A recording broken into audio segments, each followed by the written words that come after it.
160 trainees showed up to the academy. The Archmage instructor announced that only a quarter of them would make it through. From the sidelines, the Patriarch observed, waiting for a certain kid to appear. The test was simple. Break through his aura with pure willpower and touch him. First up was this silver-haired prodigy, daughter of a sword master. 4 years of training already under her belt. As the teacher's aura hits her body, he tells her that if she uses her mana even for a second, she loses. She walks forward, grits her teeth from the pain of the hitting aura. Even suffering, she pushes through the storm and grabs the instructor's hand. Pass. Next is Dorian. Bros is shaking before he even stands up. Drops to one knee the moment the aura hits, stomach empty and boxers full of shit. But somehow he drags himself forward. And after struggling for minutes, he finally touches the instructor and immediately throws up. Pass. Then Burin. Main family heir. The elf releases his aura the moment he steps in, gets slammed down to one knee. He was mocking everyone before but got humbled really fast. He crawls like a cockroach, while the teacher says that he does have some potential but has no real purpose behind his strength. Bro remembers his strict father and then forces himself to grab the instructor. Another pass. And then the instructor calls the last name, the same the Patriarch is interested in. Rayon Zegart. This is the kid the whole family came to laugh at. The worthless, useless disgrace. The one doctor said wouldn't live to 20. The instructor smirks, says he won't go easy, and releases an aura so heavy the parents in the audience feel the ceiling collapse on them. Everyone's test was much easier, so why was he the only one getting the full aura from the teacher? Our boy doesn't even raise his hands, just asks if this is really the test. The instructor cranks the pressure higher, tells him to try and endure it. Rayon finally lifts his arms, takes one step, then another. The whole room goes silent. Then he just walks up and pokes the instructor in the stomach. I passed, right? The grandfather watching from the throne. Everyone on the grandstand and even this snow bunny mother were all confused with how easy that was. Because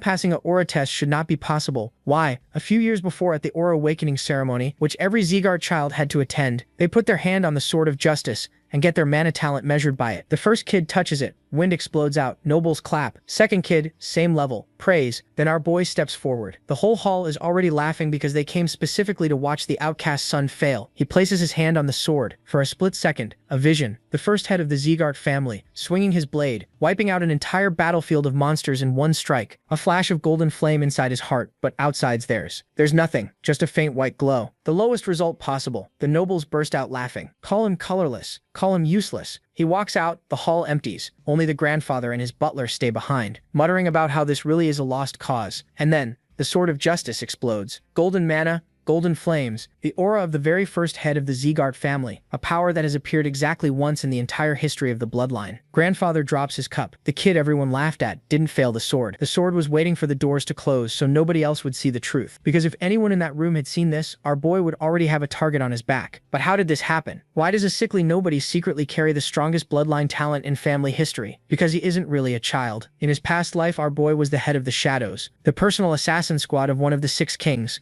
A man named Darius, the legendary sword saint everyone on the continent bows to. The Shadows aren't normal killers. The family kidnaps kids when they're young, brainwashes them, raises them in the dark, and pumps them out as disposable weapons. No will, no feelings, no thoughts of their own. And our boy was the best one they ever produced. And one random day, by pure accident, the brainwashing broke. He stumbled into a breathing technique called the Ring of Fire, a legendary art that hadn't been seen in centuries. And the moment he started using it, the chains in his mind cracked. For the first time, he had his own thoughts. That hope lasted the same time as me in the bedroom, about 15 seconds. Darius called him in under the moonlight, complimented his work, said he was ready to lead the Shadows, then snapped his fingers and activated a second collar, a parasite worm planted in his body, designed to eat his heart whenever Darius wanted him gone.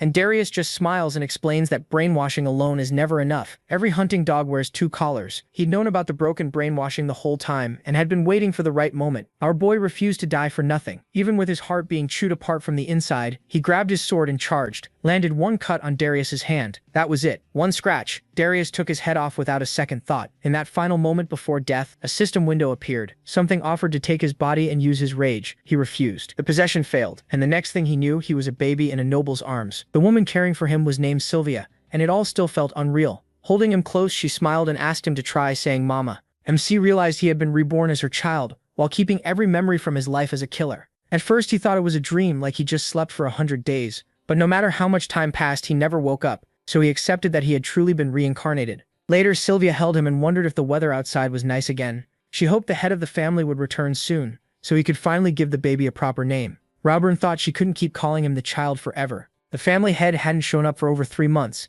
He had to be incredibly busy. He still knew little about this new life, but one thing was clear. He was born into wealth and into a very famous house. That was still better than being reborn as a commoner. After all, he still had revenge waiting for him. Rage and revenge filled his mind, but he had to stay patient. He had never left this room, so he didn't even know where he was. He also didn't understand his family's place in the world, let alone his own. And since he had failed to finish the Ring of Fire in his past life, he needed even more patience now. He had once been called the Robert family's greatest killer. If revenge was the goal, he could bury his feelings for as long as needed. Still, this mansion was so huge and lavish that they had to be more than just some famous family. Then a maid rushed in, shouting that the head of the family would arrive soon. Sylvia lit up and asked if father was really coming. Hearing that, Robin realized something. Did that mean the family head was his grandfather? Sylvia hurried to get ready, but the maid stopped her and said she was too late. He was already here. Everyone went still, waiting for the family head. Robin felt the pressure right away and wondered what kind of presents could make the air this heavy. Then 3 figures appeared down the hall and the guards announced the head of the family.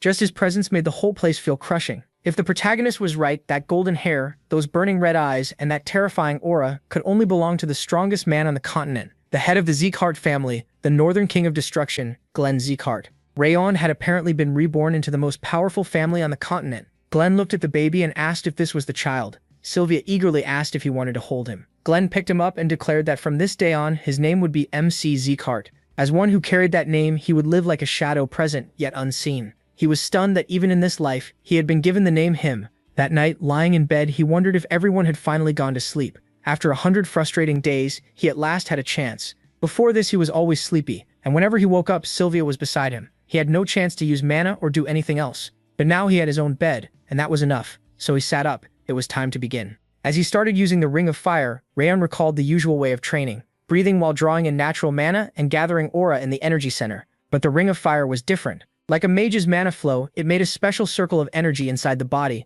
which could raise endurance, strength, focus, and sensitivity to mana. That made it an ideal training art for becoming a warrior, and a huge edge against fighters like Darius, who knew nothing about it. With this skill, he could sharpen both mind and body. And if he also learned the Zeekhart sword style, revenge on Darius would stop being a dream. But he noticed another force in this body, something tied to ice. That was why he always felt freezing cold even while sleeping most of the day. About 9 points in his body were blocked. At this rate, the cold would kill him, so he had to break through it with the Ring of Fire. Still, wasting such pure ice energy felt wrong. What if he mixed it with the flame flow and spread both through his whole body? After a while, Rayon realized it was working, slowly but surely. Then he suddenly toppled over and wondered if such a short session had already worn him out. Damn, he couldn't. And in the next instant, he fell asleep. Right then, Glenn came to check on him. The next morning, Ron started crawling across the floor. Watching happily, Sylvia praised him and told him to keep going. The protagonist was sick of this. He was a grown man inside, and acting like a little kid was driving him crazy. Sylvia picked him up, smiling as she praised how clever he was. MC grumbled to himself that even the constant cold felt better than this. Just then, the ragged saint walked in. He called out for Sylvia from the doorway. Seeing him, Sylvia happily greeted him as His Holiness. With a smile, he told her to drop the title and just call him Sir. Rayon stared in surprise. Was this really the famous ragged saint? The man was known across the whole continent for his holy power, healing arts, and medical skill. He was the greatest doctor alive and also the hardest to find, since he was always traveling. He said he heard she had given birth, so he came to see the baby for himself. Sylvia handed him over with a smile. The saint noted the blonde hair and red eyes, saying the child looked just like her. Sylvia beamed and asked if he was cute. He said of course Rayon was cute and joked that he looked nothing like Glenn. Then he asked for the boy's name. A little tense, Sylvia answered that his name was the protagonist. His face soured. He asked if Glenn had really named him after a shadow. Calling a child that, he said, was a terrible idea. MC was surprised he spoke to the family head so casually. Still, he had heard the Ragged Saint and the Northern King of Destruction were close friends. The old man said he wanted to examine the child. He placed a hand on his stomach, and his smile vanished. His condition was bad. Sylvia quickly asked what was wrong. The saint explained that the protagonist was under a frost curse. Ice energy had blocked his mana paths, and it would only get worse with time. If treated, he could recover. But if nothing was done, he wouldn't live long. Sylvia asked in horror if he was serious. The old man said he'd write a prescription for her. Then a maid rushed in and said the family head was looking for him. She offered to lead him there right away. The Ragged Saint said he'd finish up first, then go. The maid nervously added that the head wanted to see him immediately. Annoyed, he muttered that Glenn was always in a hurry, then told her to lead the way. Rayon finally understood it was a frost curse, but knowing the name of it didn't solve anything. Still, since he was already building the Ring of Fire, he figured he could handle it. Then Sylvia's tears landed on his face as she broke down, saying this couldn't be happening. She couldn't lose him. There was no way he could be told he wouldn't live long. She swore she'd do anything to make him better. He couldn't die. He couldn't stay sick. Rayon wondered what this pain in his chest was. His heart felt like it was splitting apart, and his whole body ached. Watching her cry hurt more than anything. So he reached out his tiny hands and tried to wipe away her tears. Then clumsily, he said, "Mom." A little later, Sylvia rushed into the main hall. She had come to see the family head. Hearing the noise outside, Glenn asked what all the commotion was about. Ignoring the maid trying to stop her, Sylvia burst in. Glenn frowned and asked what kind of behavior this was. Had she forgotten her manners? Dropping to her knees, she bowed her head and begged him to save Rayon Zegart. He had to know about MC's condition. The boy was her whole world. She pleaded with him to help. Holding his cup, Glenn coldly said, "This was a perfect example of how hard a martial artist's path could be. Why should he help someone who couldn't benefit the family?" Sylvia reminded him Rayon was his grandson. Glenn shot back that she got that child after running away from the family, and the only thing he'd given the boy was the Zegart name. She should be grateful for even that, he said, and never ask for more. Then he ordered the guards to remove her. As they dragged her away, Sylvia screamed for him to save him Zegart. After she was gone, the ragged saint let out a sigh and called Glenn a stubborn fool. He asked why Glenn couldn't just be honest, especially after calling him in to check his grandson. Glenn took a drink and told him to stop talking and get to the point. The saint said what he found was clear. 9 mana paths were blocked by ice energy, and the problem would grow worse as Rand got older. Glenn's aura could hold the cold back for now, but the boy would likely never become a martial artist. Glenn calmly said that as long as the protagonist stayed alive, that was enough. The saint pointed out that Glenn had acted very differently earlier, and told him to admit he thought the boy was cute. Then he asked again, why name him the protagonist Zegart? Out of all the names he could have chosen, why pick one tied to a shadow? Glenn replied that the name didn't simply mean shadow. Long ago, it had a very different meaning. Sometime later, Sylvia held Rand in a spoonful of medicine, telling him to bear with the bitterness. It wouldn't taste good, but he had to take it. She fed it to him, expecting him to fuss, but MC calmly reached for more and mumbled instead. Sylvia called to Helen in delight, saying he was taking it so well. Helen said it was amazing. Most kids hated bitter medicine, but he seemed to understand why he needed it. Tears filled Sylvia's eyes again and she hugged him tight. Rand thought it was a little bitter, but this fire-type medicine was exactly what he needed.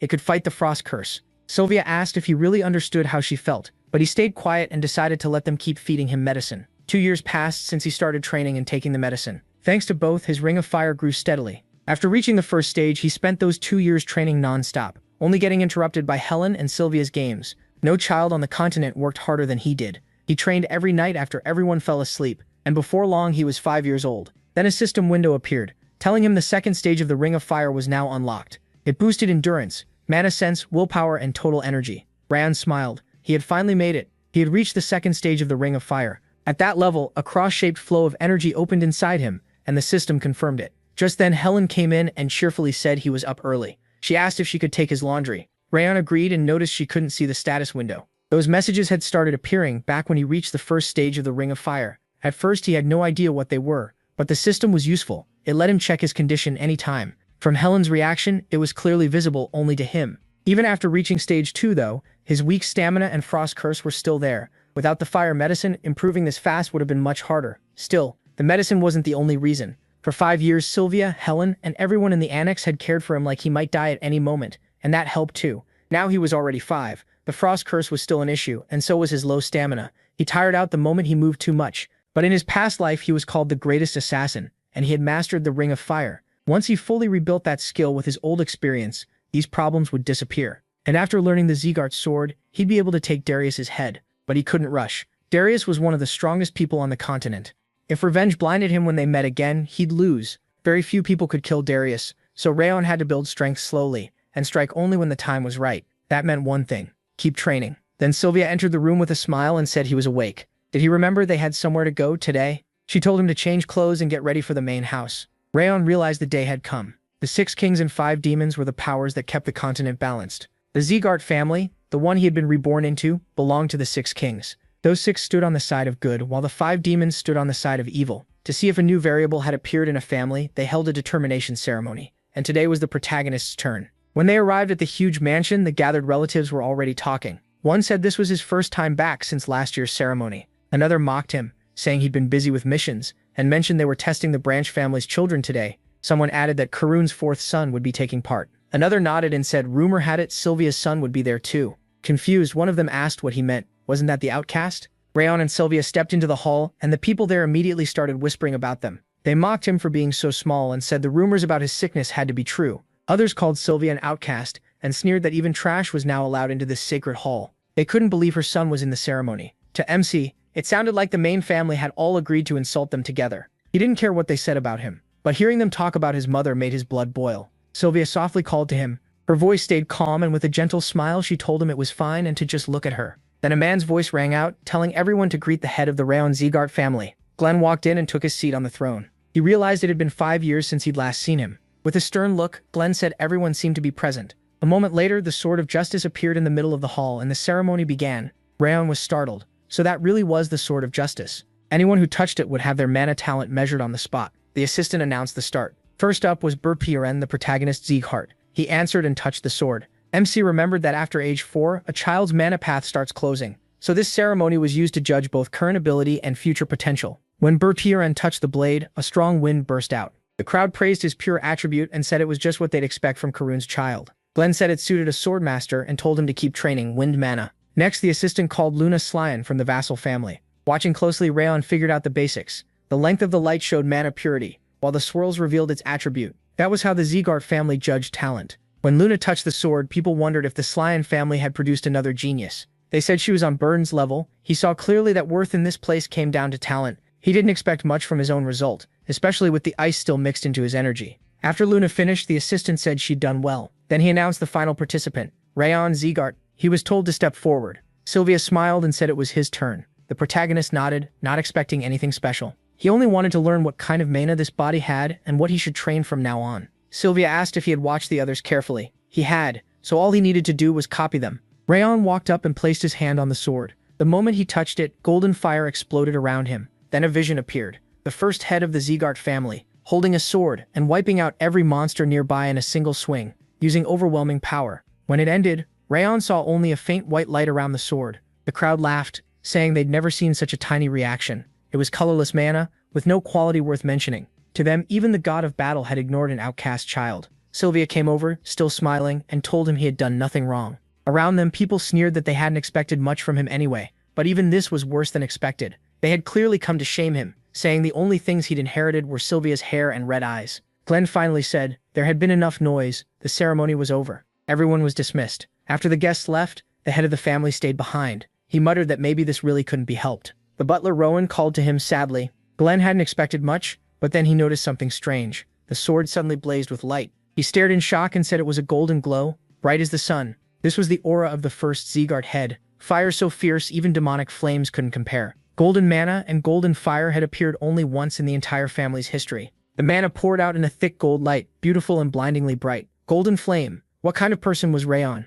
Later, outside, MC opened his status window. It showed a 9-node frost curse, low stamina, weak mana sensitivity, ring of fire at stage 2, and water resistance at stage 2. He decided that was fine for now, he just needed to push ring of fire to stage 3. 7 years passed after the ceremony, and he turned 12. With non-stop training, he came close to the 3rd stage of ring of fire. If he could solve the ice problem, it would go even faster. His water resistance had improved enough that he no longer felt cold. He still had trouble moving, but he was much better than before and could finally start physical training. Then Sylvia called out, telling him to hurry before they were late. Rayon sighed and figured it was time for the next ceremony. He'd have to see those annoying people again. Once it finally ended, the assistant praised Langrisser Lagretta and declared the ceremony complete. The protagonist was surprised it had ended so quickly, probably because only branch family members took part. Then Glenn called him over and asked why he had ignored the order to start basic training for a whole month. Rayon was confused. What basic training? Sylvia quickly explained that MC wasn't like the other children. Too much ice energy still remained in his body, so training was hard for him. MC was shocked she knew that. Glenn answered coldly that inside Zeeghart territory there were no exceptions for anyone carrying the family name. If he couldn't walk, then he could crawl, but he would still train. That was the Zeeghart way. Sylvia cried out that she couldn't make him do that and begged for more time. Glenn shot back, asking if she planned to run away from the family again. Since she had the child, she was to live here as a Zeeghart. If she refused, she could leave at once. The others started whispering that she'd probably run away again. They mocked her ruined core and broken mana paths, saying someone like her disgusted them. Rayon understood exactly why they treated Sylvia this way. She had once left the family. She trained in martial arts, but lost her core and could no longer use aura. That was the price she paid to marry his father. Then his father died before he was even born, so she had no choice but to return. Of course, someone who had left the family in disgrace would be mocked when she came back, but to Rayon they were just narrow-minded fools. As Sylvia's son, he wouldn't stand there and let them talk about her like that. So the protagonist stepped into the center of the hall. Sylvia shouted for him to stop and come back, saying she'd handle it herself. But Rayon calmly replied that it was fine. He would obey the order and start training next month. The instructor from the first martial hall warned that even basic training would be too much for a sick child. MC answered firmly that it didn't matter. If he wanted to keep the name MC Zeeghart, he would attend.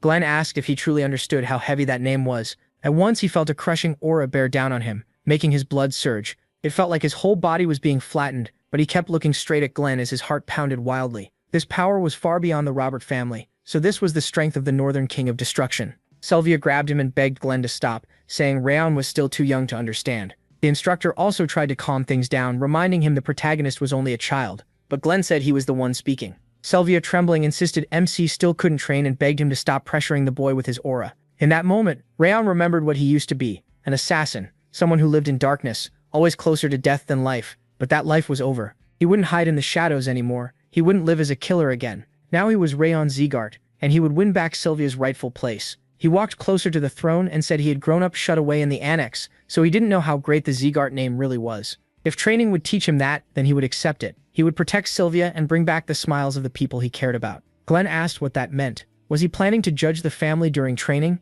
Rayon said he had no other choice. If so, then he should have the instructor train him properly and not let him down. He thought that in his past life, he was the top assassin. On top of that, he had the Ring of Fire, something most people thought was just a legend. If he used both together, he could earn his place in this family. He would prove how strong he could become. Later, during training, the second hall's instructor Karen Zeegart asked his assistant if Rain wasn't supposed to be too weak to even walk around. The assistant said yes, that was what the maids claimed. After hearing Sylvia and the head speak, they said he had a serious illness. The instructor frowned, thinking the boy's body looked terrible as usual. How had he survived Glenn's aura? Karen then remembered that Sylvia had once been more gifted than most. He told him to send a maid to their annex right away and have her report everything that happened there. A while later, in the 5th training hall, everyone greeted the family.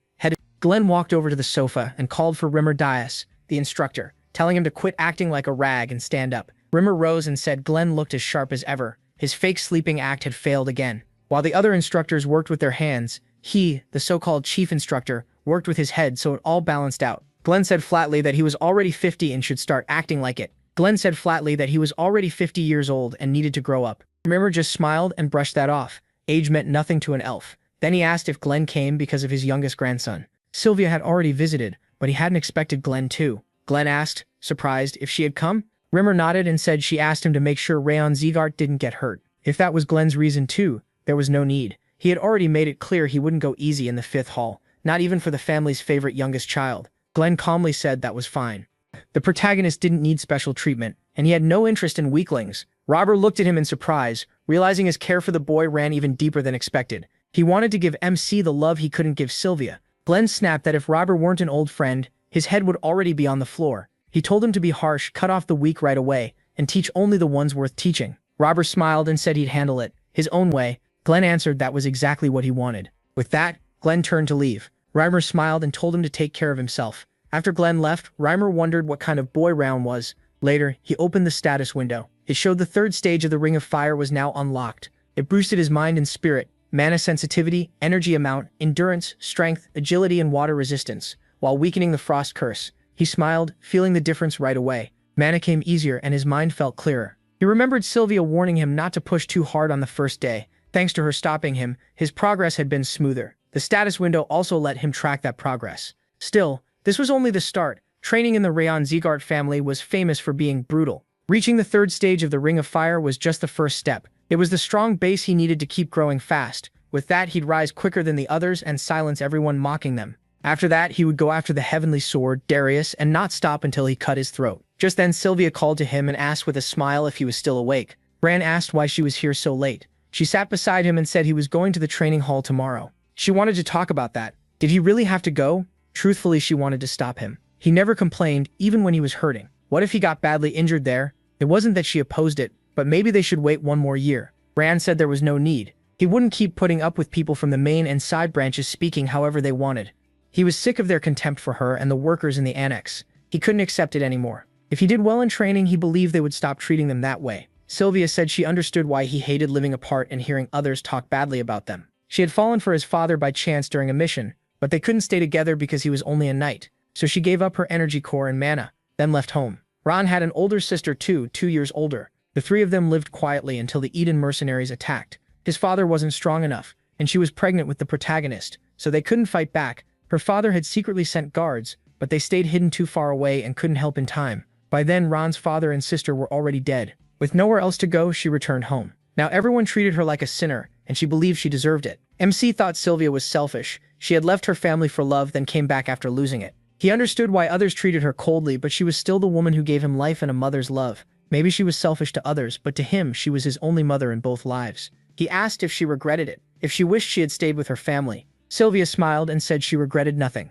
At home, she had been invisible. Only after leaving did she finally feel loved and alive, and that was enough. Those days had made her truly happy, so she had no regrets now. She asked him to forgive his awful mother. Rawan said then it was all fine. He was fine, so she shouldn't worry. Smiling, he thought that no matter what others called her, she was still his only mother. First, he'd restore her place in the family. Then he'd take revenge on Darius. Hearing that, Sylvia burst into tears. He quickly asked why she was crying. After a while, he stepped out of the room and said it had taken a lot to calm her down. He still needed to practice the Ring of Fire and get some sleep. There wasn't much time left before training began. Back in his room, Rayon sat down to train and thought it was good that the Ring of Fire moved faster after reaching the third stage. He wondered how strong it would be at its peak. Then blue flames suddenly burst out as he used the skill and the second demon lord appeared. It said the time had finally come. His rage had reached it. In anger's name, it would help make his revenge real. A system window appeared saying the rage trait had awakened. The spirit told him to offer up his soul and body. Then it paused. Why was there a child here? Rayon asked in confusion what it was. The spirit snapped that it should be asking him. That kind of rage shouldn't belong to a child. No, it had to be him. There really was an endless black rage inside him. So he should hand over his soul and body, and it would help him get the revenge he wanted. Rayon wondered if it came from the rage he felt toward Darius before he died. Still, this thing showed up pretty late. He didn't want anyone else's help, and said firmly that he didn't need it. He would get revenge himself. He would kill Darius with his own hands. The spirit said he had it wrong. It hadn't come to persuade him, it had already decided. A freezing flame wrapped around Rayon, and he wondered what it was. The spirit lunged at him, and shouted that now all he had to do was gladly give up his body. As it closed in, the protagonist realized how cold it was. Not just his body, even his mind felt like it was freezing. This thing wasn't fire. Its true element was ice. The spirit told him to think about Darius, and let his rage boil over. Even if Darius were a god, he would still kill him. Rayon realized he was only enduring because of his water resistance, but the attack wasn't just cold, it kept feeding his anger too. The spirit said it would wipe out his enemy completely. In return, it only wanted his body. MC thought that if he gave in, what would happen to Sylvia and the maids? No matter what, he couldn't let it take his body. The spirit urged him to stop resisting and accept his rage. He would feel better that way. There was no reason to hold back. It wanted to avoid damaging the body it planned to use, but if he kept resisting, it would devour his essence anyway. He desperately thought that his body was about to break apart. He was near his limit. He couldn't hold on much longer. At this rate, he was finished. Then he realized something. If water resistance had let him endure the cold this long, maybe the Ring of Fire could fully seal his body and soul. The protagonist took his stance and with no other choice left, decided to bet on that. He wanted to live. Feeling the fire energy, the spirit blurted out that even though it had only been a short time since his awakening, this made no sense. He was only a human, just a kid. Rayon answered firmly that he'd get his revenge on his own. He wouldn't let some ghost take his body. The spirit snapped, furious that MC called the Lord of the Demon World a ghost. He just smiled and asked how he could be a demon lord if he couldn't even kill a child. Guess the demon world's rulers aren't much after all, so he should disappear. Then the protagonist remembered the spirit had only just awakened. Maybe that was why he couldn't use his full power. Right then, a system window popped up, saying new skills had been unlocked. Rayon stared in shock, wondering what additional skills meant. The spirit was just as surprised. Those were his status windows. Where had MC gotten them? MC said it was a screen that showed his traits as stats, then asked if it had something to do with the spirit. The spirit said he made that system himself, so how did he have it? The protagonist asked why he made it. The spirit refused to explain, and the protagonist guessed it was meant to help someone grow fast. The spirit lit up and asked how he knew. Rayon realized he wasn't good at reading emotions, but the Ring of Fire was moving faster than in his past life, so the system had to be affecting it. The spirit roared for MC to give up both the system's power and his body. He answered with a mana-filled punch and realized the spirit had no real body. Even mana wouldn't work, and since nobody came despite all the noise, only he could see and hear it. So he waved his hand through the air, and the spirit angrily flew into his hand, turning into a bracelet. It said not much time had passed since its seal was broken, but its power would return soon. When that happened, Rayon wouldn't be able to stop it. It would stay with him until he died.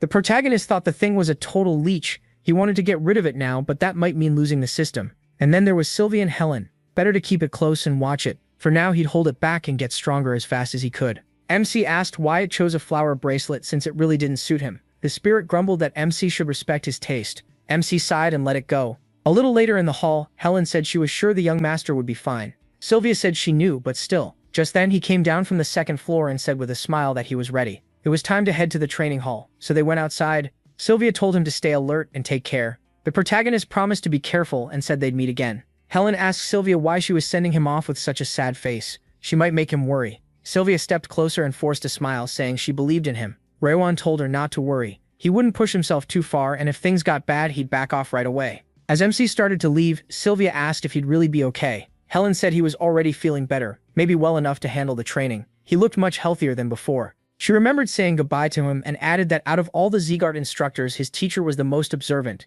He was working hard too, so she believed he'd make it. He smiled and promised he could handle it all without getting hurt. He'd made Sylvia a promise, and no matter what, he'd keep it. She just had to trust him. Hearing that, Sylvia sadly said to come back home safe. Sometime later, at Zeegart's 5th training hall, Rayon looked around and thought there were a lot of people here. Not just his own line, there were kids from vassal families and others who got in by recommendation. Helen had said this year was especially crowded, so they were even opening the 6th hall. Then some students started talking about him. One mocked that a light push would probably make him fall apart. Another asked why a weakling like him even came. Then someone laughed at his flower bracelet and called it ugly. The spirit exploded, yelling that those parasites knew nothing about taste and that he should destroy them. Raison walked over calmly and asked why they were buzzing behind his back instead of saying it to his face. Didn't they know how pathetic that looked? One shouted at him to shut up. The pathetic one was the protagonist, the kid sent to the annex. Another sneered that he wasn't even from the main branch, so how dare he lecture them? Raison coolly pointed out that neither were they, so what gave them the right to judge him? Could they only insult people below them or something? One of them grabbed MC and raised a fist, but Byrne stepped in and told them to stop. Training was about to begin, and there were people from outside watching. Did they really want to shame the name of Zeegart? The students quickly sat down and apologized. Byrne then asked Raon why he was making trouble on the first day. He should know his place. He was just dust, and if he didn't want to be thrown out of the annex, he should stay quiet. Byrne thought it was just luck that the family head had noticed him, yet he was already acting like he was someone important. A loser like that would never survive training.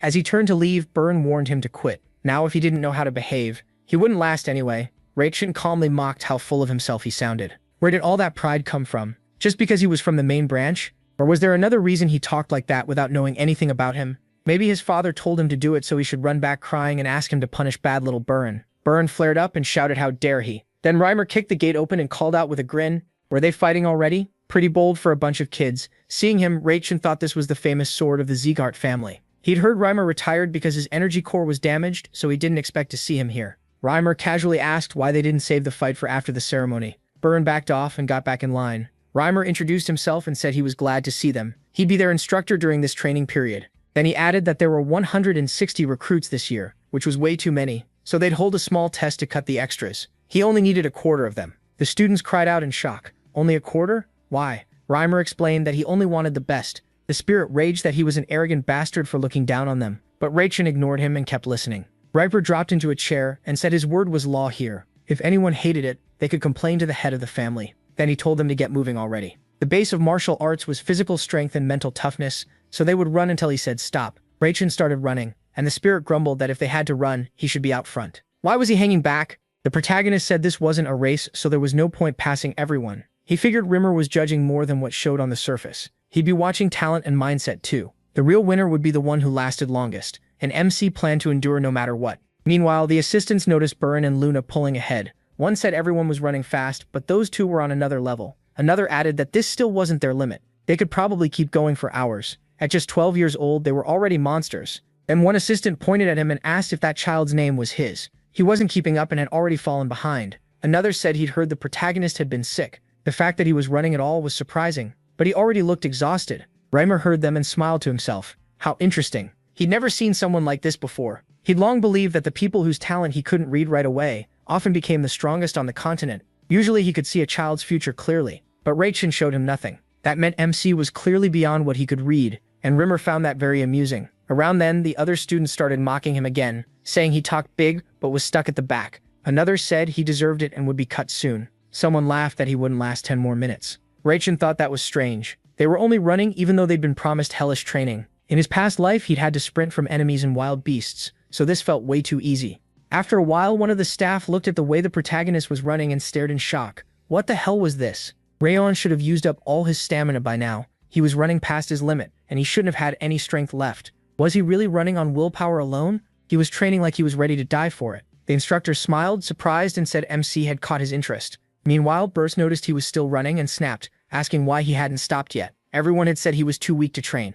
He remembered an instructor telling his father that the saint in rags said Sylvia's son likely wouldn't survive childhood. With the frost curse, learning martial arts should have been impossible. Burn thought Rayon looked so frail, so why was he still going? It annoyed him. He wanted to prove the gap between them and show the protagonist could never match him, so he used his aura and burst forward. MC figured that for someone who acted noble, Burn was still just a kid. Even Luna seemed more grown up than him. Still, this test wasn't about beating others. It was about lasting the longest, so there was no reason to speed up just because Burn wanted attention. After a while, some students started wearing out. One asked how Rayon was still going. Another girl frowned and said she'd heard he was weak because of some illness. Did he seriously never get tired? Hearing that, he thought he was already at death's door from the cold energy raging inside him. His lungs and heart felt ready to give out, but he pushed the last of his strength through the ring of fire. That skill had grown a lot lately, and if he used it fully, the benefits would come fast. Then the spirit of rage appeared and asked, so this was the body's condition? And this was supposed to be his future vessel? If Rayon handed it over, he could crush that blue-haired boy with ease. He could freeze this whole place. The protagonist told himself he had to endure. Rage was trying to take over his mind, but he had to act like nothing was wrong. Keeping a straight face, he told the spirit to shut up and calm down. That trick wouldn't work on him. The spirit only smirked, saying no one could resist his anger forever. They'd see how long Rayon lasted. MC grabbed his chest and told himself to hold on. If he showed even a little weakness, this bastard would devour him. The spirit clicked his tongue in frustration. What a stubborn bastard. Why wasn't his rage working? Rayon thought he was beyond tired. He felt like he was dying. His body wouldn't listen, and his sight was going dark. He could barely breathe. Was this really his limit? Then Rimmer suddenly called an end to the run. Everyone stopped and gasped for air. As Biren passed Rayon, he muttered in annoyance that he was one stubborn bastard. He thought he had really almost died. It looked like this life wouldn't give him any rest either. The spirit of fury shouted that the protagonist was a monster. How had he pulled that off? The protagonist answered that he already said the spirit wouldn't win. He also realized this had helped strengthen his ring of fire, and the status window showed his physical potential had improved.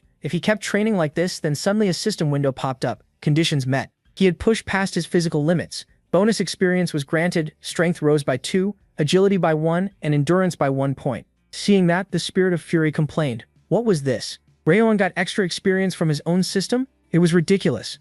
The instructor gathered everyone and said they had done well. The test was over. As for what he said earlier that he would only keep a quarter of them, that was a lie. They could relax. The students protested, saying they had run themselves to death for that test. Reimer explained he couldn't throw out that many people on the first day, but that only applied today. If they kept performing like this, most of them would be cut. He had told all 160 of them to run with everything they had, but not one had truly done it, except a single person. Some gave up and others secretly used aura. Honestly, he didn't care what they did to pass this one test. But from now on, they'd better follow his orders if they wanted to stay. It would not be this easy again. For now, they were only provisional students. In 6 months, they'd face the final test, and then he would judge them. Only the best would remain, though he wouldn't be the one ranking them. Now they could head to the dorms provided by the Rayon Zegart family. He also pointed out the training hall to the left. Later, Remmer stepped into the forest and found Glenn sitting in his usual spot. He asked how things looked. Remmer smiled and asked why Glenn was even bothering to ask. Since he was here, he had clearly seen everything himself.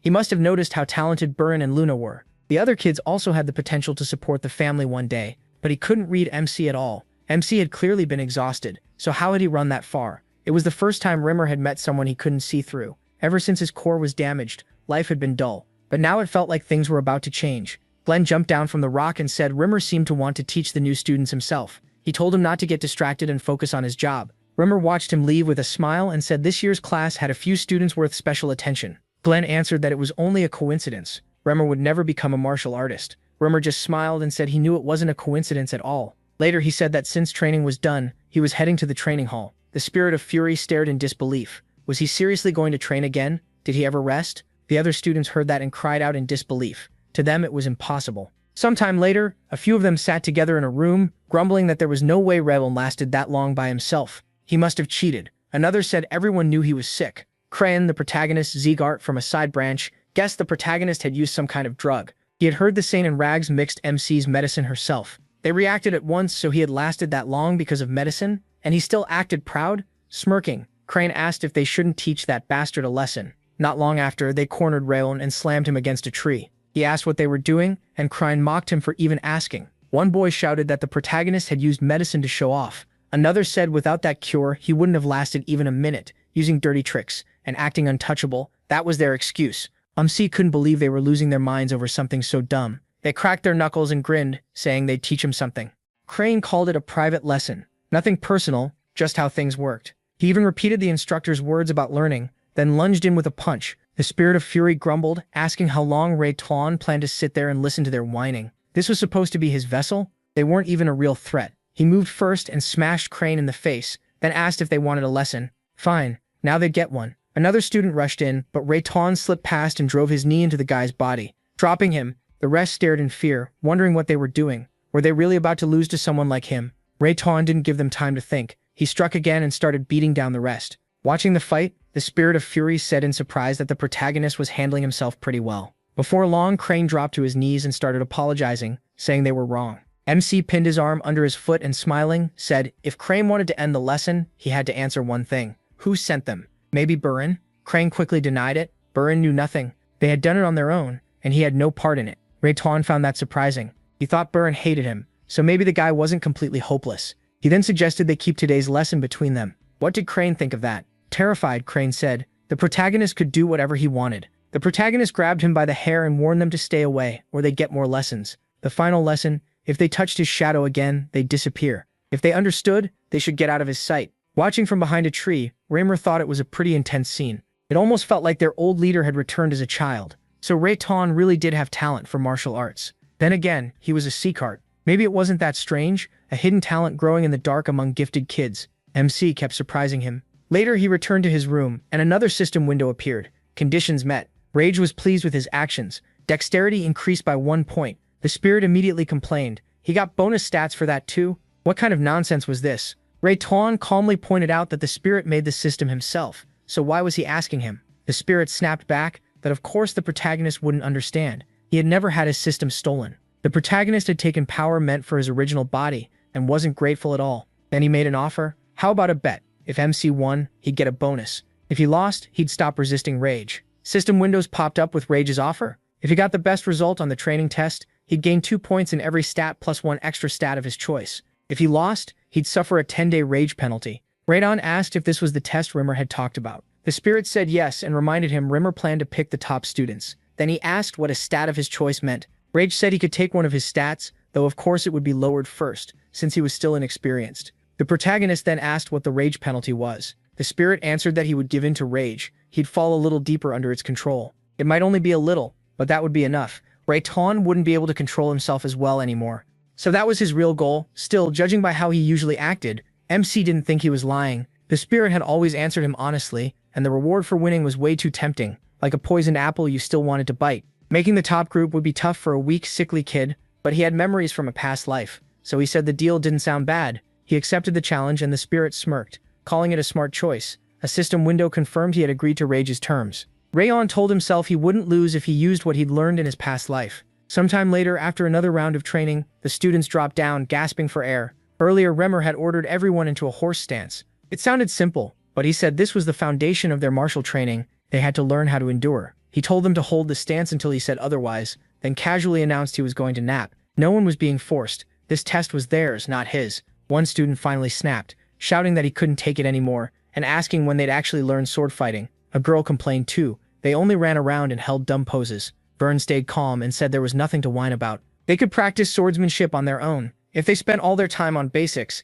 they'd lose the skills they already had. Watching, the Spirit of Fury noticed they were leaving. They were going off to train with swords and asked if Rayon was coming. He said there was no point. Why learn fighting techniques before building his body through basic training? Right now, he didn't even need a sword. What he needed was strength and stamina. Because of the frost curse, his body was weaker than everyone else's, so the basics mattered most for both growth and training. He wasn't in a rush, so he focused on strengthening his body and headed to train. From behind a wall, Luna watched and thought he was wrong, but he was getting stronger fast, already lifting more than he had the day before. People said he was sick, yet he still raised the weight every single day. Training daily could make anyone stronger, but increasing the weight every time was almost impossible. Already he could lift 10 kilos more than he had at the start of the week. Maybe his training method was just different. How could someone this sick become this strong? There had to be something unusual about him. Luna walked up and stopped in front of him. Randu looked confused and asked if she wanted something. She didn't answer. She just kept staring at him, thinking, why is he improving so fast? Then she sat beside him and started lifting the barbell too. As they kept training, she watched him and became more sure she wasn't imagining it.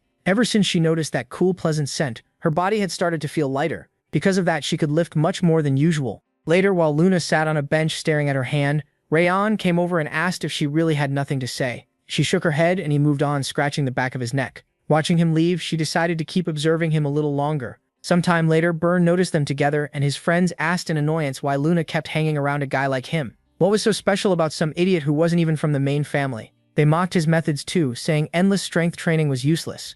Rowan was weak, so maybe he needed that kind of work, but no matter how much he trained, he'd never catch up to them. They still didn't know what the test would be, but practicing swordsmanship would at least help them defend themselves. They said they didn't care about that outcast from the branch family and left, sure the test results would prove everything. Later, while the protagonist was training with dumbbells again, Dorian came up to him awkwardly and introduced himself. He asked if Rowan could show him the right way to train and explained he was a recommended student. MC said he didn't mind. Happy, Dorian opened his bag and thanked him, saying he had some cookies and he should try one because they were really good. The protagonist took the cookie, then glanced at Luna and said he didn't want it. She could have it. That was when he noticed Luna staring hard at the cookie, so he handed it to her and thought that was surprising. Training went on, day after day. The calendar kept turning and autumn leaves began to fall. 6 months passed. Every day, Rowan ran until he was completely worn out, like his life depended on it. The runners who had once stayed far ahead of him no longer blocked his view. After all that brutal effort, only 2 people were still ahead. As time passed, those same 2 remained in front of him. Then, after a while, the teacher said he was glad to see everyone. He asked the students' parents and guardians to take their seats. Right then, Wrath flew over to Rowan and asked if he'd forgotten their bet. Did he really think he could pass those 2 at the front? That seemed unlikely. With a nasty grin, he told MC to get ready to give in to rage. MC waved him off and said they still didn't even know what the test was. Then he looked at Dorian and asked what he was doing. Dorian was on the ground doing a plank, saying he was so nervous about today's test that he couldn't sleep. He just thought he looked pathetic. He said nothing, and Luna called out, asking if he wanted a cookie. She held one out, but Rowan raised a hand and said he didn't need it. Then he spotted Byrne and wondered why these weird people wouldn't just leave him alone. Meanwhile, Sylvia took her seat and happily told Helen to look. She had found the protagonist. He stood there so proud and confident. Helen smiled and said she saw him too. He had survived 6 months of brutal training, and it looked like he'd even made some friends. That didn't surprise her at all. Young Master Rowan Zegart had always been kind since he was little. He was never spoiled, and now he'd made friends already. She was proud of him. Then Rimmer told everyone to greet the head of the family. Glenn stepped onto the stage and the crowd was shocked. The head of the family was really here to watch. He had never come before. After Glenn took his seat, Rimmer asked in surprise why he had come. Glenn answered that the family's future depended on these children. So why wouldn't he watch? Or was Rimmer unhappy to see him? Rimmer scratched the back of his head, smiled and said that wasn't it at all. The head was always welcome. Then he raised a hand and cheerfully announced that since the head of the family had honored them with his presence, they shouldn't waste any time. The test would begin. He said he'd explain it briefly. The next second, he unleashed a powerful aura. The kids threw up their arms to shield themselves, and Rimmer explained that they had to break through his aura. That was the test. Aura was a key part of being a martial artist, and this would show whether they were worthy of becoming one. One person in the crowd crossed his arms and objected. He had a complaint. The kids hadn't really learned aura yet, so why was it suddenly part of the test? Another person agreed. Some of them hadn't even started training it, so this was unfair. People said Rimmer slept through training. What kind of test was this? Rimmer let out a sigh, closed his eyes and said aura wasn't just about muscle. It came from the strength of a warrior's spirit. That spirit was the real proof of a martial artist. Aura came after. The man shot back, asking what nonsense he was talking about. Then Glenn stepped in and said Rimmer was telling the truth.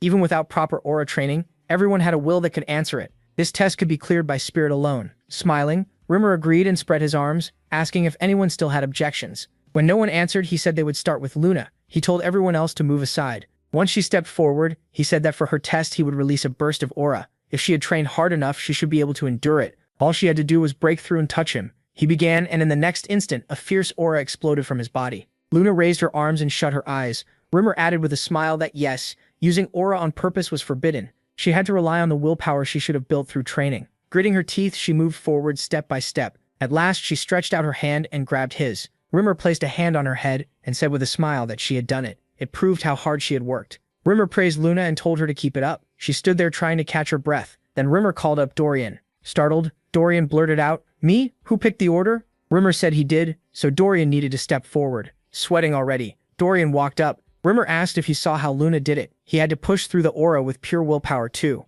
Dorian nervously asked if that was even possible. He knew he was weak-minded. Rimmer flatly said, maybe not, and if so, he'd fail. Then he released his aura. Dorian shut his eyes, raised his arms, and dropped to one knee. Watching closely, Renvon realized the strength of Rimmer's aura changed with each student. He was adjusting it based on their level and training, which meant he'd really been paying attention to all of them. A little later, Rimmer bent down, took Dorian's hand, and smiled. He passed.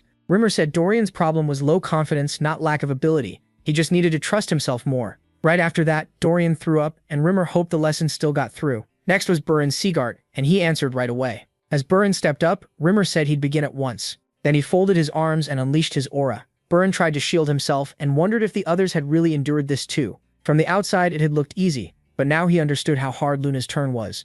His body shook and he sank to one knee. He knew he couldn't move, which Reimer thought Burin's talent was real, better than most of the 160 students. Still, Burin and the boys around him had wasted time. Sword drills meant little if he couldn't build his willpower. He should have trained his body and mind instead of relying on the sword. Using aura out of habit wouldn't help here. Burin knew he couldn't fail. He still remembered his father's eyes when his brother was cast out, cold and cruel. If Burin failed too, he could be thrown away the same way. So he forced his arm forward and grabbed Rimmer. Rimmer put his hands in his pockets and said Burin passed. Still, he reminded Burin that he was only 12 and needed to stop acting older than he was. If he kept staring too far ahead, he'd trip. Rimmer told him not to forget that. Then he turned aside and called for the last round. Rayon stepped forward. Smiling, Rimmer said MC was the final student. He asked if he was ready. He answered, of course. Rimmer said that settled it. They would begin. This time he released an even stronger aura. Even the people watching from the stands were shaken. Sylvia called out in alarm. What was this insane pressure? Rayon didn't even raise his hands. He just asked if this was really his test. Rimmer only smiled and asked, why? You're no less than Burin or Luna. Try to endure it. The protagonist finally lifted his hands to his face and reminded himself that this test was about spirit, not the body. His spirit had been shaped by both Rayon Seagart and Wrath, the killer. Step by step, he moved forward. Rust stared confused. Was he seriously holding on?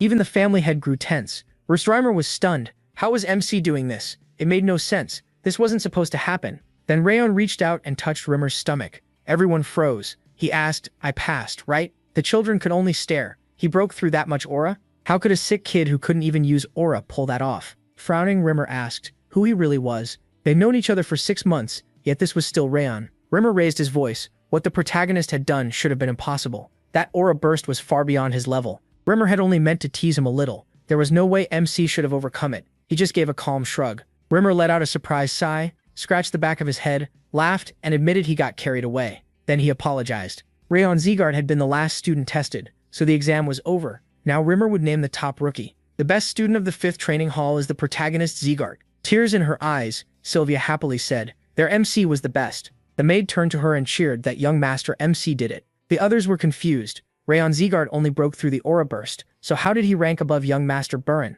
Burin suddenly shouted that he objected. Rimmer asked what was unfair about it. Burin argued that his stamina, strength, and intelligence were all below his. He couldn't accept someone like that being first. Clutching his chest, he insisted the protagonist must have cheated somehow. People started murmuring. Maybe Burin had a point. How could MC do that under the frost curse? Some said he didn't even have aura, so maybe he and Rimmer had tricked everyone. With all the rumors around him, it sounded believable. Pointing at Rayon, Burin said they were warriors of the Seagart family. The best student should be decided in a duel, not by some stupid test. Reimer smiled and asked if Burin just didn't like his score and wanted first place. Flustered, Burin denied it. Reimer then looked to the family head and said, the exam was already over, so what did he think they should do? Glenn turned to Rayon Seagart and said the others clearly disliked the result. Did he want to fight Burin for the title of best student? He firmly refused and thanked him. The test was over, and the results were clear. Why fight over something with no gain? Then he looked at Burin and said that if he loved talking about the main branch's honor so much, he should learn to lose with honor too.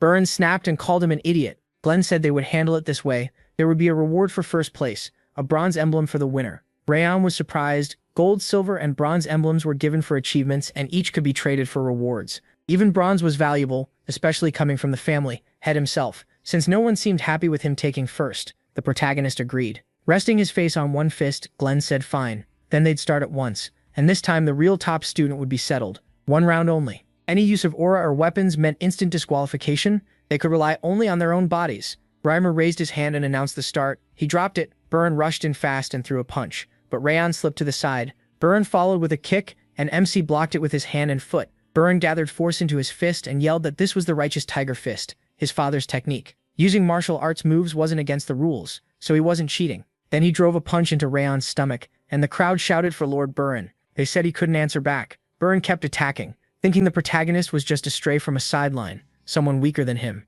He believed MC should simply give up first place. His father's words came back to him. There was no reason to care about weaklings like that. Burin couldn't let his father down. His father was watching, and Burin had to prove himself. He couldn't let Rayon stand above him. He threw punch after punch, while he kept dodging. Then the protagonist noticed something. He could read Burren's fists and clearly see every path of every strike. Burren charged power into his fist again and shouted for MC to give up. He rushed in, yelling that it was over. He kicked off the ground and jumped. Rayon looked up and calmly asked, "Really?" He focused strength into his own fist, and their punches collided. Burren's hand was knocked back and he stared in shock. "What?" Then Rayon struck again and Burren coughed hard. The crowd shouted that it was impossible. Wasn't that the righteous tiger fist? How could he, on all fours? Burren struggled to breathe and glared at Rayon. How did he use the righteous tiger fist? The protagonist answered that Burren had shown it to him himself, so he just copied it. The crowd couldn't believe it. How was that possible? Had he been practicing it in secret? Otherwise, how could this happen? Reimer covered his mouth, shocked by what he was seeing.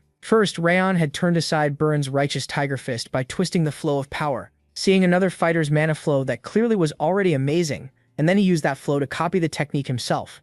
That kind of talent could make someone the strongest on the continent. It was the gift Zeegart had waited for. Smiling, Rimmer declared they had a winner. It was a clear victory in front of everyone. He put a hand on MC's shoulder and lifted his arm. The test was over. A moment later, Sylvia ran to her son and hugged him. Wrath appeared behind her and complained that he was hungry, so they should go home. Around them, parents rushed over too, congratulating their children for passing. Rayon Zeegart put his hands on Burren's shoulders, and as the crowd moved, he spotted Burren's unhappy father. Not long after, he was standing in that man's office, looking down at the desk. His father called for him, and he jolted upright. "Yes, father?" Korin asked if he remembered his order. Burren answered that he was told to become the top student and lose to no one. Turning around, Korin said that was right. He hadn't asked for much. All Burren had to do was beat the fool from Slyan, claim first place, and he still lost. Worse, he lost to the son of a woman stripped of her place in the main branch. Korin said Burren had shamed them in front of everyone, and was headed toward the same end as his brother. When Burren tried to speak, his father cut him off.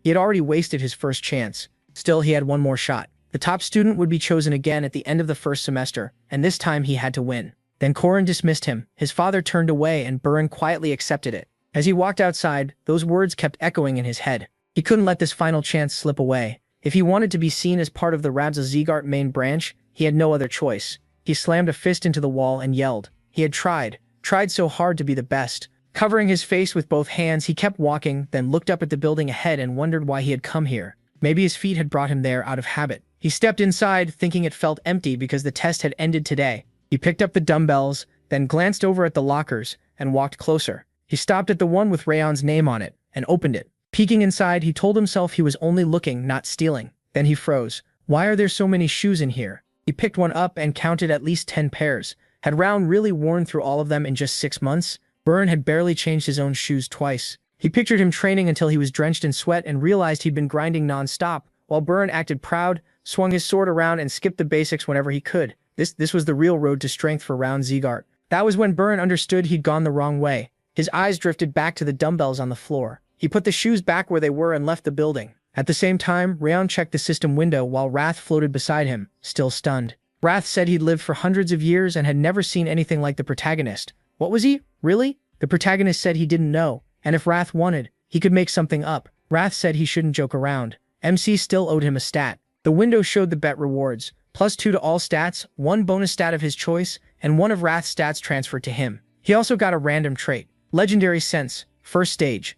Wrath grumbled that Legendary Sense was an amazing trait he didn't deserve. It widened his senses, and even at stage 1, it boosted them by about 10 times. Raowan blinked. Really? That's pretty good. Then he asked why it was called Legendary Sense. Wrath said he named it that himself. Didn't it sound cool? The protagonist said his taste was awful. Wrath flared up. What? He snapped that MC had no eye for beauty at all. Sometime later, he was in the yard when Zeegart came over and said the head of the family was calling for the young master. Sylvia clutched her chest and worriedly asked if the protagonist had done something wrong. With a hand over his chest, Raowan Zeegart smiled and told her not to worry. The head simply wanted to personally give him the bronze emblem. A little later, MC bowed and greeted the head of the family. Sitting on his throne, Glenn said he didn't want to, but a promise was a promise. Raowan Zeegart stepped forward with an emblem on a tray and presented it to him, saying this was the promised reward. The emblem could be traded for anything of equal value. The protagonist said he wanted to use it right now. Sylvia and the protagonist Zeegart tensed up. He asked what it would take to restore Sylvia's old position. The head of the family said he assumed Raowan meant returning her to the main branch.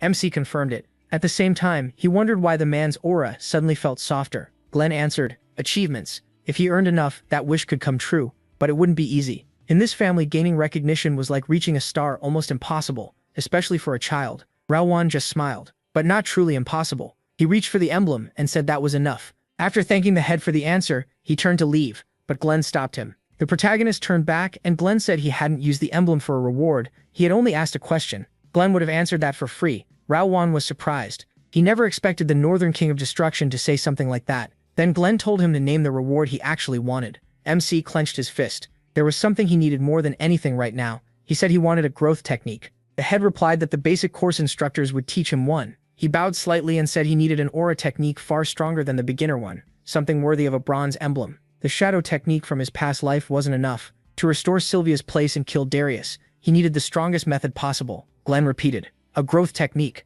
Then he snapped his fingers and a set of doors opened to reveal a library packed with towering shelves. It opened right in front of Raowan. He stared in shock. From behind him, Glenn said these were books of the Zegart family. All the protagonist had to do was hold out his palm toward the center, and he would receive the book he needed most right now. Raowan nodded. He raised his hand, thinking only of finding a stronger aura method. He just hoped there was something worthwhile here. A moment later, one book slid free from the shelf and shot toward him, already open. Raowan stared at the old book in surprise. The head of the family looked at it, and even MC was stunned. Both of them blurted out, "What? Why that book?" Raowan saw the title, The Thousand Lights Technique.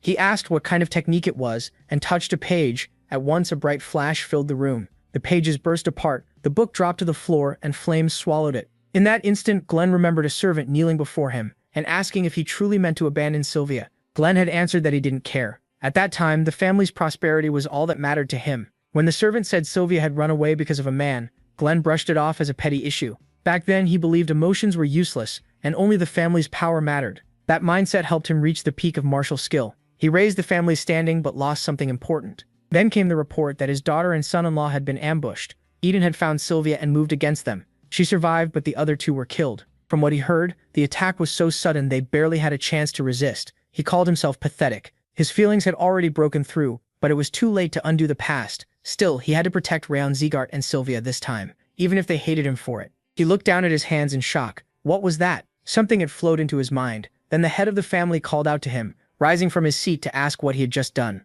Rayon said he didn't understand it either. The technique's contents had simply appeared in his head. Glenn immediately asked if he remembered the name. The protagonist looked at his hands again and answered, the Thousand Fire Technique. The system confirmed it. The Thousand Fire Technique guides him down the path of ancient flame. The technique had been stored in his memory. Glenn asked if Rayon meant the entire book had been imprinted in his mind. MC said yes. Glenn paused, then replied, I see. Good. He said he had received the bronze emblem reward and could go. The protagonist thanked him and headed out. After the doors shut behind him, Rayon Zegart started to ask if the technique the young master received was. Before he finished, the head confirmed it. He said MC had obtained the technique of the very first head of the MC Zegart family, the one no one else in their history had ever mastered. No one had even been able to read that book, and somehow it chose him. Zegart warned that if this leaked, both him and Miss Sylvia could be in danger. The head said not to worry. No one knew about the Thousand Lights technique. Then Rayon Zegart asked what they should do now that the book was gone. Glenn said it didn't matter. Someone now carried its knowledge. No one else had ever received it anyway. Without that child, the book would have kept rotting on the shelf. It felt like everything was about to change. Meanwhile, the protagonist sat on his bed and stared at his hands, thinking it was strange that Glenn had let him choose a book at all. Even a silver emblem, or a gold one, shouldn't be enough to earn knowledge like this. This technique was on the same level as the Ring of Fire, a legendary art. It was absolutely worth learning. Still, when he reached out and tried to focus, he failed again. It was still beyond him. Wrath floated nearby and said things weren't going exactly the way Rayon planned. He warned him to keep going carefully. If someone touched him while he was in that state, it would be dangerous. Wrath warned him to be careful. If someone interrupted while he was focusing, the damage could be permanent. It would be a waste to ruin himself after getting such a strong technique. MC wondered what Wrath was planning, but he had a point. The Thousand Flames technique pulled in natural mana and formed aura at the center of the mana flow. If that process got cut off, his mana paths and energy core could be badly damaged. That danger was even worse for Wrathworn because the Frost Curse had already twisted his mana channels. So he told Wrath that if he knew that, then he should stay out of it. Wrath only smiled. He stared at him in surprise. Wrath said he would interfere just once, just one time during training. With a smile, the protagonist told him to wait. Wrath could get hurt too, and that would not help him. Wrath brushed that off, saying he did not care. Humans were weak enough to break anyway. Even if Rayon lost his limbs or his energy core burst, Wrath claimed he could still bring him back. But MC would have to beg for help, so Wrath called it a perfect chance. In the end, MC said fine, just this once. Wrath flew closer and mocked him, saying he should be terrified since he would not even know when the attack was coming. He understood exactly what wrath was, an enemy from the demon world, always waiting for the chance to seize his body, the very form of rage. Wrath had been quiet for a while, and that made Wrath lower his guard. Now he knew he had to stay alert again. He put a hand on the bed and decided to leave that for later. Something else mattered more right now. The protagonist stood and headed to the window. Wrath asked if he was going now, and he said yes. She came every night. That was no accident. Looking outside, Wrath once said it was time to deal with it. He was about to do some work he had not done in a long time. Near the pond, Judo sat down and wrote on a sheet of paper. She thought she usually sent useless chatter, but tonight she had something real. As a servant in the annex, she had watched closely. Could he really get a technique that valuable for only a bronze emblem? And the mana flow she felt while he trained his aura was unlike anything normal. That kind of information was worth sending. It could be useful even at the martial hall. Watching a child had been easy enough. She folded the note and wondered how much longer she had to keep doing this. Then she sent the message into the water and said it was time to head back. Before she could move, a knife pressed against her neck. Wrathworn stood behind her and warned that if she made a sound or even moved, he would cut her throat.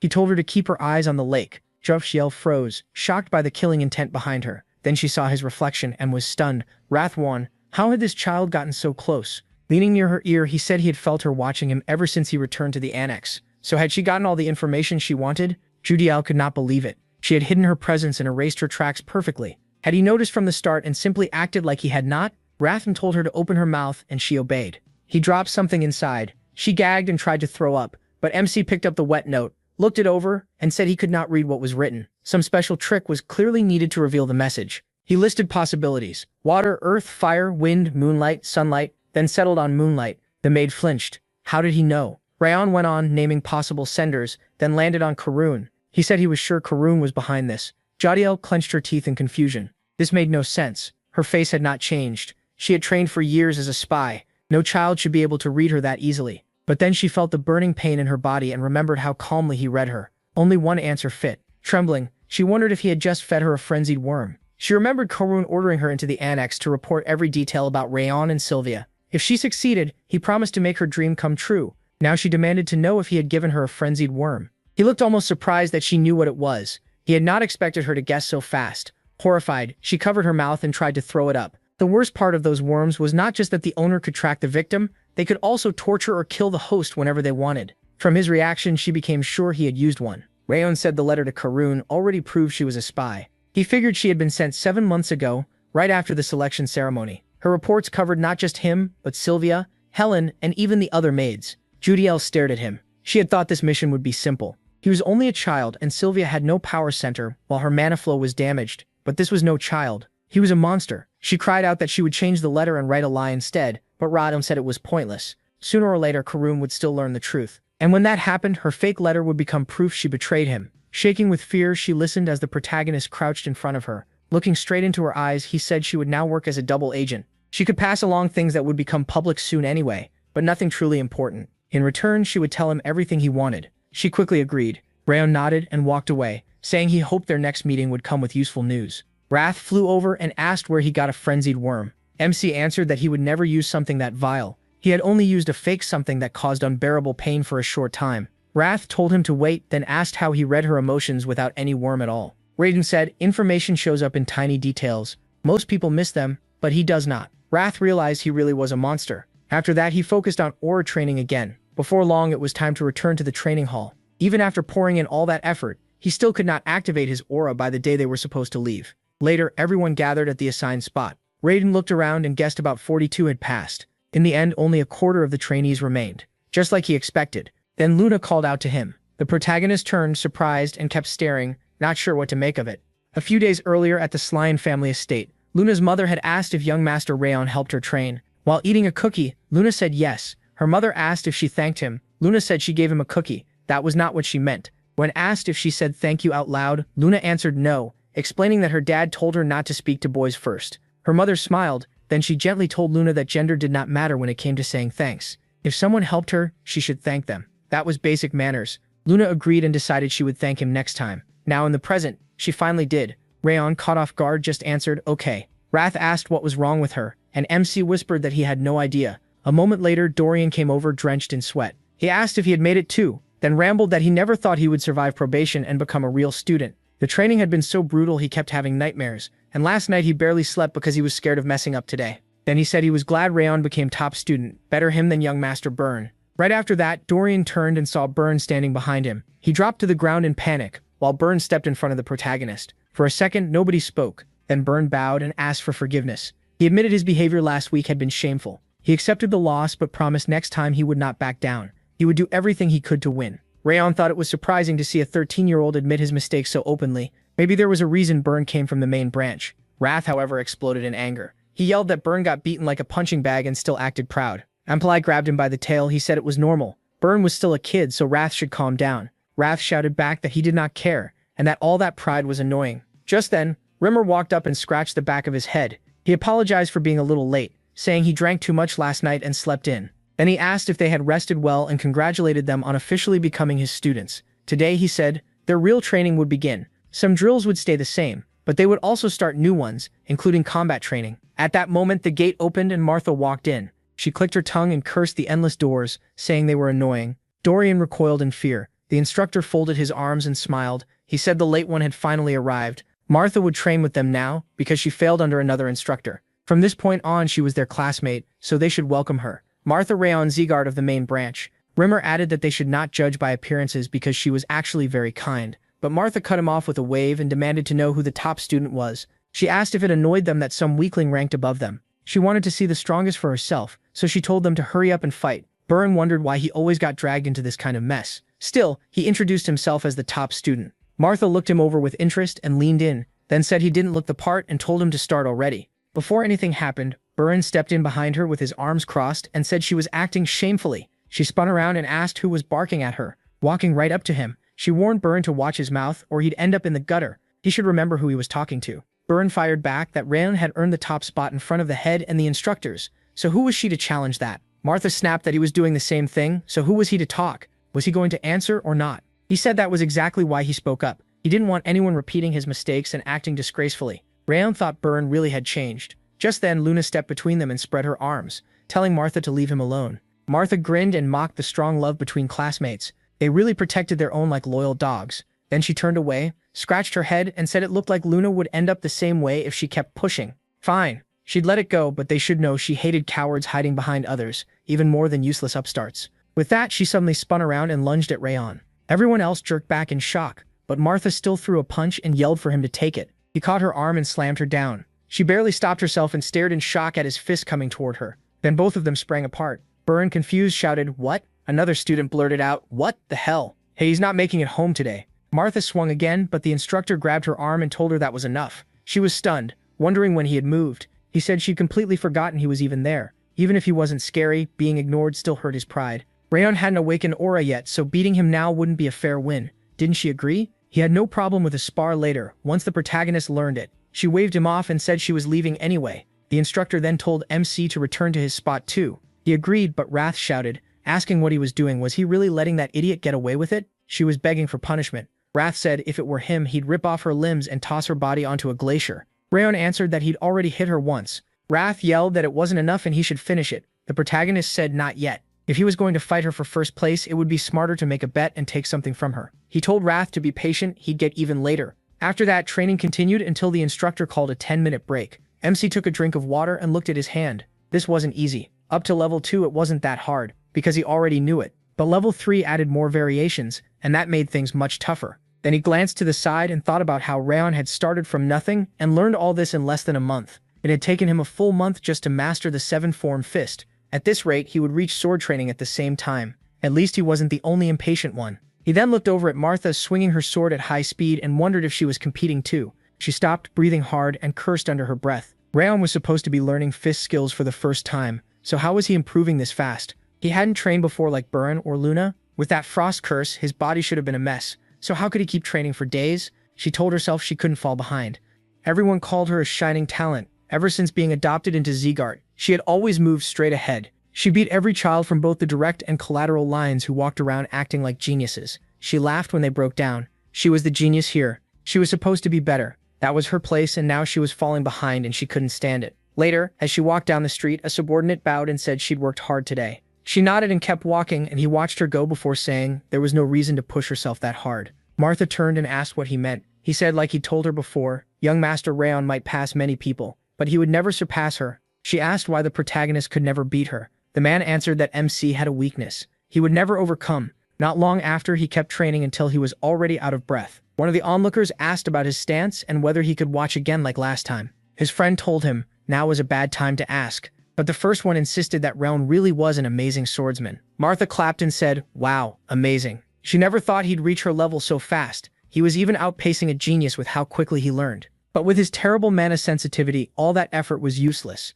Too bad his talent wouldn't matter, though he might make a great instructor for young swordsmen. The others just watched in silence. When she turned around, she noticed no one said anything, which was exactly what she expected. Of course they hadn't known this flaw. Raon probably wouldn't awaken aura even after 4 months. Back in the present, the subordinate said, "Young master, the protagonist wouldn't be able to awaken aura." Martha was stunned. What? He said it made sense she didn't know, since she had only recently joined the family. At the mana sensitivity ceremony, young master MC's result had been the absolute lowest possible. In the 5th training hall, the only one who still hadn't awakened aura was Raon. Even with the bronze emblem growth method, it was only a little above average, better than the Linden method everyone starts with, maybe. But since he still hadn't awakened aura, the man believed the ceremony result was correct. He could become a brilliant swordsman and fighter, but not awaken aura. That meant he could never become a true martial artist. After a while, Martha brushed back her hair and thought she was still angry about falling behind that idiot, but at least she could finally stop thinking about him. Then she noticed Luna standing beside her and asked if she wanted something.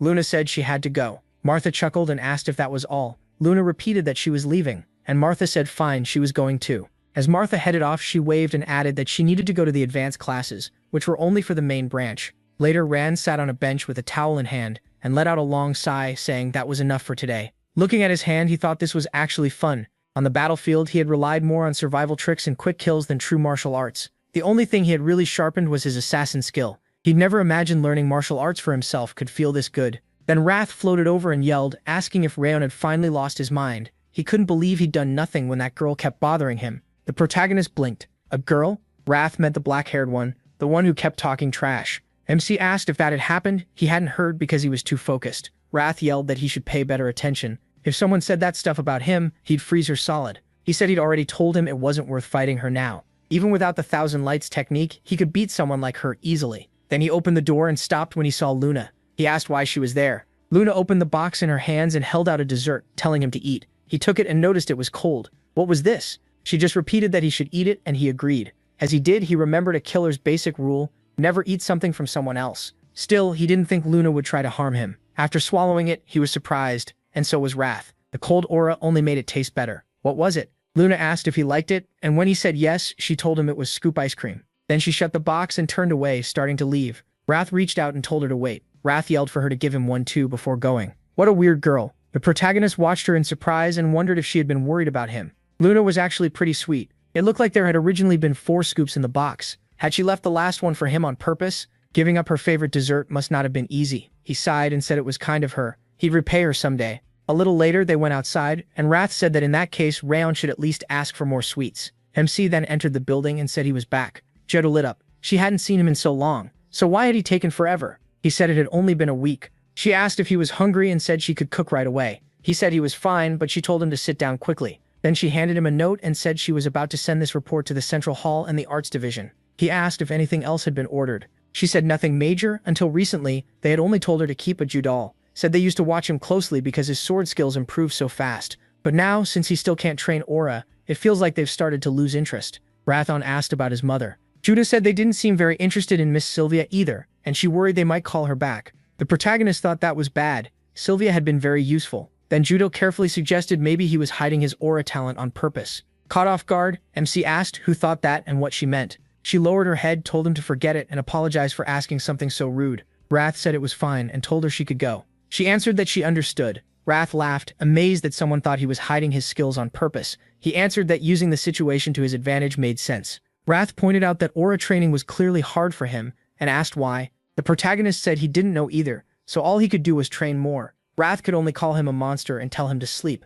Rayon headed for the door, saying only training would help him with aura. Before he could finish, he stopped in shock when he saw Rimmer waiting outside. MC called out, and the instructor looked over and asked if he'd slept enough. Surprised, he asked why he was here. Rimmer said he'd come to teach him. He placed a hand on the protagonist's shoulder and said he would show him what attribute he had. A little later, they walked into the forest, and Rayon said he thought this was supposed to be about attributes, so why were they climbing into the mountains? Rimmer just told him to be patient. Lazy as he was still a great teacher. MC asked how he planned to teach him out here. Rimmer turned back, remembering the first day he saw Rayon's technique. Those flames had been so fierce they felt like standing inside a volcano. His technique was far beyond everyone else's. Even more shocking was how boldly he took in the cold inside his body and mixed it with the fire in his mana circuit. If the protagonist could fully master that technique, Rimmer stopped and said this place should work. Rayon looked around and asked if they were really stopping in the middle of the forest. Why here? Rimmer pointed at him and said he once made a sword from wind to protect his lord. Because of that, he could sense the kind of wind a person should choose. Rayon quietly looked at his hand, and Rimmer added that maybe he should have made the example weaker,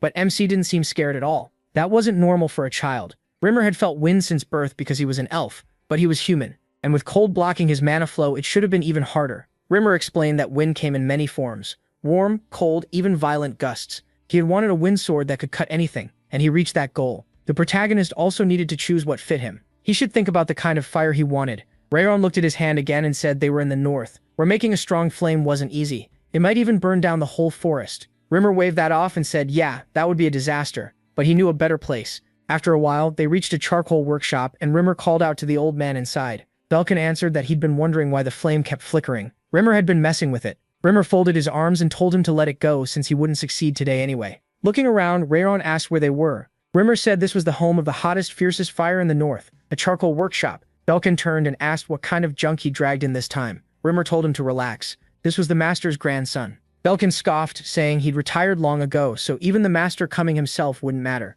Rayon stared at the fire and wondered if this was really just fire. He had seen countless flames in his past life, ones made by others, ones he'd made himself, and even magic fire from wizards. But this was different. The heat, the shape, the sparks, this was the fire he wanted for himself. He reached toward it, then clenched his fist and turned to see the flame had already been lowered. Then the old master introduced himself and said if Rayon expected him to bow politely, he was in the wrong place.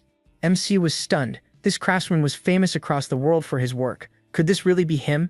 The man rumored to have made Glenn's Sword of True Paradise, the one who vanished 30 years ago, had been here all along. Rayon bowed, said he was glad to meet him, and introduced himself. The craftsman asked Rimmer if he'd already told the boy who he was. Rimmer denied it, and said this old man was the craftsman of Sieghart. Belkin snapped that he was retired. Rimmer agreed, retired for over 10 years. Since then, all he'd done was tend this furnace. He spent the whole year making fire here, so there was no better place to feel a true flame. When Rayon asked for help, Belkin wanted to know why he hadn't gone to the forges. He said there were too many eyes there. He didn't want anyone seeing the technique before he mastered it. Belkin asked what he meant. Rimmer simply said the protagonist was Sylvia's son. Belkin turned back, and MC said he wouldn't be a bother, but begged for one chance to feel the flames. Belkin said he made charcoal, golden charcoal, a kind that could create a fire hotter than white or black charcoal. He'd already spent 10 years trying to invent it, so Rayon could do whatever he wanted, as long as he stayed out of the way. He thanked him with a smile. Later, the two adults stood outside, and Rimmer told Belkin he was kinder than expected. He hadn't thought the old man would agree so fast. Patting his shoulder, Rimmer added that if he kept being nice, he'd bring him some good liquor. Belkin said he wasn't doing this for Rimmer. The moment the boy stepped inside, the furnace flames flared up. The heat jumped so much, it ruined the charcoal. That meant Rayon's aura had the power to control fire. If this really was that child, he might make Velkin's dream come true. For 7 months, the protagonist kept visiting Velkin. He focused on the kind of fire he wanted, and little by little, he began to understand it. People say fire is the wildest and strongest element, but it changes once you can control it yourself. A flame sharpened through years of training is steadier than any other element, and the Thousand Flames technique helped even more. Rayon had told him to think about the fire he wanted. Rayon kept searching for that image. What he truly needed was power to deal with Tellus and restore Sylvia to the place she deserved. The road to those goals ran through darkness where he couldn't clearly see his next step. He needed a bright torch to light the way, a flame that could become his weapon against monsters, stronger than rain or snow, a fire that never wavered. That was the kind of flame Rayon wanted. He felt burning energy sink into his body.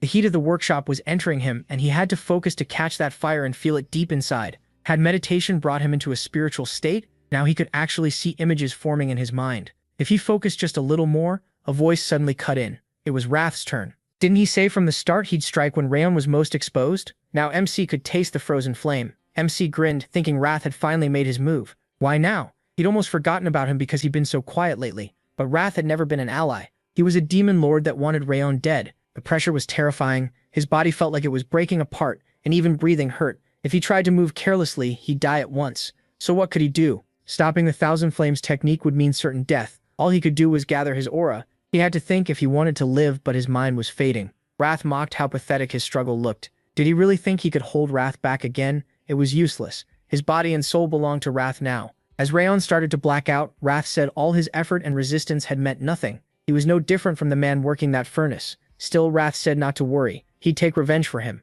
The protagonist caught one word: furnace. That was the hint he needed. This was all or nothing. If he didn't risk it, nothing would change. So instead of taking in the natural mana heated by the furnace, he chose to absorb the mana from the flames themselves, a far hotter, stronger fire that could swallow everything around it. Rowan accepted it all and activated the fire. Wrath screamed, asking what he was doing, and MC answered that he was going to win. At that moment, Velkin sat by the furnace when fire suddenly burst around him. He jumped back in shock as the furnace flame shot up like a pillar. He said he'd never seen a fire that powerful. Looking around, Velkin demanded to know what was happening to the furnace. Then he noticed Rayon nearby and realized the boy was freezing. Even while the furnace blazed, Velkin stood and fearfully asked what was wrong with him, why he was shaking. He called for an answer, but Rimmer suddenly stepped in front of him. Rimmer told him to leave the protagonist alone. No one could disturb him now. Velkin shouted that the boy could die, but Rimmer blocked him and said Rayon had entered a full spiritual state. If they interfered, his insides could burst. Velkin frowned and asked if it was because of the cold inside him. Was there really nothing they could do? Rimmer turned away and said no. It was too dangerous. Frowning, he could only ask MC to survive. Wrath yelled at him to stop and asked what made him think he even had a chance. But he knew one thing. In his last life he died with nothing. Yet even then he didn't give up until his final breath. This time he refused to go out the same way. Then Velkin shouted that the heat was rising too fast. The furnace might break. Robber realized all the mana around them was being pulled into one spot. Was Ron absorbing it? The protagonist let out a scream, and Wrath cursed. Then MC opened his eyes and seized the fire with his hand. Right after that, a huge explosion went off. The shockwave blasted through the roof and Reimer shouted, asking if Ron was okay. He called for an answer. Velkin also shouted his name, but Reimer froze in surprise when the protagonist stood up, wrapped in shining flames. Golden flames? A system message appeared. He had mastered the Thousand Flames technique. Because of the intense heat, it rose to second rank. He also gained second rank fire resistance. 2 mana nodes were freed from the frost curse, and the poor stamina penalty was removed. The leftover ice energy turned into frost aura, which also reached second rank thanks to Wrath's cold. An energy flower bloomed in Rayon's hands. He touched his chest and thought this turned out even better than expected. He was getting close to full strength, though it took way more effort than he thought. Then another system window appeared. It said he had passed Wrath's trial under extreme conditions. As a reward for his grit, all stats went up by 3. MC could hardly believe it. He got in one moment, what should have taken years. Wrath grumbled in disbelief, asking what he even was. Wrath's mind had been right on the edge, so how did he survive that? He shot back that Wrath told him he couldn't do it, that he shouldn't even try. He turned away, but admitted to himself that he had almost died this time. He needed to be much more careful. Now he understood clearly. No matter how close they seemed, Wrath was his enemy. He couldn't expose his weaknesses or secrets. Velkin nervously asked if he was okay. Rowan said he was fine, and Velkin quickly asked if he had really mastered aura. The protagonist said yes, and it was all thanks to him. Then he apologized for wrecking the furnace. Velkin let out a breath and told him not to worry. What mattered was that MC was safe. A furnace like that could always be made again. As he moved toward it, Rowan asked what was inside. Velkin suddenly shouted, "It's..." He dug into the fire with a shovel and pulled out a few coals, calling them golden coal. Sometime earlier, people used to whisper that Velkin was always heading back to his workshop, trying to make golden coal. Most thought it was just a legend, and that he was wasting time out of boredom. Now Velkin said they got lucky. Golden coal was stronger than white coal, and burned longer than black coal. Thanks to Rayon, he finally made what he'd chased for decades. He asked if that tiny amount was really it. Velkin looked at him and said that every time the protagonist came to train there, the furnace fire grew fiercer. His breathing technique gave it new strength, and the heat filled the whole workshop. Velkin said he was just an old smith who had spent his life at the anvil, but even he could tell this happened because of Rayon. So he had one question. What was MC's goal? What kind of swordsman did he want to become? He answered that he wanted to be a swordsman who never gives up, no matter the enemy or the situation. Velkin smiled, surprised to hear that from someone so young. A swordsman who never retreats. Good. In 3 or 5 years, Rayon should be ready to truly master the sword, and once he was certain of his path, he should come back. That treasure would be waiting. The protagonist asked if that meant Velkin would forge him a sword even though he'd quit. Velkin said people do come out of retirement sometimes. Until then, MC just had to stay alive. Later, Velkin walked him out and said goodbye. He headed down the forest path while Rimmer stood on a cliff, and said he'd been curious to see how this would turn out. Rayon had finally mastered aura. If nothing else, he was amazingly good at making people worry. Wasn't that right, boss? Behind him, Glenn stood there with a hard look. Smiling, Robert asked if he'd been coming every day because he was worried about the protagonist. He must feel better now. Glenn said he wasn't worried. Robert went on, saying maybe the forge heat played a part, but MC's aura quality and purity were incredible. He had even stabilized it, proof of huge talent. Glenn disagreed. Robert looked confused, and Glenn said Rowan had turned even his limits into strength. Later, Luna waited in the 5th training hall, wondering when he would come back. She remembered the others talking. 7 months had passed, and he still hadn't mastered aura. Maybe all the praise about him was fake. Maybe Bowen or Martha deserved his spot, and he was all empty talk. Then Luna looked at the box in her hands and thought she wanted to help him. Her mom always said kindness should be repaid with kindness. Suddenly, she looked up and saw Rayon in the doorway. He turned and said nothing bad had happened to him. Since he'd said that himself, the protagonist muttered for him to stop showing off. One day, he wished him luck. Rayon looked ahead, surprised. Luna? She opened the box of sweets and told him to cheer up. MC took one with a smile. It was the same ice cream as last time, and he thanked her. Luna stared, surprised. The cool air and scent around him felt even stronger and nicer now. Ran took a bite and froze. This taste, it was just as good as the first time. He wanted to eat the other 2 right away. Then he reminded himself he couldn't take all her snacks. She was sharing. He told himself to stop acting like a kid, calm down and close the box. Then he thanked her and said it was delicious. Luna asked if he wanted more, but Ran said one was enough. She then asked if he felt better. He looked at her surprised, then let out a breath and said, "Yeah, he did." Luna smiled, said okay, and walked off still smiling. Raon watched her leave, thinking he really didn't understand that girl. After a while, Reimer stepped up and asked if training had gotten boring. Then he announced that next month something special was coming. Since everyone had learned the basics and training methods, it was time to focus on their energy core. One of the boys asked what he meant, and even another student looked confused. Smiling, Rimmer revealed they'd be having duels next month. Martha was thrilled to hear it. Rimmer added that the results would affect both rankings and status, so they should spend this month preparing. Then Martha raised her hand and told him to wait. What about the ones falling behind? Some still hadn't mastered aura. Everyone looked at Rayon, but Rimmer said actually every student had completed that task. Martha's eyes widened and she asked when that happened. Rimmer answered, yesterday or today. He didn't remember. Martha grinned and said finally, something fun. She was bored to death while he was stuck on the basics. She walked up to Rayon and reminded him that she hated kids weaker than her. She tolerated him long enough, and if he couldn't handle it, he should give up his spot. She'd show him how things were really done. Suddenly Burns' hand came out in front of her, telling Martha to leave him alone. Rayon had only just mastered aura, and the duels weren't for another month. If she pushed now, she had no honor as a swordsman. Martha put a hand on Burns' shoulder and mocked him as young Master Burn. He cared so much about honor because it was all he had. Anyone strong enough to defend themselves earned their place. That should be obvious to him. Burn frowned. Martha jerked a thumb at the others and said those fools mastered aura in a month, while their so-called best student barely did it in 6. Even harder techniques took less time. That meant the protagonist had no talent, and Burn knew it because they'd both gone through the determination ceremony. He stayed silent, thinking that a swordsman without aura could never become famous.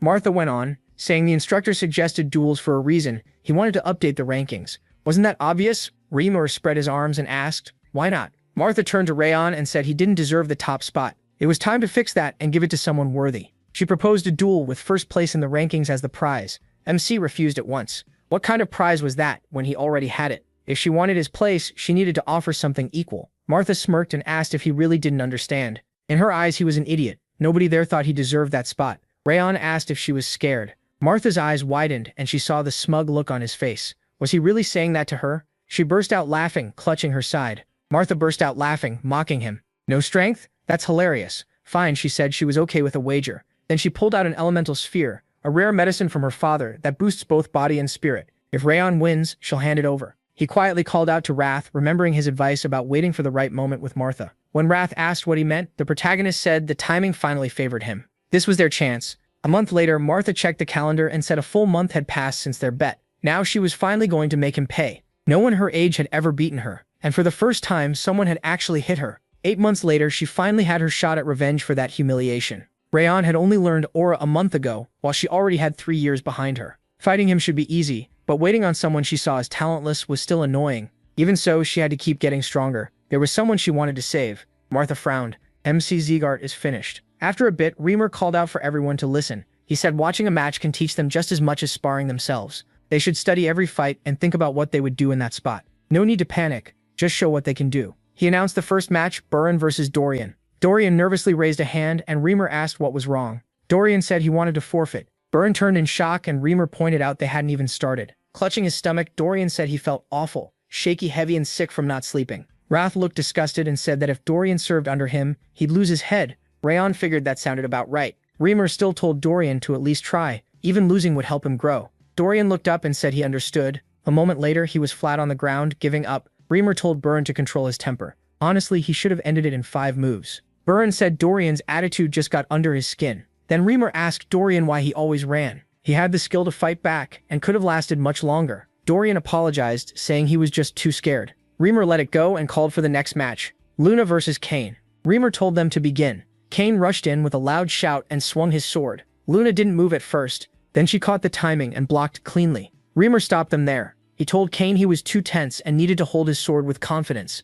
Luna had defended well, but she still hadn't fully finished her aura. She answered with a quick yes. After a while, Reamer called the last match. He joked that everyone must have been waiting for this one. The students stepped forward, clearly excited. Reamer announced Martha and Rayon Zeegart. Martha attacked first, but he blocked it with a frown. Then he shoved her back and countered, catching Martha off guard. She smirked and leaped back. She admitted she didn't expect him to stop all her attacks. He had skill, no doubt, but to her that talent ended at swordplay. Someone like him, with no gift for aura, would never stand out. Martha lifted her sword and charged again. Rayon blocked and let out a small grunt. Martha looked surprised that he held it, then mocked him. How much longer could he keep that up? She said aura depends on talent, even more than swordsmanship. In her eyes, his aura had barely grown at all in 7 months. With something that small, he'd never become a true swordmaster. Frowning, she warned him to give up now or her next strike would break his bones. Rayon swung his sword and snapped back. Talent, you people never stop talking about it. This whole house is obsessed. Martha smirked, saying of course someone clumsy like him would hate hearing about real talent.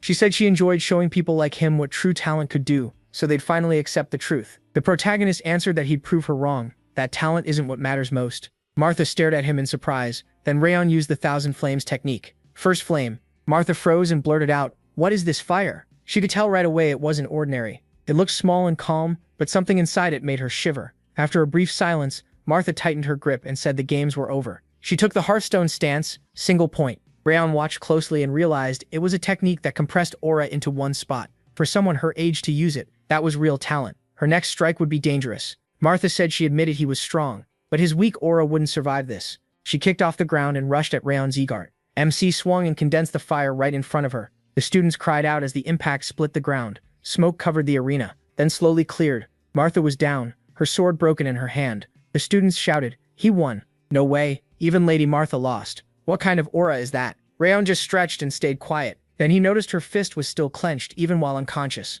To him, that mattered more than skill or talent. Martha's willpower was incredible. Later, Glenn asked if the protagonist Zeegart had really beaten Martha. Rimmer spread his arms and said yes, completely. Martha had trained her aura for over 4 years, which made it even more amazing. Glenn looked down and said the flame he saw that day was remarkable, like a flower made of fire. It was small, yet impossible to compare by size alone. He was sure the whole family knew by now, so Rayon needed guidance before pride got to his head. Rimmer agreed. Then Glenn asked how Martha was doing. Rimmer said her injuries weren't serious, but she hadn't left her room. It was probably the shock of losing. Glenn said he hoped she could get through it. Later, MC was planting a flower when Wrath started yelling at him to do it properly or he'd ruin it. He barked that he needed to dig better or be frozen to death. He turned and said Wrath was done, pretending to be tough, which made Wrath yell even louder. Wrath said the protagonist should be thankful for his terrible elemental resistance. The protagonist didn't care. The night after beating Martha, the miracle medicine he won from the bet boosted his stats a lot. The system showed that a stronger fire ring had formed. It had reached the 4th stage, strengthening both mind and soul.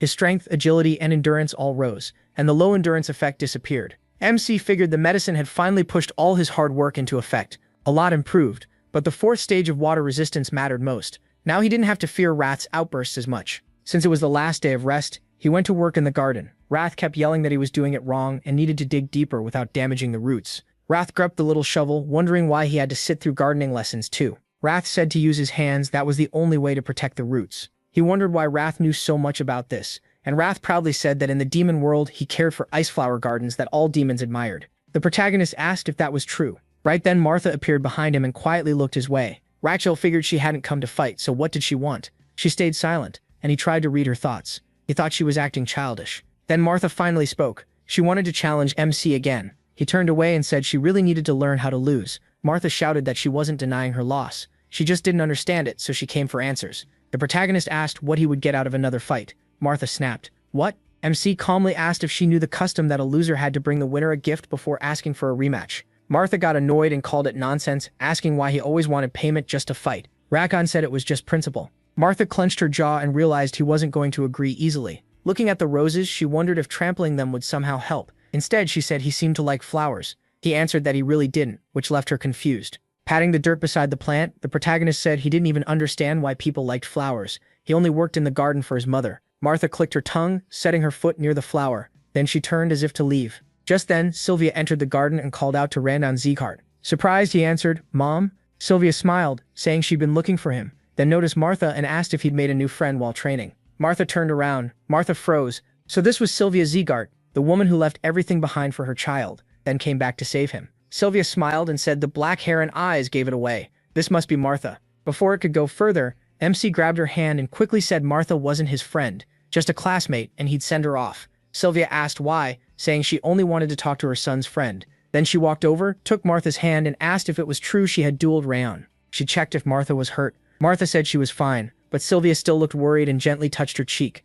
Sylvia said she knew Daniel had brought in a talented child, but she hadn't expected someone this gifted, and this cute too. Then she asked what had brought Martha here. Martha shyly said she only had something to tell him, and was already leaving. Sylvia stopped her and asked if she wanted to stay for lunch. Martha blinked in surprise, and Sylvia said she couldn't send the protagonist's friend away hungry. Martha just froze in shock. A little later, MC and Martha sat across from each other at the table. He glanced at Sylvia and wondered what was going on. Sylvia set a dish in front of Martha and explained that Rayon liked meat stew, so she often made meals like this for him. Then she asked if Martha was a year older than him. Martha said yes, she was 15. Sylvia smiled and asked whether training had been hard for her, but Martha said not really. Sylvia went on, saying the cooks here were good, though the meat wasn't as nice as what they had in the main house, so it might be a little tough. She gave Martha's shoulder a soft pat and told her to chew carefully, otherwise she might get an upset stomach. That instantly reminded Martha of her own mother. Her eyes dropped and she quietly chewed the meat. After a while, Martha thanked Sylvia and said the food was delicious. Sylvia brushed it off. Happy Martha liked it and said she hoped she and the protagonist would stay friends. From behind them, the protagonist whispered, asking what had gotten into his mother. Didn't Martha come here to fight? Wrath could only say who knows. When Martha stepped outside, she thought MC probably thought she was crazy, but Sylvia's eyes felt so much like her mother's. That was why she couldn't refuse. The face, hair, and voice were all different, yet for a moment it felt like standing beside her mother again. After her mother was taken by the white blood cult and Martha was adopted by Daniel, she swore she would never lose until she found her mother. She had kept that promise all this time, but then she lost to Rayon. Daniel had accepted her because of her talent, and now if she kept failing, maybe he would cast her aside. Her father was kind, but what if he was only pretending to search for her mother? If that happened, all her hope would be gone. She was never meant to lose. She entered her room and found a servant waiting. He said she was back later than usual. Martha asked if he had been waiting for her. He said yes. Daniel had sent a letter. Martha stared at the envelope and asked if it was really from her father. The servant said it was, likely written after the duel. In it, Daniel congratulated Martha on her first defeat. One loss didn't make her a loser, so she shouldn't cling to it. She just needed to understand why she lost and use that to grow. He added that he wished he could comfort her in person, but his mission was taking longer than expected. At the end, he asked her to forgive him for not being there. He wrote that he was still searching for her mother and would never give up, so she shouldn't doubt that. Martha stepped forward and told the servant to let her father know she understood, and that she was deeply grateful. The servant bowed and said he would. Martha turned to the door, thinking about how badly she had lost, not from carelessness, but because she was truly beaten. She went inside, picked up her blade, and decided it was time to accept that loss and move forward. She couldn't shame her father. If she acted like nothing happened, she would learn nothing, and then she'd never be able to face him. So Martha cut off her long hair. This was her new start. She would keep moving, throw away that weak, pitiful past, and grow stronger. The next day, the students were stunned, asking what had happened and whether Lady Martha had lost her mind. Martha walked up to Raon and said she wouldn't give some heartfelt apology for everything she'd done. Still, she would keep her word. He asked what word she meant. Martha replied, it was their deal. The loser would step back and accept their place. That was all she came to say. As she turned to leave, the protagonist was honestly surprised. He hadn't expected her to be this straightforward about it in such a short time. Martha had really changed. Not bad for a start, and she was still young. Then Martha smacked Dorian and yelled at him for blocking the way. Terrified, he quickly begged forgiveness. Raison watched and thought the change seemed to apply only to him. Still, with the new school year starting, little by little things were shifting. Martha now calmly followed his lead as the senior student. Burin had also grown calmer, which helped his leadership.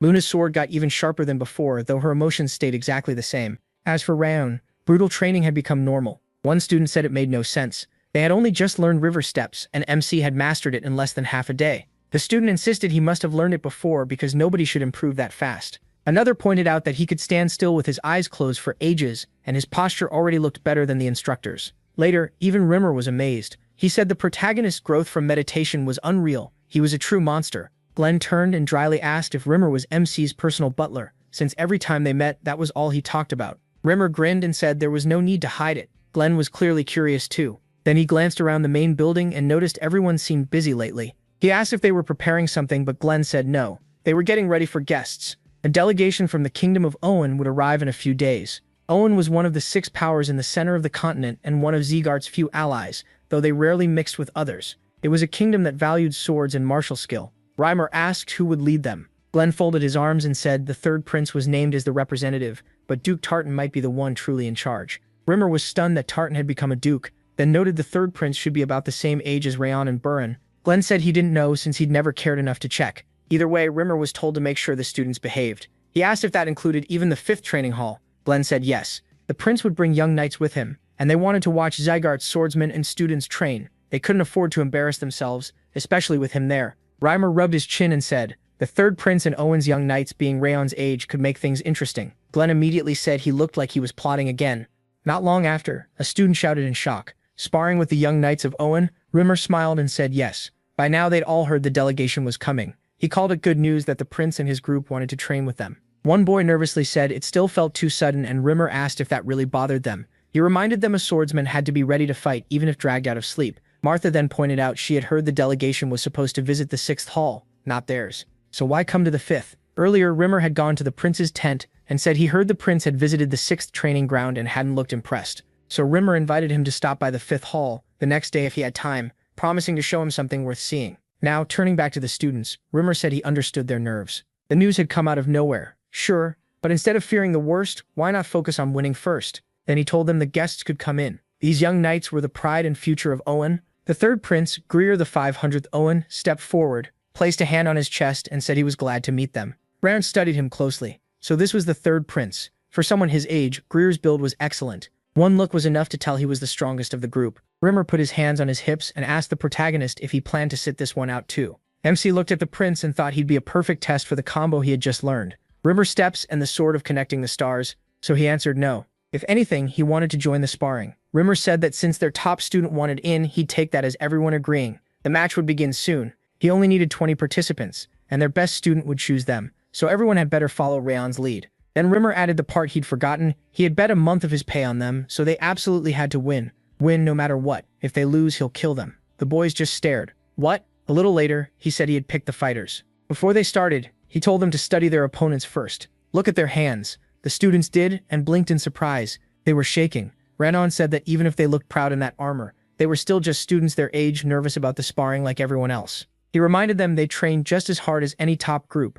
All that sweat and blood would matter today. So they needed to drop the fear and fight with everything they had. The students shouted back, "Got it." Ranon then set the order. The first match mattered most because it could lift everyone up, so he decided to open with someone who was very likely to win. Martha would fight first. He asked if she was ready. Martha waved him off and said she'd finish this fast. Rimmer called the fighters to the center when ready. Buran muttered nervously, "Is he really our age? Why is he so huge? He already looks like a real knight." Tar stepped out and introduced himself as a fighter from Owen. Seeing Martha, he said she looked fired up for someone her age. The others worried the size gap was too big. Even Martha might struggle. Martha just sneered. A great fight? No, she'd crush him. That was enough talking. She charged. Greer watched and thought she was surprisingly fast. The swordsmen from the 5th hall were clearly strong, worthy of the Zegart name. Their level was close to royal knights. The 6th hall had let him down a bit. They trained well, but were clearly below the Robert family students. This hall, though, was the real thing. A little later, Tartan asked why Rimmer had suddenly invited them to the 5th hall yesterday. Rimmer grinned and said chances to cross blades with one of the Empire's 6 great knights didn't come often. He figured it would be a good lesson. Tartan said it was strange hearing that from the man once called the Brilliant Sword. Rimmer shrugged and said they couldn't stay sheltered forever. Then he suggested a bet. Tartan laughed, asking if Rimmer still hadn't quit gambling, and what the rules were. Rimmer held out his hand and proposed 20 matches with a prize for the winner. It'd be more fun if they put something on the line. Tartan studied him, and said Owen's students got elite training. Did Rimmer really think his side could beat them? Rimmer said he trusted his students, just like Tartan trusted his. Right then Martha slammed into Tartan and shattered his sword. He barely had time to react before Martha swung again and smashed him in the stomach. Tarj cried out, and then Martha was declared the winner. Raywan watched closely, impressed. He'd thought she might hold back after their last match, but she looked even faster and stronger now. She sheathed her sword and mocked Tarz. What was the point of all those muscles, if he couldn't even go all out on the first strike? Idiot. The protagonist thought it was interesting. Wrath grumbled that interesting was a stretch. It was just bugs fighting in sand. Rayon said those bugs were still young. Wrath snorted that even young demons fought in a more exciting way. MC squeezed him and told him to be quiet. He was enjoying this. Rimmer called for the next one, the 18th match, Luna versus Adelia. He looked at Luna and said it was her turn. She gave a short nod. She stepped forward, and when Adelia asked, she gave her name. Luna. Adelia stared at her oddly. Then fire wrapped around Adelia's body. Luna calmly said she hated fire. She gripped her sword and cold mana spread around her. Their blades met, and the clash kicked up smoke across the arena. Then Luna slipped behind Adelia, making her spin around in shock. Was that an illusion? Luna rested her blade on Adelia's shoulder, and Rimmer announced Luna as the winner of the 18th match. Adelia admitted defeat and thanked her for the battle. But Luna ignored that, walked to Rayon, and asked if he saw her fight. The protagonist told her she did well. Luna sat down and gave a pleased little yeah. Rimmer smiled. Now it was 9 wins to 9. Things were getting heated, so he called round 19 Burin and Saloon, get ready. Saloon Castle introduced himself and said he had recently become a knight. Burin introduced himself as a student here. Rayon studied them and realized Saloon was strong, the strongest Owen student besides the third prince. Rimmer gave the signal to start. Burin rushed in with a sword strike. Saloon frowned. Their skill levels were even, and if either one dropped their guard for a second, it would end right there. He was sure Burin knew that too. The two kept pushing until both suddenly stopped. The students gasped, both swords had broken. Then Romer shouted that the round ended in a draw.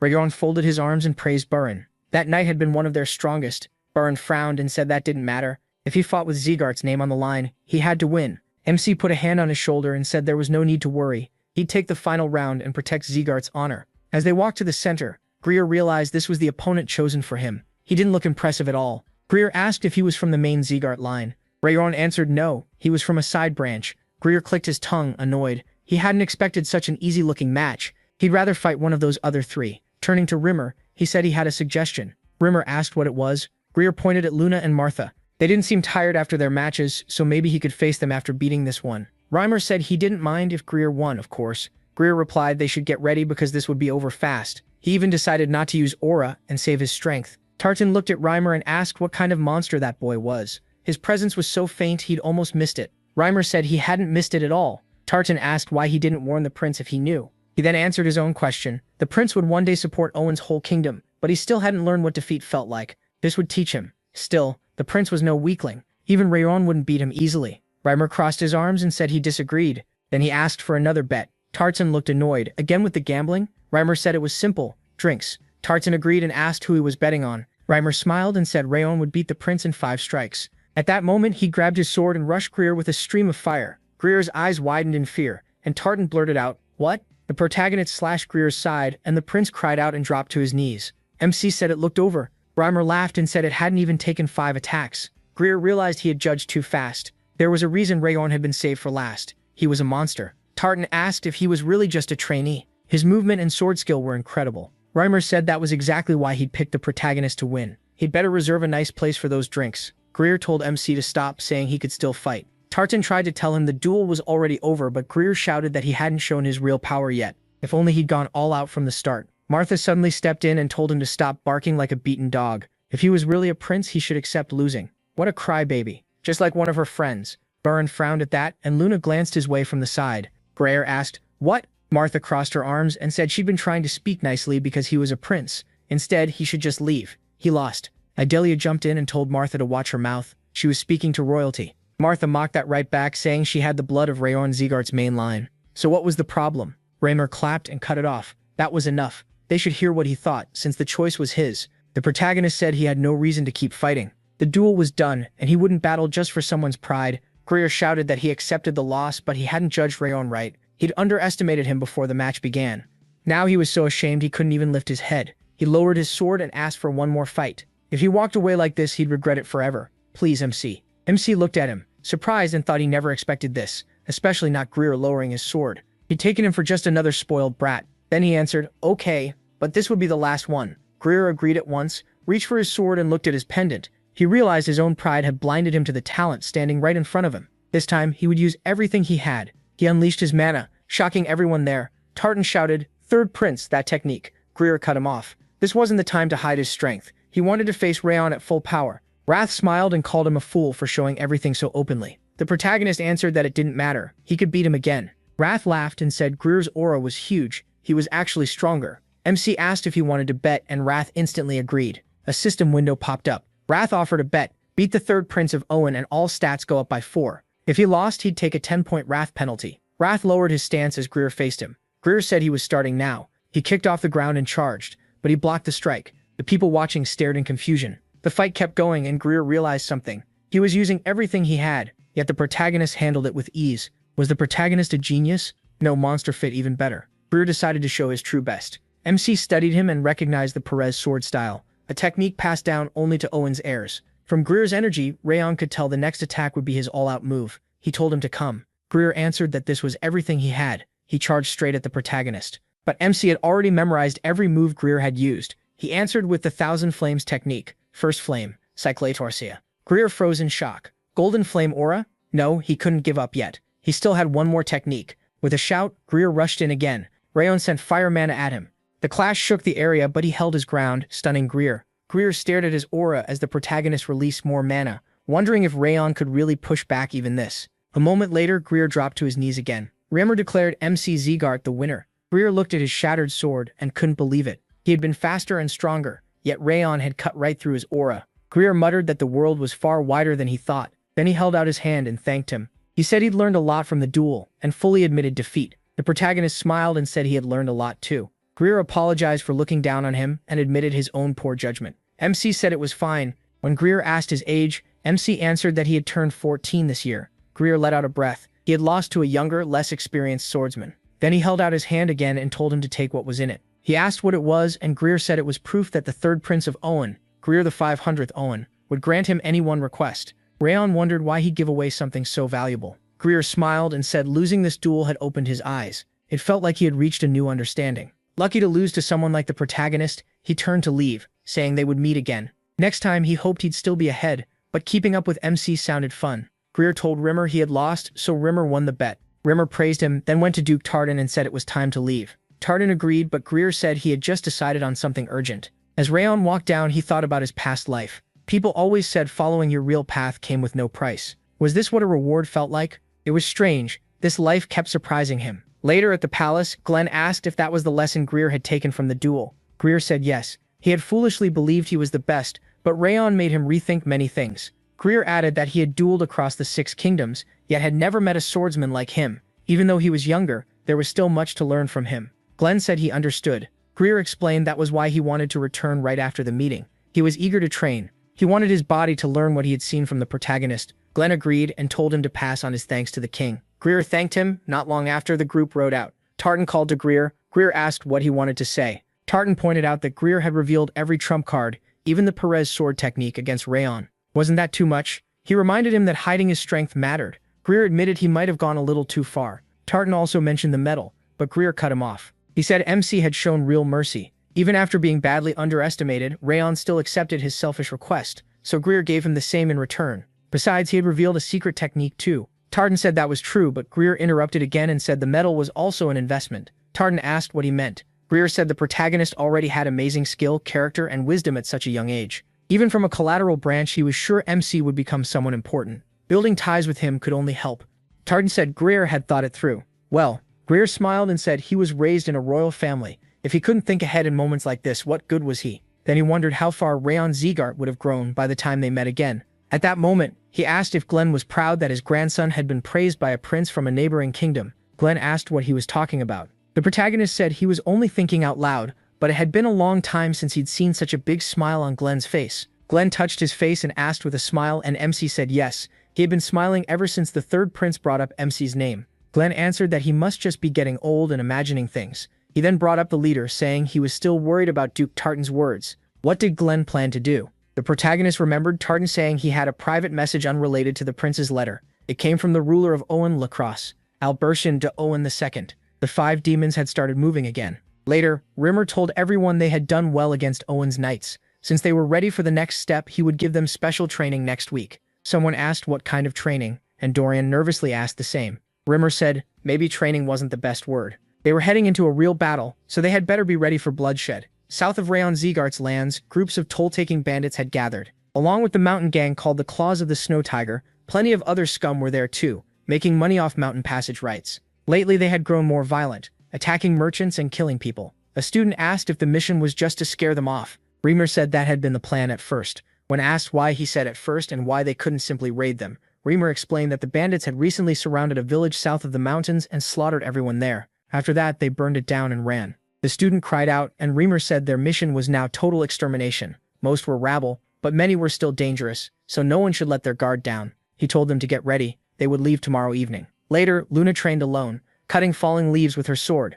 She had decided to work on her stance before tomorrow's mission, but something still felt off. Rayon's lunges were smooth and flexible, hers weren't, and she couldn't tell what she was doing wrong. Looking toward the mountain, Luna thought MC was probably still training too. Maybe she should ask him for help. Then she shook her head. She didn't want to bother him. She had to figure it out herself. After a while, she climbed the slope and lay down, thinking she felt weaker than before, but her movements were definitely smoother. That was enough for today. She wondered if Rayon was still there. Maybe she could stop by and say goodbye before heading home. She remembered saying she'd bring ice cream, so she should get back early this weekend. Luna turned and thought, right, she'd go home early, talk with him tomorrow, and share the ice cream then. As she turned the corner, someone called out to her. Luna looked back and her eyes widened in fear. Surya smiled and said it had been a long time since they had seen each other. Luna cried out, Surya! He stepped closer and said it was hurtful that she wasn't happy to see her own brother. Luna started trembling, and Surya said Rimmer's training seemed to be helping. She had gotten much stronger than he expected, and he said he was proud of her. But surely she wasn't really planning to go to war and risk her life. Luna jumped back with a terrified scream. Surya mocked her, saying she had forgotten everything he taught her so fast. Maybe she needed another reminder. Then he asked for the name of her pet chipmunk. Ruby, Luna answered in fear. Brother, Surya pulled out the chipmunk and smiled, saying she would remember everything now. Let Ruby's death be a lesson. Brother, stop. Luna remembered the chipmunk's dead bodies and her brother's face. She dropped to her knees and screamed. Covering her ears, she kept crying out while Surya bent down and told her life belonged to him. Until the right time came, Luna should not even think about risking it. All she had to do was stay alive until he decided otherwise. Then an explosion hit, and Rayon appeared in front of Luna, glaring at Surya. He asked who he was. Surya smiled back and said it was rude to ask someone's name before giving your own, especially after barging into another person's conversation. Rayon answered that looming over a girl in a narrow alley was rude too. Was Surya a thief or planning something worse? The man paused, then said it only looked bad from the outside, but really he was Luna's older brother. He glanced at her shaking beside him, clutching her head in terror, and doubted that right away. Was that really her brother? The man raised his hands and claimed he just got carried away because he was happy to see her after so long. Rayon asked if crushing that rodent in front of her was supposed to be a joke. The man gave an awkward laugh and said it wasn't a real chipmunk at all, just a toy. He showed his clean gloves and insisted he'd never kill a living animal. The protagonist instantly understood he had burned away the blood and flesh with his aura. Then the man set a small box on the ground and said he had only come to bring his sister some treats before leaving on a long mission. Looking at Luna, he said she had a very nice friend and hoped they would stay close. After that, he waved, apologized for taking the joke too far, and walked away. Rayon Zegart recognized him. He was a sword genius from the Slyant house, one of the 12 monsters who could one day become one of the next generation's rulers of the Slyant family. MC had only heard of him before his reincarnation, so this was their first meeting. But he already knew the truth. This guy was a madman pretending to be a kind hero. He gave off the same rotten feeling as Darius. Once he was gone, Rayvon held out a hand to Luna and offered to walk her back. When they reached the carriage, she thanked him for coming to say goodbye. He told her to sleep early since they were leaving the next day. She got into the carriage without a word and left, but what had just happened kept spinning in her head, and it stayed with her even after she got home. Opening the box her brother had left, Luna thought he had shown up again, and he still hadn't changed at all. Back when she was little, she once came to him with scratches on her arms from her pet and tried to explain that everything was fine, that Ruby was only upset because she was pregnant. He killed it anyway, saying his dear sister shouldn't be hurt by some animal or really do anything at all besides breathe. He even warned her that if she told anyone, he would kill them too. He said he'd destroy the house and burn everyone but her. That's when she decided staying quiet was the only way to keep anyone from getting hurt. When she first came here, she thought she was the only outcast, the only one who knew pain. Then she met someone she could share that pain with. That person was Rayon Zegart. She saw how kind he was, how hard he worked, and how much he had suffered. Watching him change through pure effort and earn everyone's respect made her believe she could change too. She worked beside him to make that real, but now it felt impossible. Things only stayed calm as long as she endured everything alone. The next day, they headed for the southern edge of Zegart territory, to the village of Jartan. Rumor said they would spend the night there and praise them for making it through the dimensional gate. He told them to rest while they could. This would be their last chance before the mission. A village official welcomed them and led them to their rooms. After settling in, Round thanked Wrath. Without his warning yesterday, he might not have noticed anything. He hadn't realized that man was hiding his presence. Wrath said he only wanted to protect his source of ice cream. Still, the protagonist kept thinking Syria might be gone for a while on that mission, but Luna was clearly afraid of him.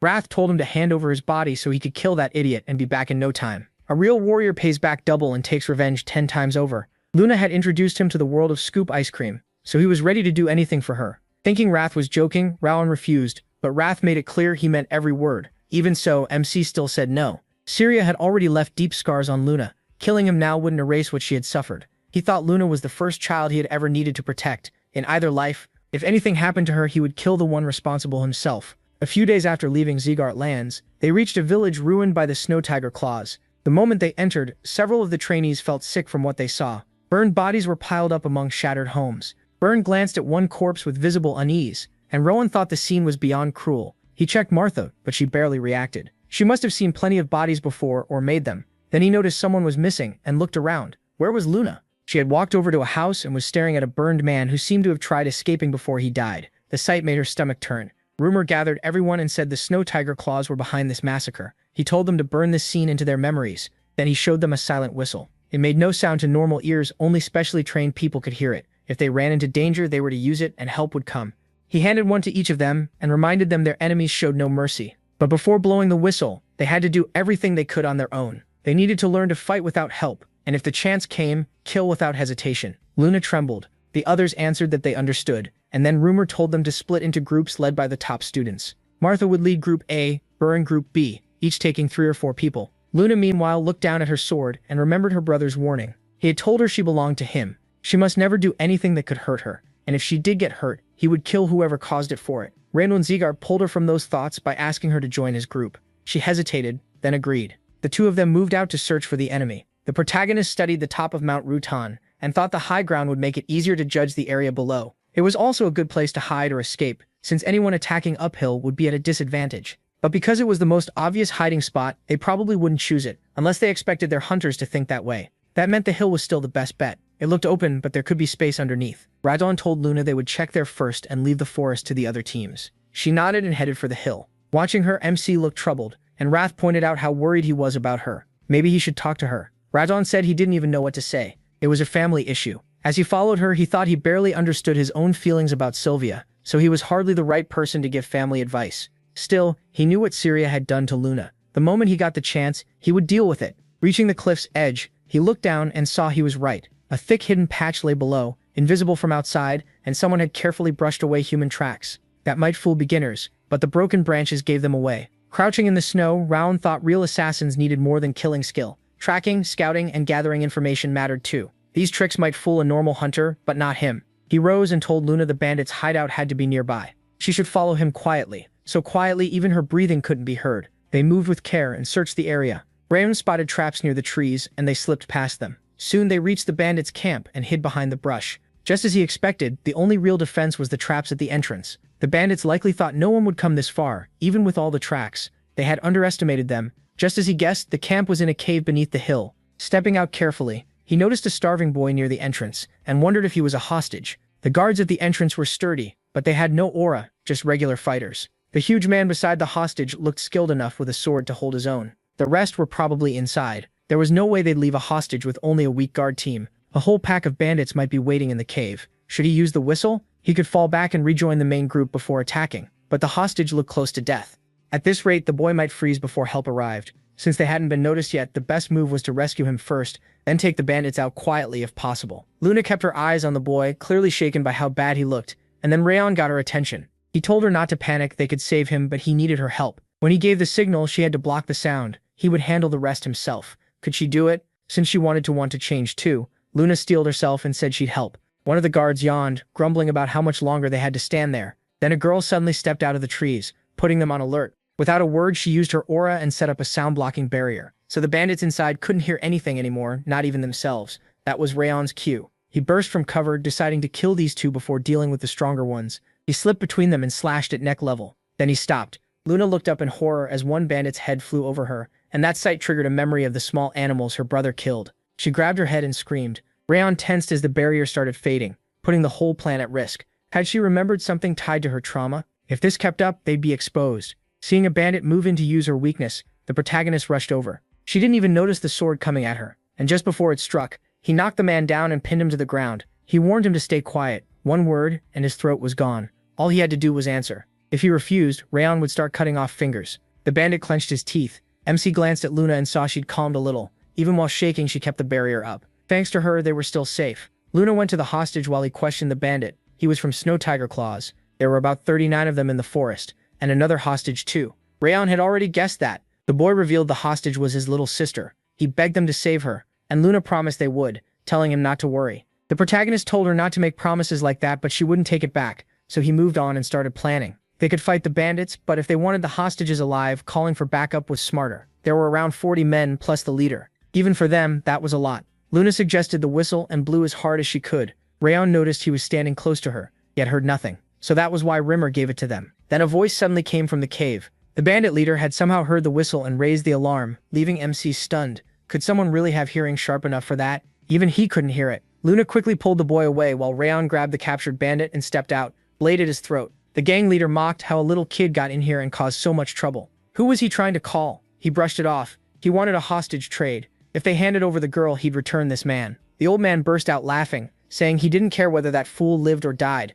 The girl mattered. He didn't. He told Rayon to lower his sword, and one bandit aimed his blade at the girl. Her scared cry made the protagonist snap. He told Luna to turn away and wait for his signal. Then he killed the hostage, and the others surged forward. But too late. They were furious. Rayon hurled his sword at them, and it struck the man holding the girl. As he screamed, MC gave Luna the signal to make a frost fog with her aura. She moved at once, touching the snow, and a white cloud spread fast, cutting the bandit's sight. Rayon used the cover, rushed into the cave, grabbed the girl, and escaped with Luna. When the fog cleared, the bandits realized she was gone and immediately chased them. The girl was clearly important. After a while, they found a safe spot, but the children were freezing and asleep, so they couldn't keep moving. He said they didn't know what the bandits might do to the village and suggested ending this here. He told Luna to guard the children, but she didn't want him going alone. His arm was hurt, and she argued back. Rayon insisted he was fine. He said he'd wipe them out fast and be right back, but she still tried to stop him. It was too risky in his condition, and their instructors would arrive soon. They only had to wait. The protagonist cut in, crouched to her level, and told her real combat was terrifying. Even veteran swordsmen got scared, let alone kids like them. But there was something worse than fear, doing nothing because of it. These bandits had done awful things. Some of the dead must have been villagers trying to protect others. Others probably fought to the end for the people they loved. They couldn't let those deaths mean nothing. They were swordsmen of House Zegart, and they had to do their duty to the end for the fallen and for those still alive. He said he didn't know what her brother had done to her, but the more she feared him, the more that shadow would swallow her. Only she could protect herself and the people she cared about. Then he placed something from inside his clothes into her hand and said what happened next depended on her choice. With that, he took up his sword and headed for the bandits, telling her to stop living in his shadow. His words brought tears to her eyes. She wanted to change. She wanted to break free from him. She didn't want to stay chained to the past. She wanted to protect what mattered. Looking at the wooden chipmunk figure, she decided she was done hiding in the dark. She wanted to step into the light. Meanwhile, Rayon was cutting through the bandits without mercy, making the rest uneasy. They couldn't stop him, even though he was just a kid. The bandit leader couldn't understand how they were losing to him. Then one bandit jumped at Rayon from above, but he dodged in an instant. The leader tried to strike from behind, yet the moment he attacked, he sensed something was off. He looked forward in shock. MC was gone. He was behind him now, asking how long he planned to wait for a cheap opening like a coward. Rayon killed him at once and turned to the others. Stunned, they called him a monster, unable to believe a child could be that strong. He told them to surrender since their leader was dead, but something sharp flew at him, and he barely knocked it away.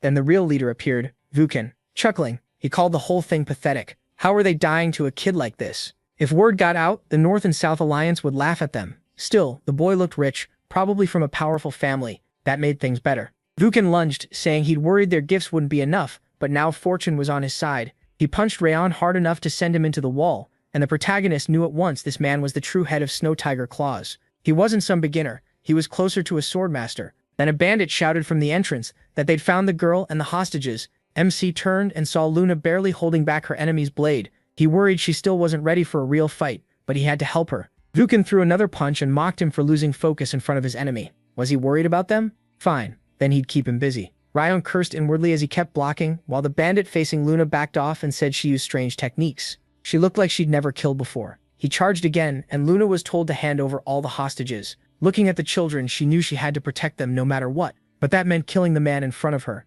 Luckily, he wasn't the strongest. She aimed her sword at him and tried to tell herself she could do it. She needed to remember Rayon's words, but her fear wouldn't fade, and her brother's shadow appeared before her. He was holding her sword. The moment she saw him, her vision darkened. She told herself to push him out of her head, but she couldn't. How could she protect anyone like this, like Rayon did? She was too scared to even swing properly. Until now, she hadn't protected anything. What was she supposed to do? Then his voice reached her. pulling her from the panic and making her look back. When their eyes met, he smiled and said it was okay. She could do it. That made her burst into tears. He had pulled her out of the darkness and shown her a way forward. She knew she'd have to thank him for giving her courage, for believing in her and helping her move on. She tightened her grip, swung her sword, and cut through her brother's shadow. Then she rushed the bandit, froze his legs, and struck a killing blow. After that, she looked at Rayon with resolve, while the bandit leader sighed in annoyance and asked he cursed his men for still losing to a bunch of kids, but the protagonist shot back that they were more than just children. That girl had beaten the darkness in her past by herself. Her heart was kinder and stronger than anyone he knew. She was the kind of swordswoman who broke through limits.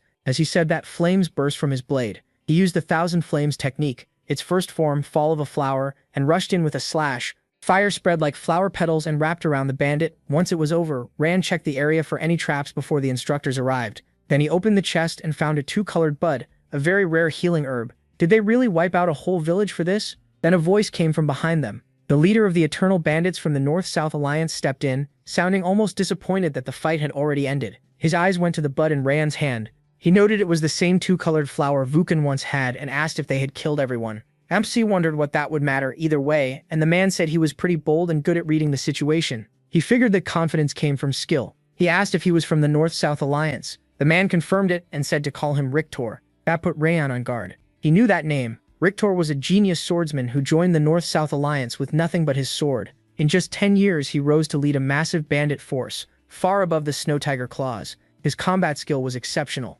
Rictor guessed the protagonist came from a noble house and asked if he was from the main Seagart line. Since their swords had no engraving, they had to be apprentices. Then he wondered if he should just kill them. The moment he said it, a cold wind hit Rayon. Rictor wasn't hiding his killing intent at all. To MC, who had once lived as an assassin, that much was nothing. He reached for his sword, and Rictor asked with a grin if he could handle this. He said nothing, thinking he could kill him with a strike from behind. A direct fight would be tough right now, but even so, he didn't want to back down. He drew his blade and told Rictor to pull his weapon and fight. Rictor touched his sword and, a little surprised, said he would die then. Rayon answered that if he was weak, so be it. The bandit chuckled and said kids shouldn't toss around words like that. As they talked, he wanted to fight him even less. Killing the protagonist here would be a waste. The protagonist answered with confidence that a warrior doesn't get to choose where he dies. The bandit stared at him and wondered if he was really a child. Where had he learned words like that? Then he added there was another reason he didn't want to kill him. The fierce wind had been watching them for a while. Rayon didn't know who he meant, and Rictor jumped onto a rock and said that if he ever joined the North and South Alliance, that would be good.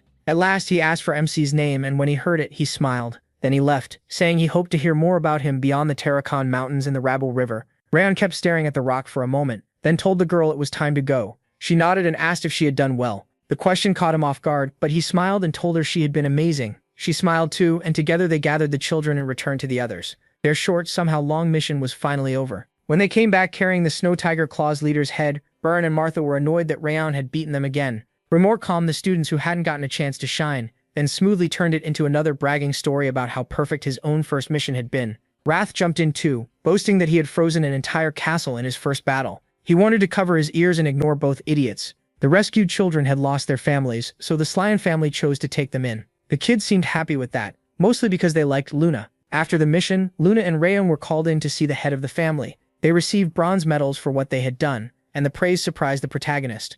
What surprised him even more was being given the two-colored bud. The family head said it was MC's spoil, so he could keep it, even though the herb was an incredibly rare cure. When he got home and opened the door, he was shocked to see Dorian there and asked what he was doing. With an awkward smile, Dorian scratched his head and said Madam had asked him to report how the mission went. Random immediately stiffened and asked if he had told her everything. Fighting back tears, Dorian said he had told her the whole story. The protagonist grew tense as his worried mother appeared at the entrance. He was sure Sylvia would panic once she learned he had fought bandits, and he started thinking up excuses, but he didn't need them. She pulled him into a hug and stroked his cheek, praising him. That left him stunned. He clearly hadn't expected that. Seeing his face, she asked if he thought she would be angry. He said she had always told him to be careful, and she replied that the family's founder raised his sword to protect the weak. He always reached out to those in need. The Rayon Zegart line carried on that duty and protected the helpless. She had once dreamed of becoming that kind of swordsman herself, so why would she scold him for saving hostages? If anything, she was proud of him. The maid smiled and said his story had moved them so much that they planned to spread the news all over the main house tomorrow. Sylvia hugged her son again and said he had grown into a wonderful person. Raydon, confused, thought he still couldn't understand her. His feelings were a mess, and when he tried to glare at Dorian, the boy had already vanished. Wrath snorted that there was no point looking. The coward had run off long ago. MC decided to let it go, and thought the evening hadn't turned out so bad. That night, while Luna got ready for bed, she set the chipmunk on the nightstand and remembered Rayon's words. Next time, she promised herself she would thank him properly. Elsewhere, Rimmer rested in his hammock and thought back to the talk between him and that bandit, especially the moment Rayon told him to draw his sword and attack. It made Rimmer smile. It had been a long time since he'd heard the Founder's words spoken so clearly. The seeds were finally starting to sprout. Meanwhile, in the Robert family's main residence, Darius sat in his study, writing notes. Then something caught his eye, and he froze. A red stain had spread across the page from the wound on his palm. He looked at his hand and thought about how it still hadn't healed. 17 years had passed since that day. He had tried every high-grade cure he could find, brought in skilled doctors and famous priests, but none of them could heal it. It was simply a wound that would not close. It still looked exactly the same as the day he got it, like it was meant to remind him. The dead seemed to be telling him not to forget what happened. But sadly for them, he didn't live in the past. The day he would make his dream real was getting closer. A new day began. As Rayon went for a walk, the system told him the frost curse had weakened. He had reached the third stage of the Thousand Flames technique, Frost Aura, and Legendary Sense. His fire resistance had also reached stage 3. Now he could train at the expert level in swordsmanship. His aura control was faster, his sword skill had improved, and his movements were more precise. The protagonist smiled, realizing he had finally reached the expert stage. Even so, this was only the start. He had worked hard to get this far. Wrath scoffed that even swordmasters looked like bugs to him, so MC was nothing special. What was so great about reaching expert rank? Rayon answered that not every 15-year-old could do it. Across the whole continent, there were barely any his age at that level. Wrath snapped that only fools cared about age in battle. Age was just a number. Weak was weak, no matter how old you were. He admitted he had a point. In a real fight, no one goes easy on someone for being younger. Wrath called him an idiot and added that as he was now, the protagonist couldn't even scratch his finger. MC smiled and admitted that was true, which made Wrath blurt out in annoyance why he was grinning then. Raon said he was just happy. In his past life, he had never come close to reaching this level. Even Wrath had to admit he'd grown a little. Wrath froze, then shouted in rage, like he would ever praise a human, especially this one. He asked why he kept pretending. His voice had shaken, so he knew he was right. He had been with him long enough to read him. That only made Wrath madder. How could a human see through him so well? He felt like killing him. Wrath screamed in frustration, and Raon coolly said his anger meant nothing to him. If Wrath didn't recover his power soon, it would swallow him whole, wouldn't it? Wrath suddenly smiled and said the protagonist's nonsense reminded him of the old days. MC sensed where this was going and shivered as Wrath went on. Back in the demon world, plenty of people had challenged him. Not wanting to hear more, he headed off to train, while Wrath yelled at him for ignoring him. After a while, Rimmer clapped his hands and called an end to the day's training, and the students thanked him, but Burin still wasn't satisfied. He asked the elf if, since he showed up 20 minutes late, they should train a little longer. Rimmer just bolted, saying they could make up for it tomorrow. Burin thought that was unbelievably irresponsible. Rimmer told everyone to wrap up so the people on cleaning duty could get started. Then the group went to their lockers, including Dorian. He packed up like nothing was wrong, but the second he shut his locker, he found Martha standing there staring at him. He let out a scream. Startled, he shrank back as she grabbed his shoulder and asked if cleaning with her was really that awful. Dorian hurriedly said no. Actually, it was an honor. Martha snatched the mop from him and grumbled that her training schedule was already packed. Then she looked at the others hanging around and told them to get out so she could clean. They ran off right away. Raxley thought she only acted soft around him. Just then, Rimmer walked up behind him and said with a smile that she really hadn't changed. The protagonist turned, surprised, and asked if he hadn't already left, but Rimmer said he came back because he forgot something. That instantly made everyone uneasy. He floated up a little to get their attention, and said he had one more announcement. An important one. After a short pause, he awkwardly smiled and told them they had a second mission. Everyone's expressions fell, and the hall went completely quiet at the sudden news. Rimmer gave an awkward laugh and apologized. They were stunned that he could forget something this important. Rain thought half a year had passed since their first mission, and to him, this second one should have come sooner. Compared to his past life, the Zekar clan clearly had fewer duties. Rimmer explained that orcs had invaded the southern part of Zekar territory. Their job was to wipe them out because they threatened the villagers, and they also had to protect the village. In short, they had to defend the people and clear out the monsters. The students lit up. They'd been waiting for a mission where they could finally test their sword skills. Rimmer quickly shut that down. This time, no instructors would go with them. They had to reach the village by themselves and work together on their own to finish the mission. Burin asked what they should do if they ran into something they couldn't handle. Rimmer said that was their problem. If the mission was too much for them, they had to decide for themselves whether to go forward. The leader's skill in judging the situation would matter most. Their leader had to find the best answer. Dorian nervously asked if running away would count against them. The elf replied that normally yes, but it depended on the enemy. If they met one of the 5 demons, escaping wasn't shameful at all. It was the smart move. Dorian was relieved. Then came another surprise. They would leave the day after tomorrow at dawn.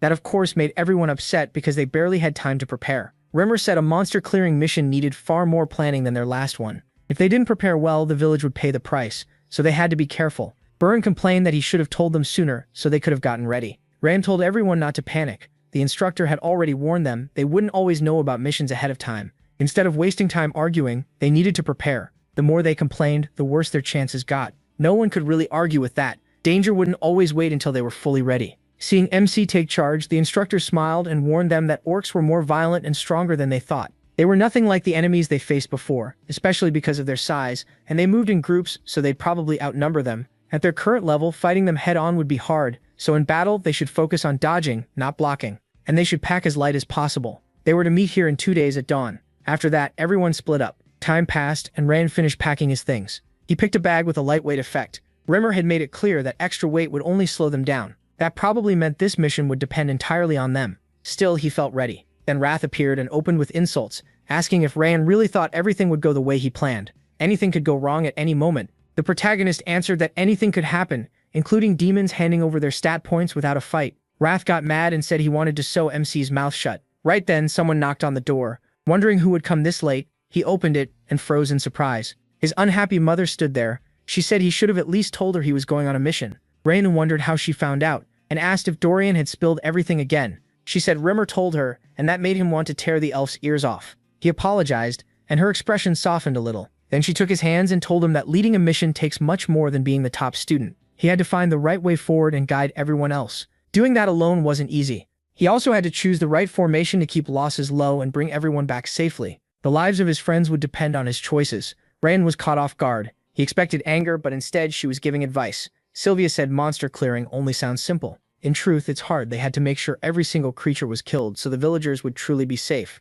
She told him to remember that he wasn't a rookie anymore, but a full representative of Zeegard. She wanted him to prove he was a swordsman who could protect the family's ideals. Confused, he said he thought she would scold him. Sylvia shot back that of course she was angry. She was hurt too and deeply worried about him. But this wasn't the time to lecture him. She hugged him and, smiling, told him to focus on getting ready. When he came back, then she'd scold him. She was proud to see him shining after all that training, but she would never stop worrying about him. He hugged her back and soon it was time to leave. Before they departed, Rimmer gave them one final warning. Anything could happen out there, no matter what. They had to stay alert. If something was beyond their strength, they were to retreat. They answered together that they understood. After that, he wished them a safe trip. The normal route would take a month, but the path had already been prepared, so they should arrive in a couple of weeks. He wished them luck, and Ray and his leaders started organizing everyone. He ordered the students into 4 squads. They would move using the formation discussed that morning. Watching him, the elf smiled. He was sure they'd do well with the protagonist leading them. The protagonist wasn't just talented with the sword and aura, he was smart too.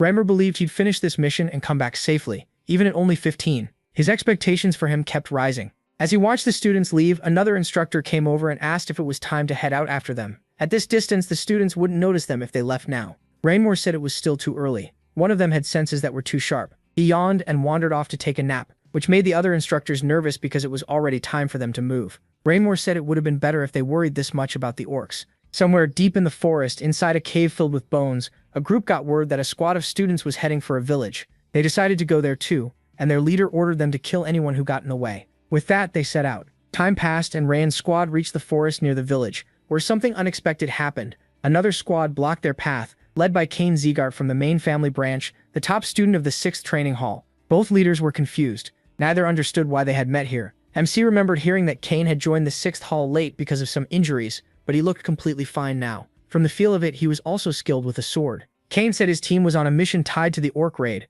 So what were they doing here? Rand replied that his group had the same mission, which left Kane baffled. He wondered if both teams had really been sent to the same place, because no one had told him that. The night before departure, the instructors gathered at a tavern nearby. One of them told Rimmer he'd heard his students did great on their last mission. They were so young, yet they handled the mountain bandits. Rimmer grinned proudly and said that even as their teacher, he was amazed. Maybe they should be sent to handle the orc raid too, since they were doing so well. He was sure they'd finish it fast. Maybe their leader would even thank him. Then Methan, the instructor of the 6th training hall, stepped up behind him and said his students would take that mission instead. Against monsters, teamwork mattered more. He argued that Training Hall 5 was full of individualists, while Training Hall 6 fit this kind of mission better. His students had just cleared Hell Week without a single failure, so they would be the ones going. Rimmer sighed and said, Methan was just jealous because his kids had been getting all the attention lately. Why not send both groups together? The orcs still need to be dealt with, and a little rivalry would make them move faster. That sounded fine, but they needed the leader's approval first.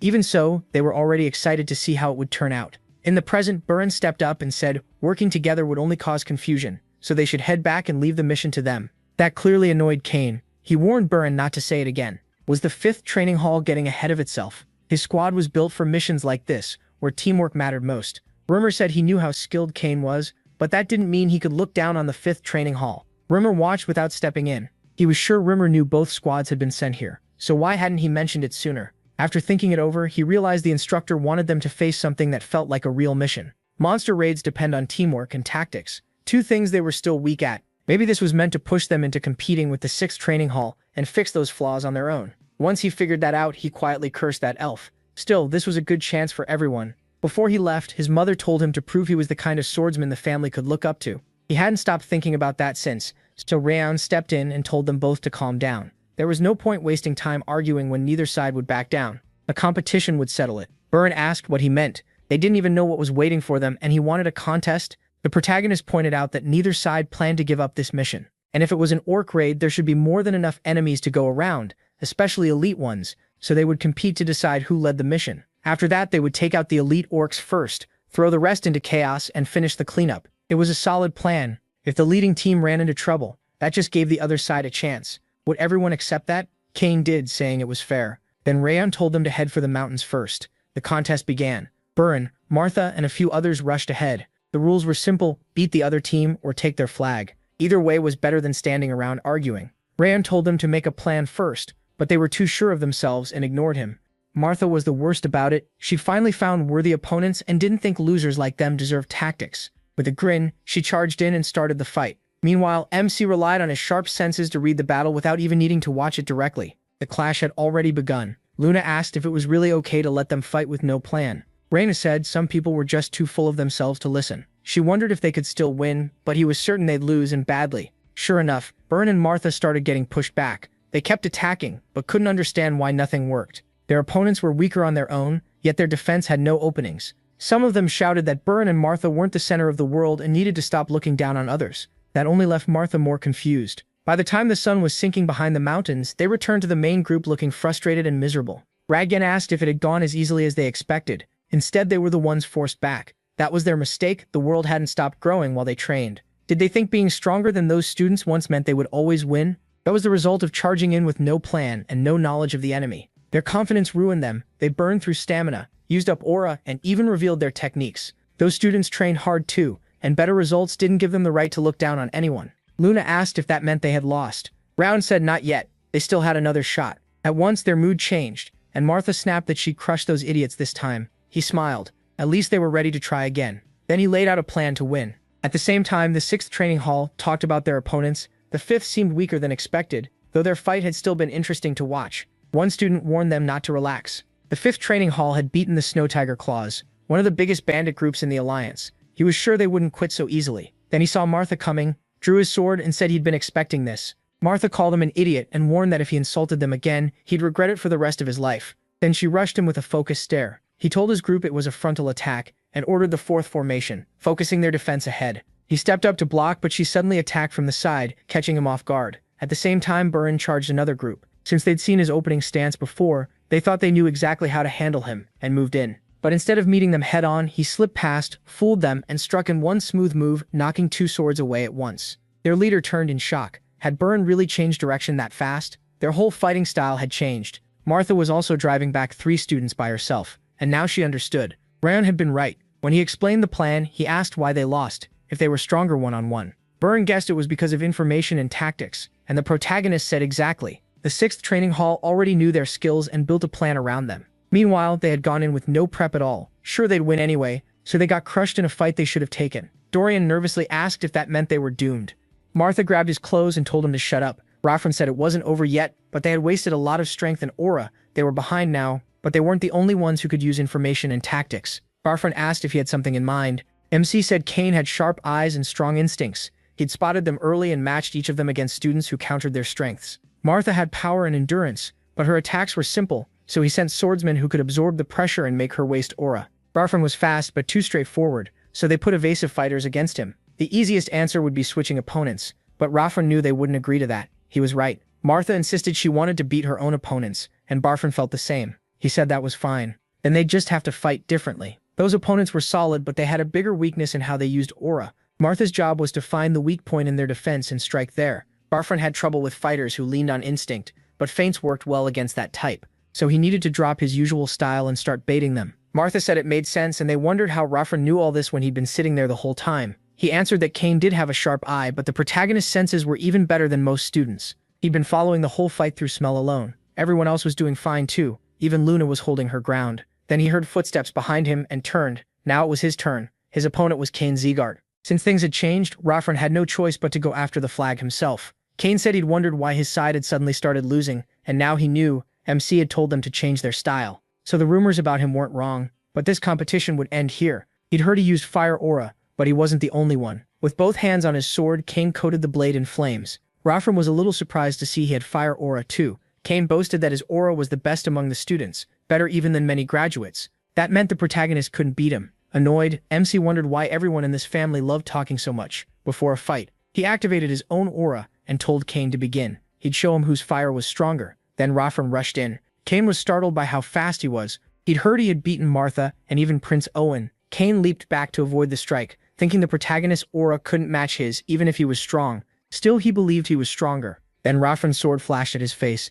and Kane barely blocked it, only to see MC's flames blaze even brighter. A cut opened on his cheek, and panic hit him. How was that possible? His fire couldn't be weaker, or could it? He drove him back, bringing down another heavy strike. Kane blocked, but holding his sword up was getting harder. With a shout, he forced out more power, and a blast thundered across the area. In the end, Kane lost. Barfron asked, wasn't his fire supposed to be stronger? Turns out he was just weak. When his squad came back, everyone was stunned. Kane stood near their leader, deep in thought. They asked why he was there, and Barfron said the fastest way to turn a losing fight around was to take out the enemy commander. That shocked them. They hadn't expected him to see it coming. Byrne admitted the protagonist was right. Fooling them had been easy, but he couldn't have done it alone. Without MC's orders, they would have lost to the 6th training hall. Even Martha, though she hated to say it, agreed. She added that if his plan had failed, she would have stepped in. But they won because of him. The group accepted Rayon as the leader of the 5th training hall and said they were ready to follow him. He was a little surprised, thinking they had finally grown up. Hearing that pleased him. He told them they had all done well, and this fight should teach them how dangerous pride and overconfidence can be,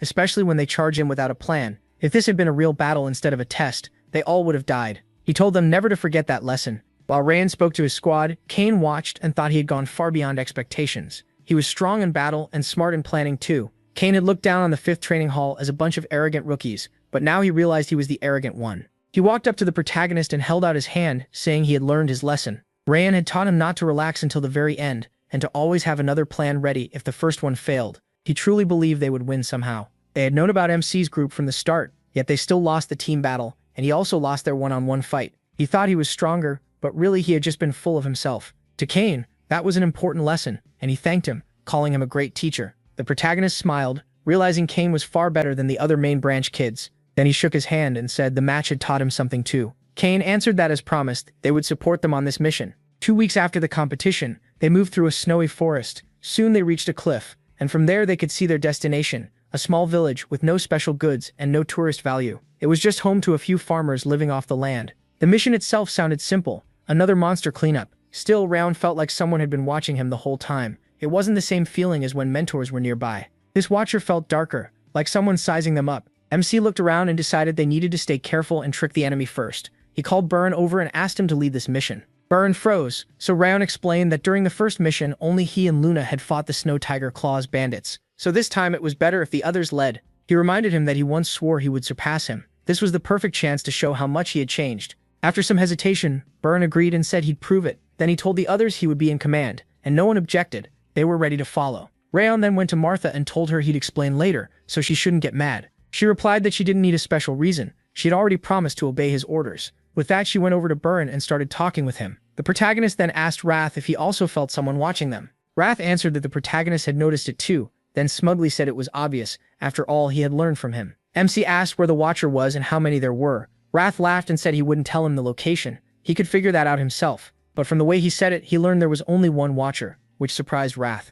The protagonist pointed out that Wrath said he, not they, and thanked him for the clue. Wrath instantly started cursing after realizing he had slipped up, but MC ignored him. Even so, he knew they couldn't be sure there was only one enemy. Maybe only one was watching while others stayed hidden. He couldn't afford to relax. With a heavy sigh, Ratchun realized this mission would not be easy. Not long after, the man watching them returned to his commander and reported that they were Zegart's scions. The commander asked if they were one of the 6 kings' groups, then said that together they still weren't that strong. The scout said they looked like students and had no mentor with them, so this was probably only their second mission. The commander asked if anyone had noticed him. The man confidently said no, then smirked, saying mere students could never see through his disguise. His subordinate asked why Zegart had sent disciples at all, when they already had the orcs under control. The commander replied that the villagers must have told them everything. They didn't like the change and asked for help because the number of orcs had grown. He had expected to find the Mana Stone quickly, but they had been wrong. Looking toward the village, the subordinate said it was nowhere in sight. Maybe it was hidden there. He asked if that meant they should attack now.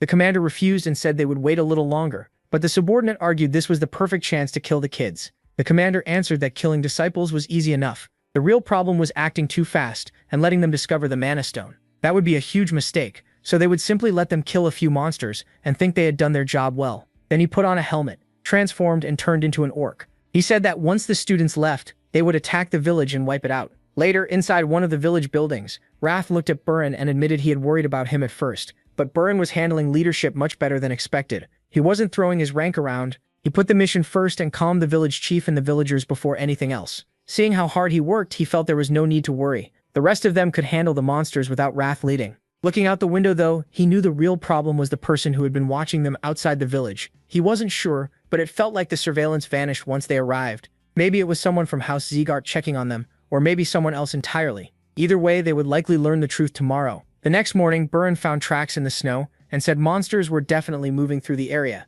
The village chief had said monsters came every year, but now there were 3 times more than usual. The villagers couldn't handle that many. They had already spotted over 100, so the total might be more than 200. But numbers weren't the only issue. They didn't know the forest well, so a villager would guide them through the mountains. He was the fastest man in the village, so he should be a big help. The guide Konbar looked nervous, as if he had sensed something was wrong when the village chief visited last night. Still, he agreed to guide the Zegart group. Radlon noticed his fear and told him not to worry. They would make sure he got home safely.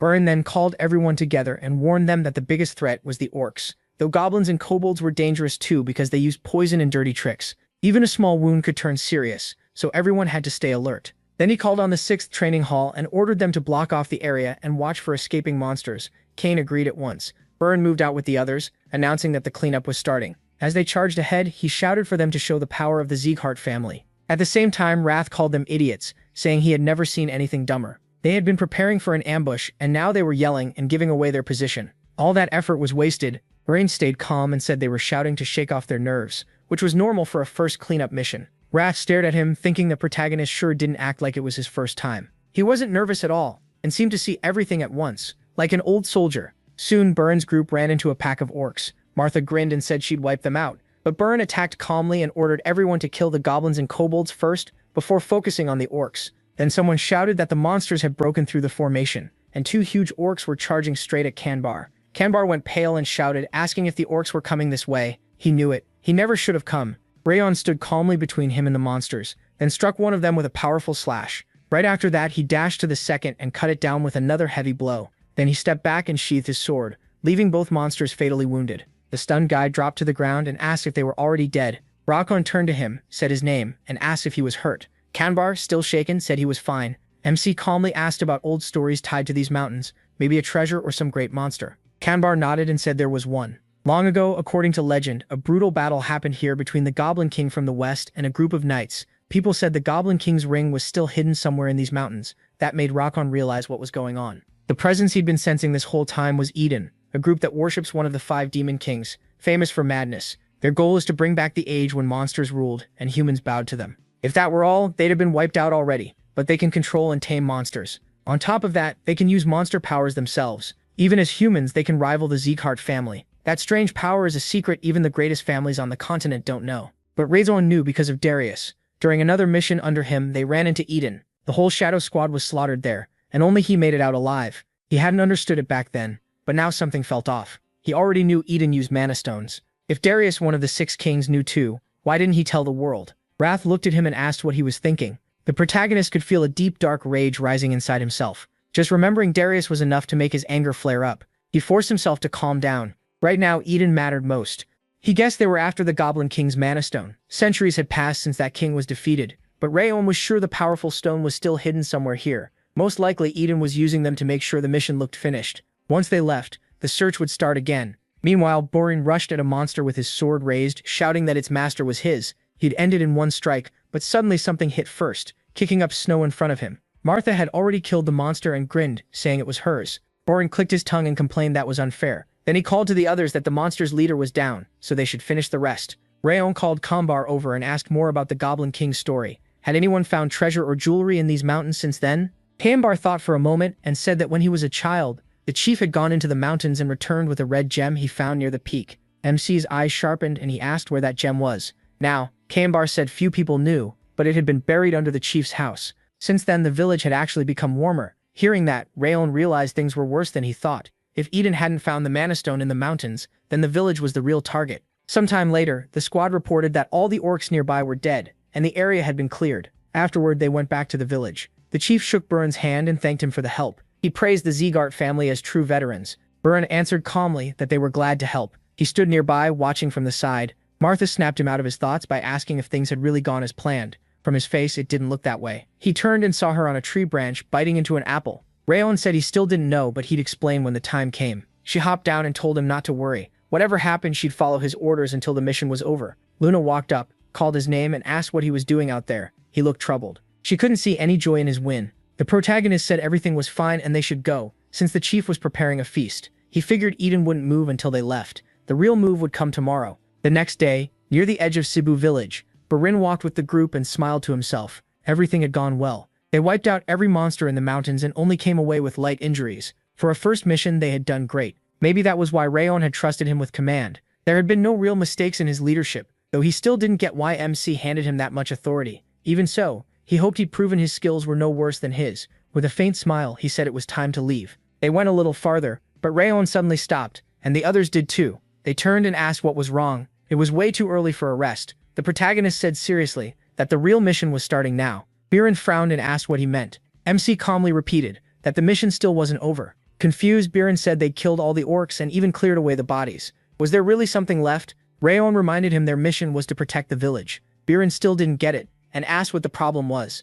He said someone had been watching them the whole time. The gaze was there an hour ago, then vanished. Some might think it was the instructor, but he was sure it was hostile. Far too hostile to be an instructor's. It had started before they even reached the village, and only stopped once they got far enough away. Burin stared at him in shock, and asked if he was serious. Martha stepped in and asked if that meant they'd been watched before arriving. The protagonist said it began when they climbed the hill near the village. Martha said that explained why he'd handed Burin command. The protagonist nodded. He hid himself to buy time and study the enemy. Kane admitted he'd also felt something strange during the fight. It didn't feel like normal instructor supervision. Still, he never realized they were being followed. Burin asked if that was why MC had given him command. MC said yes, and explained that doing so let him watch everyone unnoticed. Burin had handled that role well. Because of it, the enemy likely mistook Burin for the team leader and ignored him. He said he was a true Zegart and would recommend him as vice captain when they returned. That hit Burin hard. He'd been sure he wasn't below the protagonist, but it turned out Rayon had been quietly gathering information on an enemy none of them even noticed.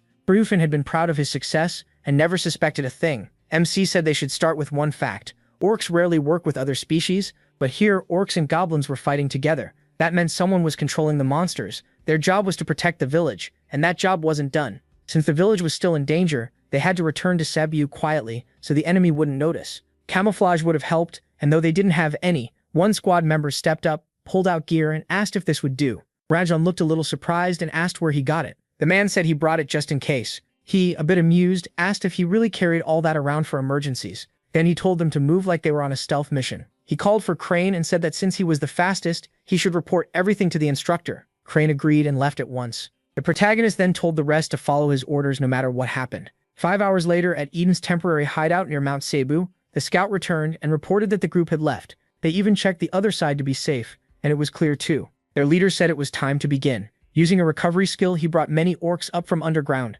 Standing beside them, he said they were to kill everyone and leave no one alive. Burin saw a wave of monsters charging toward the village and cried out in shock. So there really were orcs left, and this time they had to finish them for good. Rasson stayed calm and said this wasn't the time. He had warned them they were being watched. These weren't just monsters. They were dealing with people. They didn't even know exactly who the enemy was yet. Burin, worried, shouted that there were too many orcs. The village couldn't survive a force that big. MC looked at him and asked if he understood they'd all die if they made one wrong move. Biren, still tense, said they should step in now and save the village. He asked if he remembered the instructor saying how important it was to grasp the true point of a mission. The time still hadn't come. They had to be extra careful because their enemy was Eden. Everyone froze, and Martha asked if he meant the same. Eden, led by the 5 demons.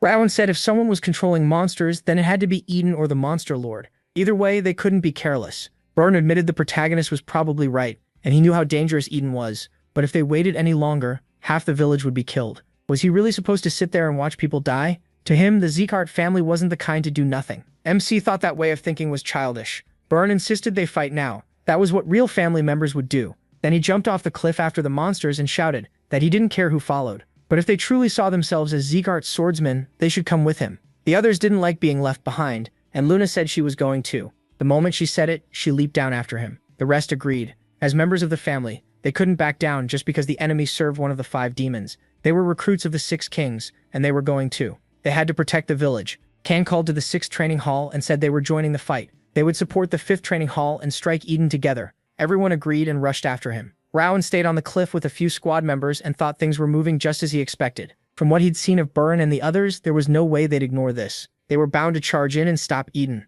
That was why he'd secretly told Luna to follow them. With the 3 of them, even Eden would struggle, unless something unexpected happened. Then he called over Martha and asked why she stayed behind. He thought she'd be the first to jump into battle, but she calmly reminded him that she'd promised to follow his orders to the end. Rowan gave a small laugh and said that meant they were heading to the village too, but they needed to hide their presence. He was sure some of Eden's people were waiting in ambush as backup. He could feel a strong killing intent from the mountains, not the village. The 5th and 6th training halls could deal with the monsters easily enough, but facing the enemy leader head-on would be dangerous. Still, that only mattered in a direct fight. For an assassin, it was different. Up ahead, the others clashed with the monsters, and Byrne warned them not to take the orcs head-on. Dodge first, then counter. Anyone who couldn't fight alone should team up. If they failed here, the village would pay for it. As he fought, Byrne realized these orcs were stronger than yesterday's. Still, defending the village would be easy if monsters were the only problem. Eden was the real issue. As long as they were here, the attacks wouldn't stop. He warned everyone to stay alert and watch for a sudden strike from the forest. Then the squad spotted figures in the trees and shouted that it was Eden's green phantoms.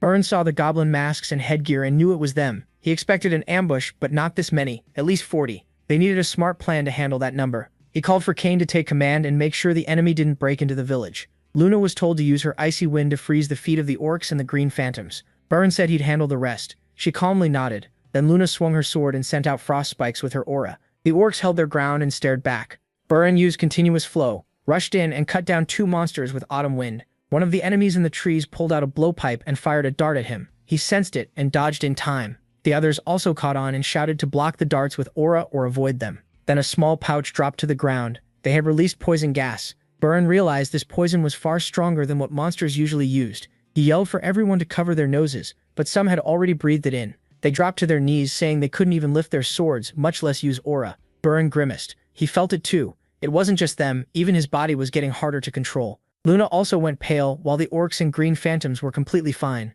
At this rate, they would be wiped out. Then he felt a fierce, crushing force and turned to see Martha. She charged in with 3 others and snapped that since those idiot idealists messed up, it was their turn to deal with Eden's freaks. They couldn't let them get away. The 4 of them slammed into the monsters, giving the trapped trainees hope. They said if Martha had come any later, the poison would have killed them. They had to get up and help. Byrne smiled a little oddly. Rayon wasn't with them. Still, her arrival had turned the fight around. If they pushed harder, they could win. Some green phantoms tried to run, shouting that these rookies were way too strong and they needed to escape. But they stopped at once, stunned when their leader angrily asked if they were really fleeing the battlefield. The trainees looked up and saw a huge monster standing there. Byrne could tell this one was far above the green phantoms. It wore a leader's headdress and could speak like a human. This was the battle green phantom of Eden. Byrne shouted that even if he wasn't top rank, what was an Eden commander doing here? The monster said he came because he heard they had returned after learning about Eden's ambush. Then he glanced at Martha and said the black-haired girl was impressive for a rookie. Still, if she wanted to live, she should run now.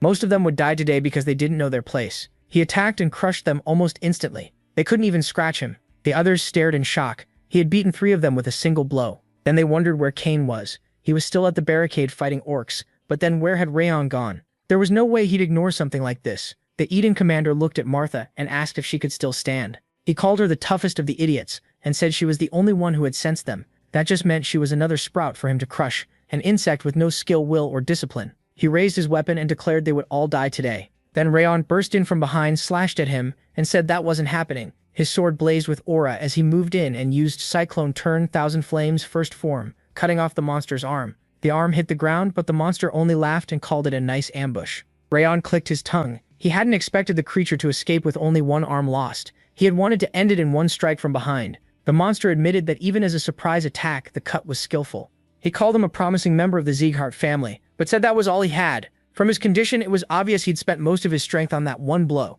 The protagonist's hands shook. He really had burned through almost everything, trying to finish it in a sneak attack. Now he could barely move right. Still, he asked if this thing was really in charge here. The monster laughed and asked if he truly thought Eden's real leaders would bother with some village. Then he stood in front of Rayon and said these crazy rookies were hard to understand. He mocked MC's sharp tongue and said they'd see how long he could keep talking. He raised his sword, thinking he still hadn't fully recovered. But neither had the monster. When he blocked the next strike, the monster sounded surprised. The protagonist was stronger than he expected. Rayon shot back that no one becomes a swordsman if they can't stop a hit like that. That answer annoyed the monster, and the two launched into a flurry of rapid strikes. Burn watched from the side in shock, trying to understand what he was seeing. That green phantom had crushed them with a few swings, yet MC was matching him blow for blow. He was even using the same continuous flow technique. Burn felt like he had been closing the gap, but his real level was already far beyond any rookie. Martha stared too and said this was Rayon's true power. Everything he'd shown before was only the beginning. Even so, she knew it still might not be enough. They looked even now, but the protagonist hadn't recovered the aura and strength he used in that ambush.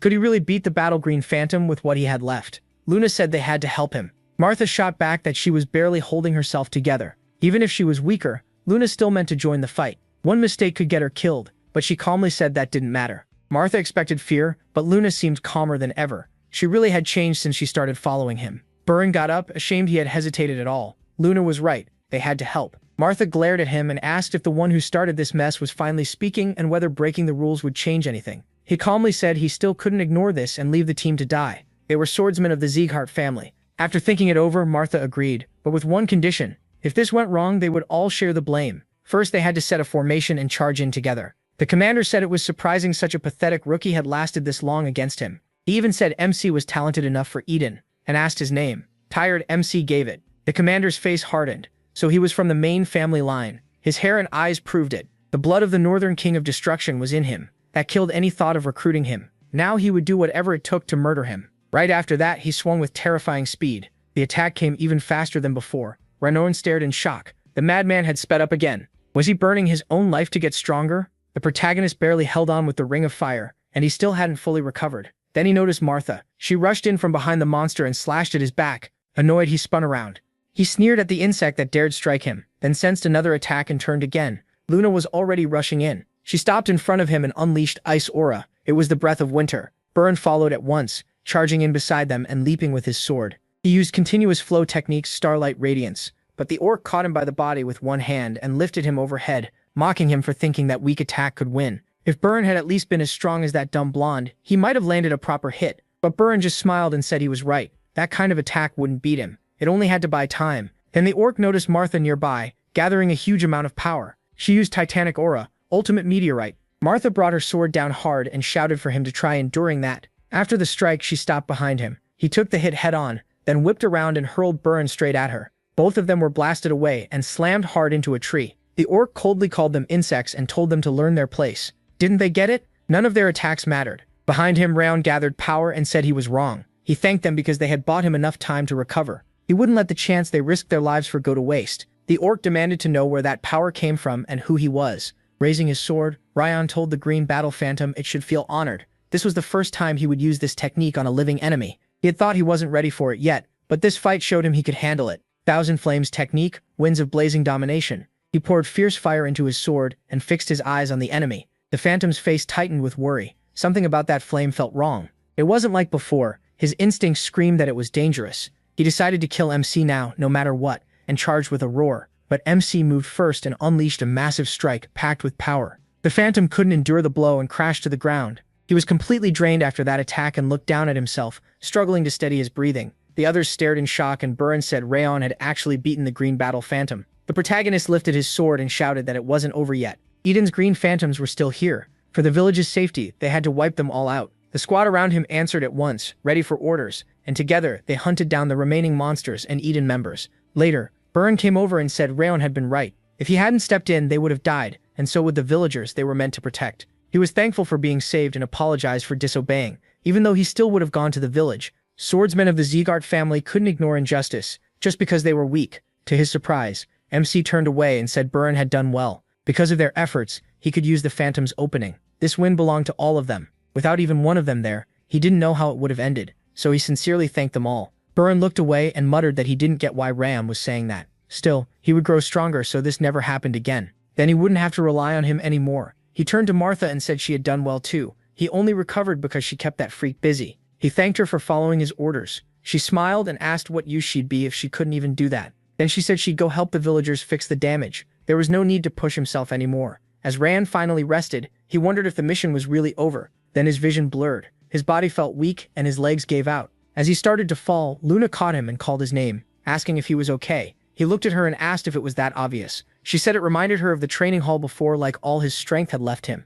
With a faint smile, Rawan realized he wasn't the only one watching over the team. They were watching him too. He thanked her, and then something drew his attention. A system message appeared. It said he had pushed past his limits in an extreme battle. He had ambushed an enemy stronger than himself, landed an invisible strike, and defeated someone above him in both strength and rank. He earned the title Unshakable. A status window appeared with his name, the title Unshakable, the status Frost Curse 5 nodded, and his abilities. Rage, Ring of Fire, Legendary Sense of the 4th stage, Thousand Flames Technique, Flame Resistance, Frost Aura of the 3rd stage, Water Resistance, and Invisible Strike of the 1st stage. His stats were Strength 57, Agility 58, Endurance 59, Energy 42, and Sense 64. Rayon guessed it was the reward for beating the Green Battle Phantom. Every stat had gone up, and he even got a new title and skill. He got back up, told Luna he was fine, and said she should return to the village. He wanted to check if anything had been missed. The title was even better than he expected. The system explained that Unshakable was given to those who don't flinch against stronger enemies,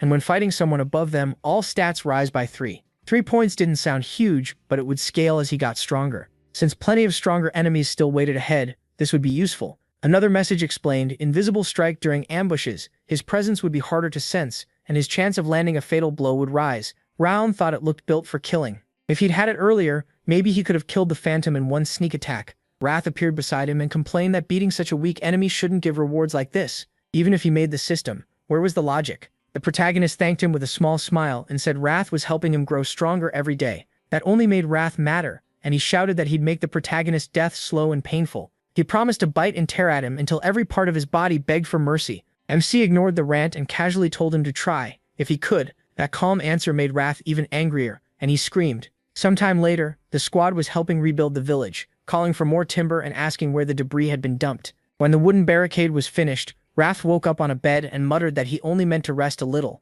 but had passed out instead. He stepped outside and saw that while he was asleep, they had finished repairing the barricades. Luna spotted him, called his name, and asked if he was awake. She also asked if he felt alright. Rang said he was better after the nap. Luna told him to come with her. Everyone was already waiting for him. Surprised, he asked who she meant. He headed to the middle of the village, where the elders said everyone had gathered to welcome the one who saved them. The villagers thanked the Zeganart swordsmen for risking their lives to protect them. Without them, the whole village would have been destroyed. They said they would never forget what these nobles did for them today. Ron looked at his teammates and felt something new. It was their respect and also the villagers' thanks. Wonder and honest feelings. For the first time, he really felt it. Back when he was an assassin, he almost never received gratitude. There had only been life and death. Everything he did was for Darius. No matter how many people he killed or how filthy the job was, Darius got all the credit. But now, for the first time, Ron's own efforts were being seen. Had he ever felt this before, his hunger started to grow, the wish to earn even more praise and see more people looking at him with admiration. From now on, he would live as a respected swordsman, not a killer, and he would see moments like this again and again. Afterward, Rang asked the village chief if they could talk for a moment. He had something to ask. The chief agreed, and they walked a short distance away from the village. Once they were alone, the chief asked what he wanted to know. The protagonist calmly asked if he knew who sent the orcs to attack. The chief said the blue-haired swordsman told him it was one of the 5 demons, but he still didn't understand why they wanted such a small, ordinary village. MC explained that during the battle, Kambar said they found a red gem on Mount Cebu. The chief nodded and said he found it there when he was young, and brought it back to the village. Then he realized what Ryan meant and shouted that it couldn't be true. He told him plainly that Eden had come for that gem. The chief asked, shaken, if the whole attack really happened because of it. His village had nearly been wiped out. The protagonist said they stopped the attack this time, but as long as the gem stayed here, Eden would keep coming. The chief said that after they buried it, the harvest improved and the village stayed warmer. To them, it was like a guardian god. He never knew it was a mana stone Eden wanted. He asked what they should do. Dig it up and throw it away? Ron said no, he would take it himself. The chief was stunned that their savior would carry it away. MC explained that Eden believed the stone could bring back the dead. If they just tossed it somewhere, Eden would still find it, so taking it himself was safer. The chief worried that would put him in danger, but he calmly said it was fine. That was the way of the Zeekhart family. The chief nodded and said their family had helped him once again, and he had no way to repay it. The protagonist asked what he meant. The chief said that years ago, when he was a little older than MC, Glenn Zeekhart had also saved their village. He remembered it clearly. Just like Ra and Glenn protected them from monsters. Then he added that Glenn had been kind and always smiling. He was caught off guard. Was he really talking about the same person? The chief cut the talk short and said they should keep moving. He would show the protagonist where the stone was. When they arrived, he pointed to the spot and said it had been buried there. He said he brought the stone to help the village, but instead, it nearly ruined everything. Rayon noticed the cloth and asked what it was. The chief said it was a family heirloom. He wrapped the stone in it to hide the light coming from it. Seeing the stone, MC realized it was the Goblin King's mana stone. If Eden got it, a monster with the Goblin King's power could be brought back. He started to say they needed to wrap it again, but someone beside them cut in. The man said he finally understood this cloth hid the mana stone's energy, which was why he couldn't find it no matter how hard he searched the mountain. He added that without it, the village would have been erased long ago. He turned sharply and demanded to know who he was. He couldn't understand how someone got that close without him noticing. The man pulled out a helmet shaped like an orc's head and smiled as he asked what Rayon thought. The protagonist looked at it and realized he was the Mad Blood Demon. The demon seemed amused that MC recognized the helmet, pretty sharp for a mere recruit. He said his strength was hard to measure, so he must be the one who killed the Battle Phantom. Rayon asked if this was the commander they had mentioned, the one who supposedly wasn't coming here himself. The demon put the helmet on and said coming here had become his mission. If the protagonist hadn't killed his man, he wouldn't have shown up. This was the protagonist's fault for forcing his hand. The pressure pouring off him made MC tremble. It wasn't just him, even if all the recruits fought together, they would still lose. Roth appeared and told him honestly that he couldn't beat this enemy. There were only two choices. One was to die pointlessly. The other was to hand over control of his body. At the same time, the squad was still fixing the village barricades. Byrne noticed Martha and asked why she came. With a faint smile, she said she heard he was repairing barricades and wanted to see it for herself. She teased that he was pretty good at it, maybe woodworking suited him better than swordsmanship. Annoyed, he told her that if she was done watching, she should leave. Martha shot back that elders deserved respect, so if he wanted her gone, he should ask nicely. Only one person had the right to order her around. Then she turned, saw Luna with a basket, and asked what she was doing. Luna said she was picking fruit. When asked why she needed more after the villagers had already fed them, Luna said it was for Rayon. The fruit looked juicy, so she gathered some. Martha let out a sigh and joked that Luna was as devoted as a caring wife. Luna ignored that and said she should get going. Suddenly, a huge shockwave hit nearby with a deafening blast. Luna spun around at once. Remembering that Rayon had gone that way with the elder, she took off running and shouted that this was where he went with the village chief. They needed their weapons and had to call Kane and the others too. They all rushed that way and Martha yelled that this was the chief's house. What happened here? Burren shouted the protagonist's name, telling him to answer if he was alive. At that moment, MC came flying past them with the village chief. All of them were stunned and shouted his name. Raison hurled the chief toward Burren and yelled for him to catch him. As he forced himself up, he shouted that they had to get out of there at once. They needed to move the village chief somewhere safe and escape immediately. They were about to answer, but then a violent pressure hit them. The aura was so heavy they could barely breathe, like their lungs were being crushed. Then the demon stepped forward. He looked at them and said they had gathered quite a nice group. Seeing his ogre armor, they asked in fear if he was really Eden's commander. He mocked them for shaking, asking if his aura was already too much for them. So weak, even with the name Zeekhart. Raison shouted at them with a hard look, asking if they wanted to die there. He told them to get a grip and run. If they stayed, they would be killed. They had to focus their aura on resisting the pressure and get out, while taking as many villagers as possible. Burren agreed, started moving, and said he would come back for the protagonist. Raison called to the girls and ordered them to fall back and wait for the right chance. There was no point thinking about fighting now. They only needed to watch and survive. Instructor Rimmer always said to break past your limits, and this was one of those times. Now was the moment to push body and mind as far as they could go. The demon laughed and said he liked that spirit, but did MC really think going past his limits would be enough? Raison gripped his sword and thought about who stood behind him. The young recruits and the people of Cebu. If he ran, they were finished. No matter what, he had to take the demon's head, but he saw no clear way to do it. It felt like standing at the edge of a cliff and staring into a bottomless pit. Even in his past life, an enemy like this would have been overwhelming. The demon stayed still and asked why Raison was only staring. After all that talk, was he too scared to move? Then the demon lowered his stance to charge, saying it didn't matter anyway. He rushed in at incredible speed and threw a punch, saying he was simply striking first. He was shocked by how much faster he was. but still reacted and used the Thousand Flames technique. 10 vortexes of flame, heavenly tornado. The demon kept coming. He pushed through the attack and admitted the blow was decent. The protagonist was stunned. The demon had broken through the Thousand Flames and kept charging. He caught the strike with his sword and looked for a counter. Right after that, he sprang aside,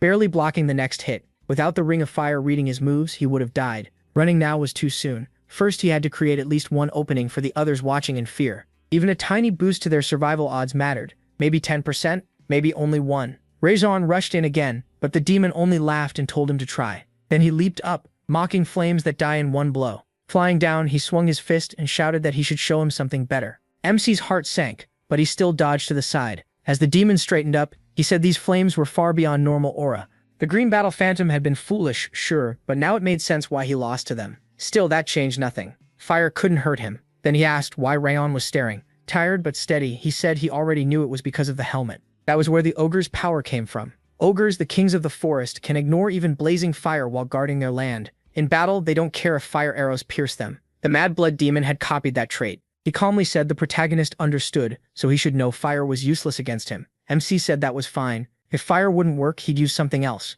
Cold aura spread around him. The demon blinked in surprise. His fire aura had already been unusual, even if useless here, but now he could use more than one element at the same level. Multiple attributes and sword skill at his age. Who was this kid? Rayon asked why it mattered. He'd be dead soon anyway. The demon laughed and called that arrogant. He said they'd see how long that confidence lasted. At the same time, Burn and the others came back from the village to the battlefield. He froze in shock when he saw Rayon fighting the demon. That wasn't his usual fire aura. It was ice. Could he really use multiple aura types? And with that aura and swordsmanship, when had he become a sword master? On the continent, fighters are ranked by how well they use aura. Anyone just starting is called a beginner. Those who can draw aura out and coat their weapons are aura masters. Above them are fighters who fully control aura and can release it into the space around them. Recognized as experts, by that standard, Rayon had reached expert level. That should have been impossible, yet he was holding off the Mad Blood Demon, an expert himself. Even against a monster like that, the protagonist still hadn't taken a crushing hit. How was he overcoming such a huge gap in power?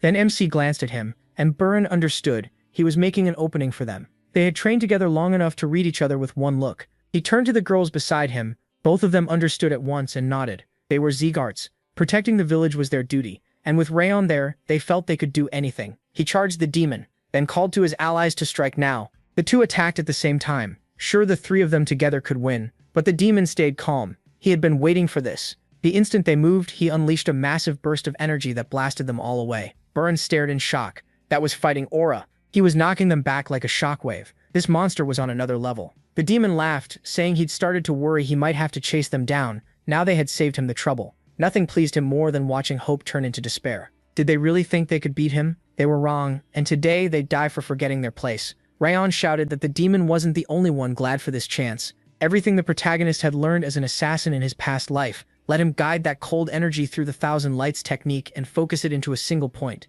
Then he used Thousand Lights Zenith and drove it hard into the demon's stomach. Breathing hard, Rayon stared at him. The demon stopped the attack and grabbed the sword blade. He asked if MC had found his weak point right away, and even poured aura into the strike. One mistake and it would have killed him. Then he answered with a brutal punch that sent Rape flying back. His sword snapped, and the demon said it still wasn't enough to overcome their gap in strength. The protagonist had thought focused aura would pierce him, but it couldn't get through. The demon had hardened his skin and muscles to stop the blade, so this was an aura master. Gritting his teeth, MC said he had no other choice. As the leader, he ordered every rookie to leave. Burn was stunned and asked what he was saying. Rape shouted that they couldn't beat this monster. They had to save themselves and the villagers. There was no time. They needed to pull out the squad and the residents now to keep losses down. He called Burn's name and asked if dying here was really a fitting end for a Zegart. If not, then follow orders. Burn finally shouted for a retreat. As everyone started running, he told them to move faster and get away from the Mad Blood Demon. They had to save as many people as they could. Luna looked back, called out to Rape Flyant, and told him he had to survive.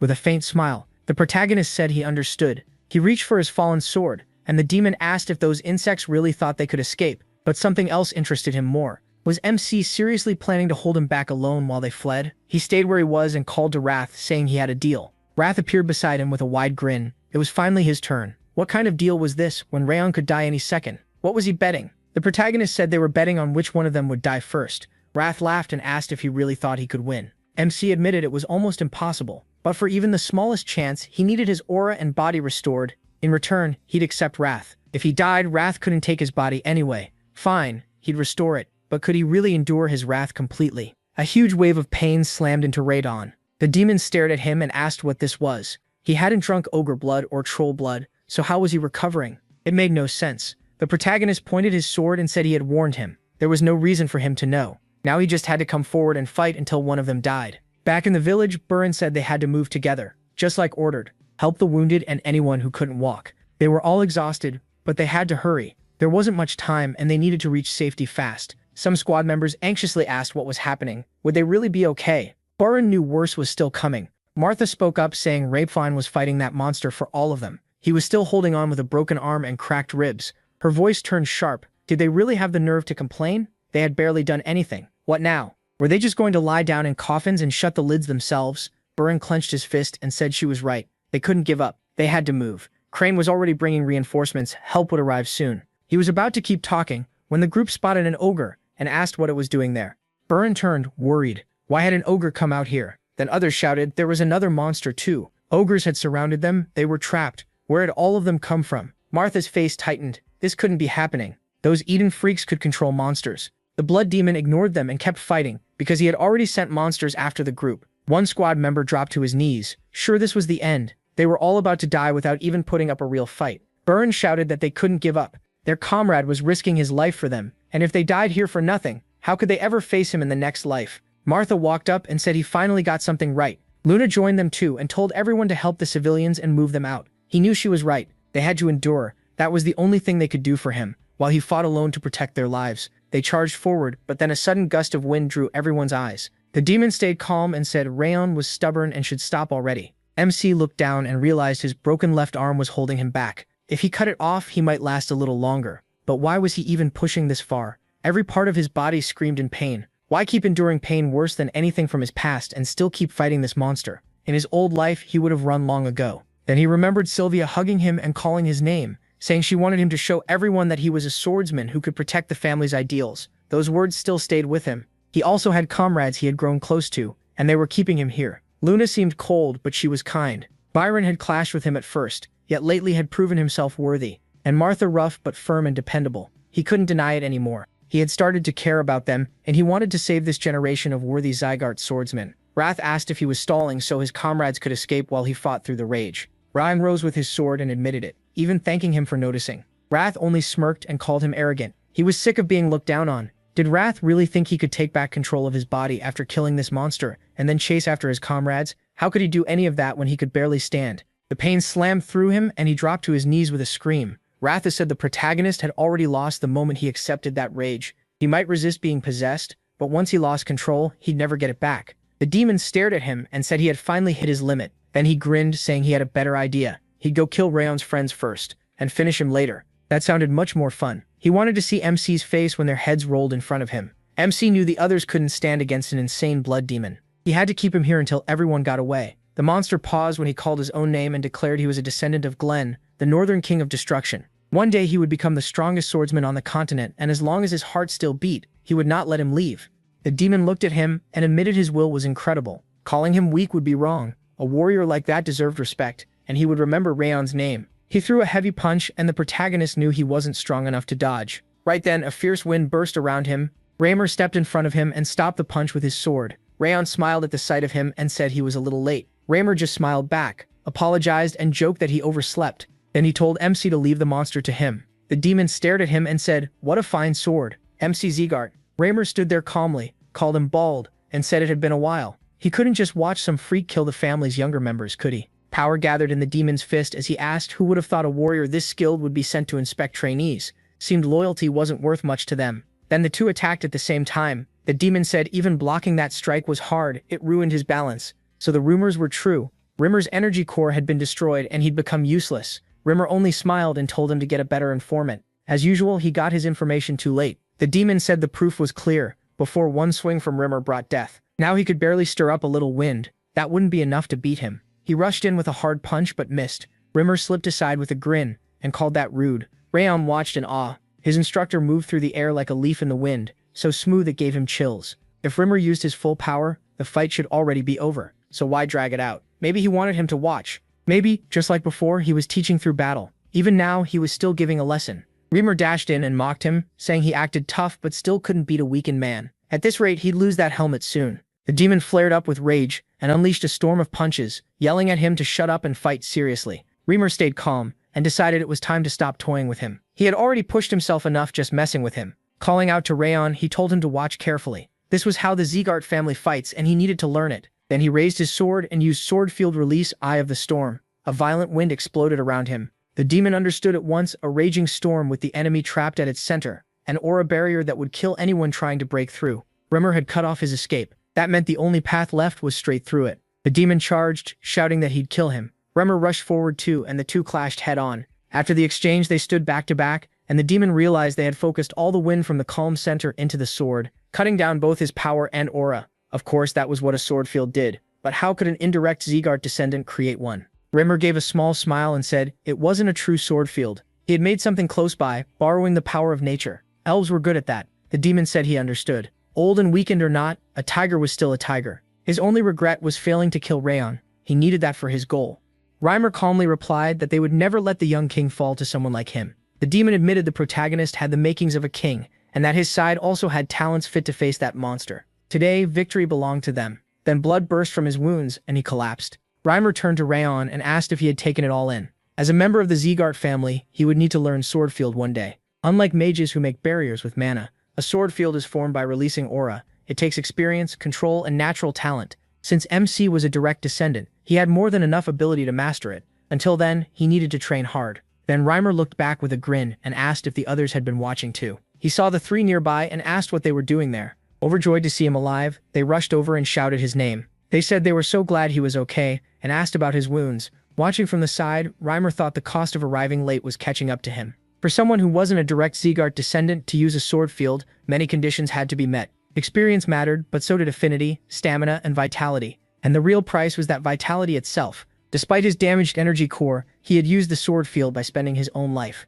That kind of thing could never leave the body untouched. Still, he had no regrets. What he saw before joining that fight was the birth of a new king. In that moment, he decided he would serve this child as his master. Even with a broken energy core and a fading life, these children had changed everything. His world had color again, so even if this shortened his life, he didn't regret it. Before retiring, he only wanted to see Rayon become a king. Sometime later, at the Zegart ancestral home, Glenn demanded the elf repeat himself. Was he really saying the protagonist Zegart had faced the insane blood demon? Reimer laughed and said he knew that would shock him. That was exactly why he hurried back to report it in person and see his reaction. Glenn shouted for him to stop fooling around and give the important part. Reimer said he barely believed it himself, but he swore it was true. He wasn't the only witness. The trainees from the 5th and 6th training halls saw it too, and even the people of Cebu village could back him up. Rayon had faced the mad blood demon by himself. Glenn pointed out that a monster like that was on the level of a sword master. If that was true, how badly was the squad hurt? Reimer said most of them only had light injuries, but MC was the one who got hit the hardest,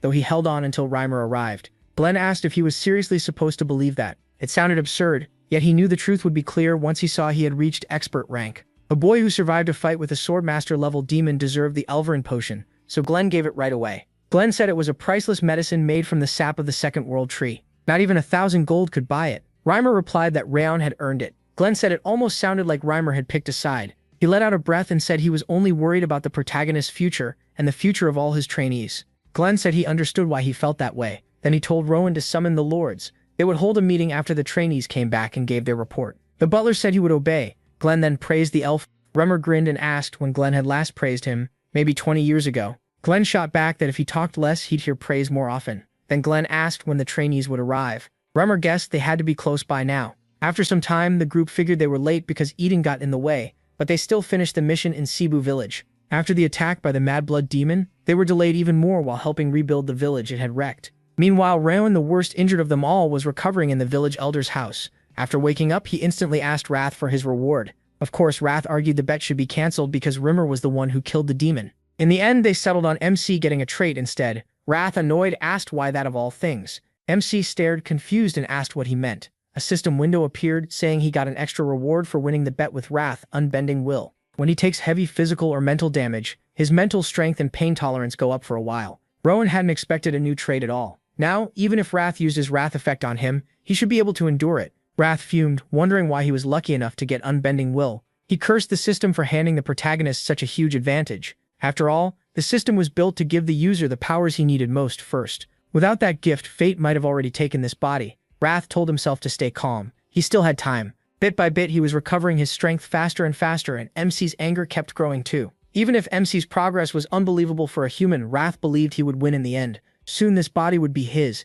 and what was left of his soul would freeze forever in the ice. After a while, Iluni, the outer commander of the Zegart family, said they had returned. Dorian weakly muttered that he just wanted to go home and sleep. Luna whispered that she wanted ice cream. Martha sighed that she was exhausted, and Buran said it was a miracle they made it back. But Aluna cut in. They were tired. Sure, yet it was still too soon to rest. Rowan looked at the commander in surprise. Aluna said they had to report to the head of the Zegart family. A little later in the hall, the protagonist bowed and formally greeted the family head. People whispered in shock. Was this really MC? He had killed the Green Battle Phantom and stood against the Mad Blood Demon. Looking at him now, he seemed like a high-level swordsman. So maybe the rumors were true. At first he was thrown off when they were called in to report. Then he realized this was a rare chance. All the strongest people in the Zegart clan were gathered here. During this mission, he learned something important. At his current pace, he'd need a miracle to survive future fights against even stronger enemies. He needed another way to grow stronger fast. Not just Glenn and his close aides were in the hall. The leaders of the main family line were here too. That meant Glenn understood how serious this was. He also seemed like the kind of person who gave people what they had earned. So this was Rayon's chance. He needed to show what he'd done and gain new techniques to get stronger. Glenn told the protagonist he had heard the protagonist played a major part in what happened. He ordered him to report everything. C began by saying that when they reached Cebu village, the villagers welcomed them warmly. Then a Green Battle Phantom attacked, just as they were getting ready to leave. After that, the Mad Blood Demon showed up, likely because contact with his underling had been cut off. Rayon explained that if all the trainees fought him together, the losses would be too high, so he chose to act as bait. Karan snapped in anger, asking how he dared lie in front of everyone. Was Glenn really going to believe this? He was only 15, and he claimed he survived a fight with a Green Battle Phantom and even lured away the Mad Blood Demon. To her, it was an obvious lie. The protagonist turned to Dorian and told him to show them. Dorian said he'd bring the item out now. Then the people recognized the helmets of the Green Battle Phantom and the Silent Blood Demon. That proved MC had been telling the truth. Rayon then said this might be disrespectful, but he asked for permission to draw his sword. Glenn allowed it. He pulled the blade free and used his power. The people cried out in surprise. He was using sword energy, and the flames on it were incredibly strong. 10 years ago during training, Rayon's mana had seemed average. Could this really be the same boy? With power like that, beating the Green Battle Phantom made sense.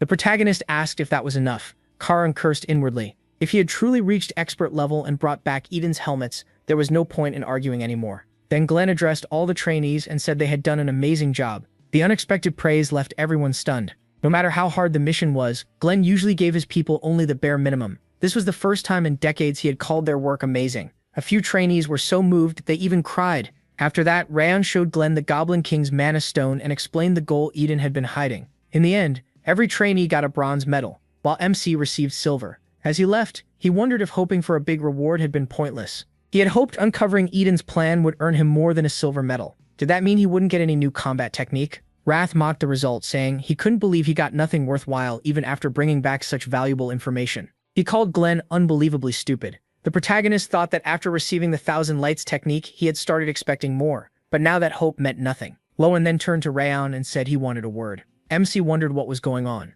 Lane asked if he could come to the annex around midnight. He asked why. Smiling, Lane said Glenn wanted him brought there. He was probably planning to give him an extra reward. Later, Helen announced that the young master had returned. Sylvia called for him and said she heard rumors that he had run into Eden. How was his arm? The protagonist answered that he was fine, completely healed. She hugged him and apologized for pushing him too hard and for telling him to show everyone the true Zegart spirit. Sylvia blamed herself, saying her words had led him to challenge Eden's demons. Rayon called her mother and said he was thankful instead. He admitted that when he faced the Mad Blood Demon, he wanted to run. He wasn't sure he could win. He even considered using the other trainees as bait. But then he remembered what she had said. She had told him she'd be happy if he lived as a Zegart swordsman. Those words gave him the strength to stay on that path to the very end. He said he only stood his ground because of her. She tried to reply but suddenly dropped to the floor, sobbing. The maid started crying too, saying he had become much braver. Rayon looked at them in confusion and asked what was going on. That night, MC asked what new things had happened while he was gone. Chudol said she had been called back and order came from the central hall. She feared they were about to get rid of her. Seeing how down she looked, he guessed it probably was punishment.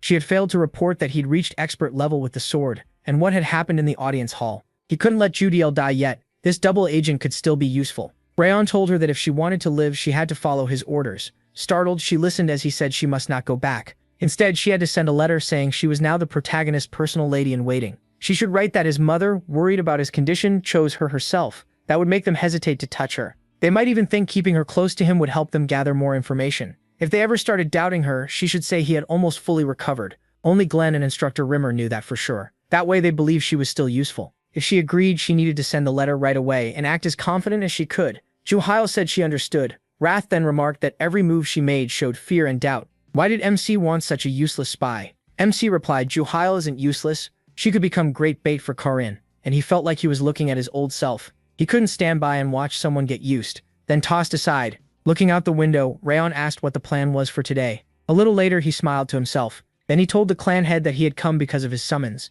Glenn told him to skip the formal talk and ask straight out what movement skill he used on the mission. Rayon wondered why Glenn brought that up. Carefully, he explained that movement is life or death for a martial artist, so he used river step, the basic footwork taught to beginners. Glenn said that kind of technique can still help later on, but for a master it was too simple and weak against strong enemies. To the protagonist, that sounded perfect. Glenn had already decided on a reward for exposing Eden's goal. Glenn said he would personally teach him a movement technique that fit him better. MC could hardly believe it. Glenn was going to teach him himself. Glenn warned him to watch closely. He would only show it once. As Glenn began, Rayon realized he was seeing the footwork of the strongest warrior on the continent. It was a rare chance. The moves were unlike anything he'd seen. Smooth and fast, strong yet subtle. Those wide flowing steps felt beyond anything else in the world, and even after a short look he was completely drawn in. He knew he never could have grasped this on his own, not even with the Ring of Fire pushed to its limit. Glenn called it the Step of Supreme Harmony. Then the system window appeared. The Ring of Fire had detected the technique, and the protagonist had learned its first stage, True Paradise. Afterward, Glenn asked if he had managed to see it. Raisin apologized and said his level wasn't high enough to understand it all. He said he only barely caught the first step, then asked if that was really enough. Glenn said that was all. This was his reward for revealing Eden's motive, and whether he mastered it or not was up to him. MC bowed and thanked him for the chance, then took his leave. Later, he laughed softly and thought he never expected Glenn to teach him the Step of Supreme Harmony. Wasn't that fascinating? After all, Glenn had created the technique himself. Rayon wondered if he could really master something that difficult. Glenn, meanwhile, was sure the protagonist had already understood at least half of it. That meant the first stage, True Paradise. He had grasped it by instinct. The whole Step of Supreme Harmony is built on that first stage. MC might not know how important it is yet, but in time he would figure out what to add to that first step, and one day master the whole technique. Several days passed after Glenn showed him the Step of Supreme Harmony. Rayon kept training with the system's help, but still couldn't fully learn it. Then Wrath reminded him that he had already said he wouldn't master a technique like this. He had thought a few tries would be enough, but he still couldn't do it. Then Sylvia suddenly called his name as she jumped over the fence and demanded to know what he was doing there. She told him to rest, while Wrath was shocked enough to wonder if her power core was really damaged. She snapped that he had promised to rest until he was fully healed, and the protagonist tried to calm her down.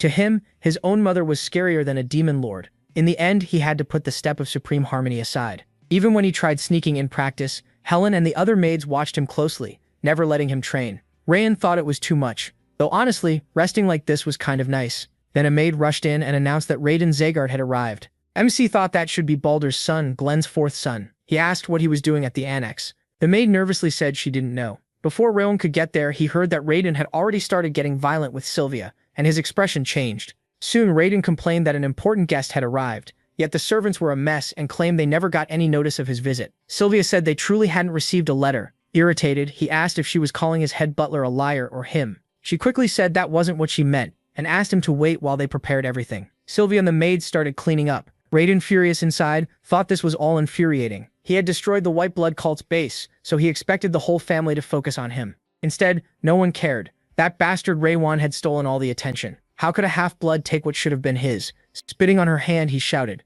asking how much longer he had to wait.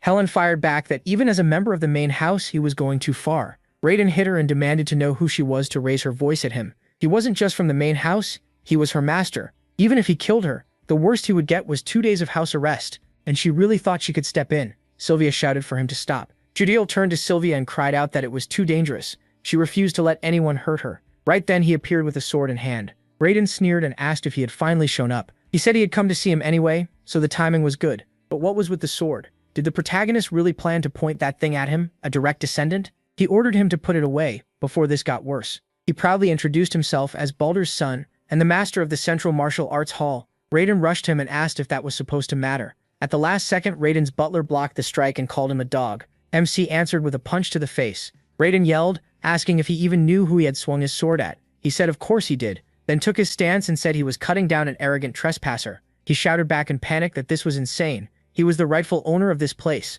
Raiden kicked him in the stomach and said he was wrong. Raiden gasped that he had gone mad, but the protagonist told him nothing here belonged to him, and this annex wasn't his either. Raising his sword, MC declared it belonged to him and his family. Raiden screamed in fear, but suddenly Raphael stepped in and ordered him to stop. He thought the man's clothes marked him as one of the Heavenly Sword Order. Why was a swordsman under the clan head's direct command here? Raiden shouted that if he was from the Heavenly Sword Order, then he should execute this trash at once. A half-blood had dared attack a direct descendant of the clan head. Rakil replied that they only follow the clan head's orders and told him to calm down. Raiden stared in shock. How could the family's watchdog disobey him? The butler whispered that he needed to stop before he made things even worse in front of a Heavenly Sword Order swordsman. Grinding his teeth, Raiden turned to the protagonist before leaving and said he wouldn't forget this day. Raiden would regret ever daring to treat him like that. He swore he would make him suffer humiliation and pain worse than death. After that, Helen apologized to Sylvia, saying she had failed in her duty and it was all her fault. Sylvia told her she was wrong. She had acted bravely and done nothing wrong.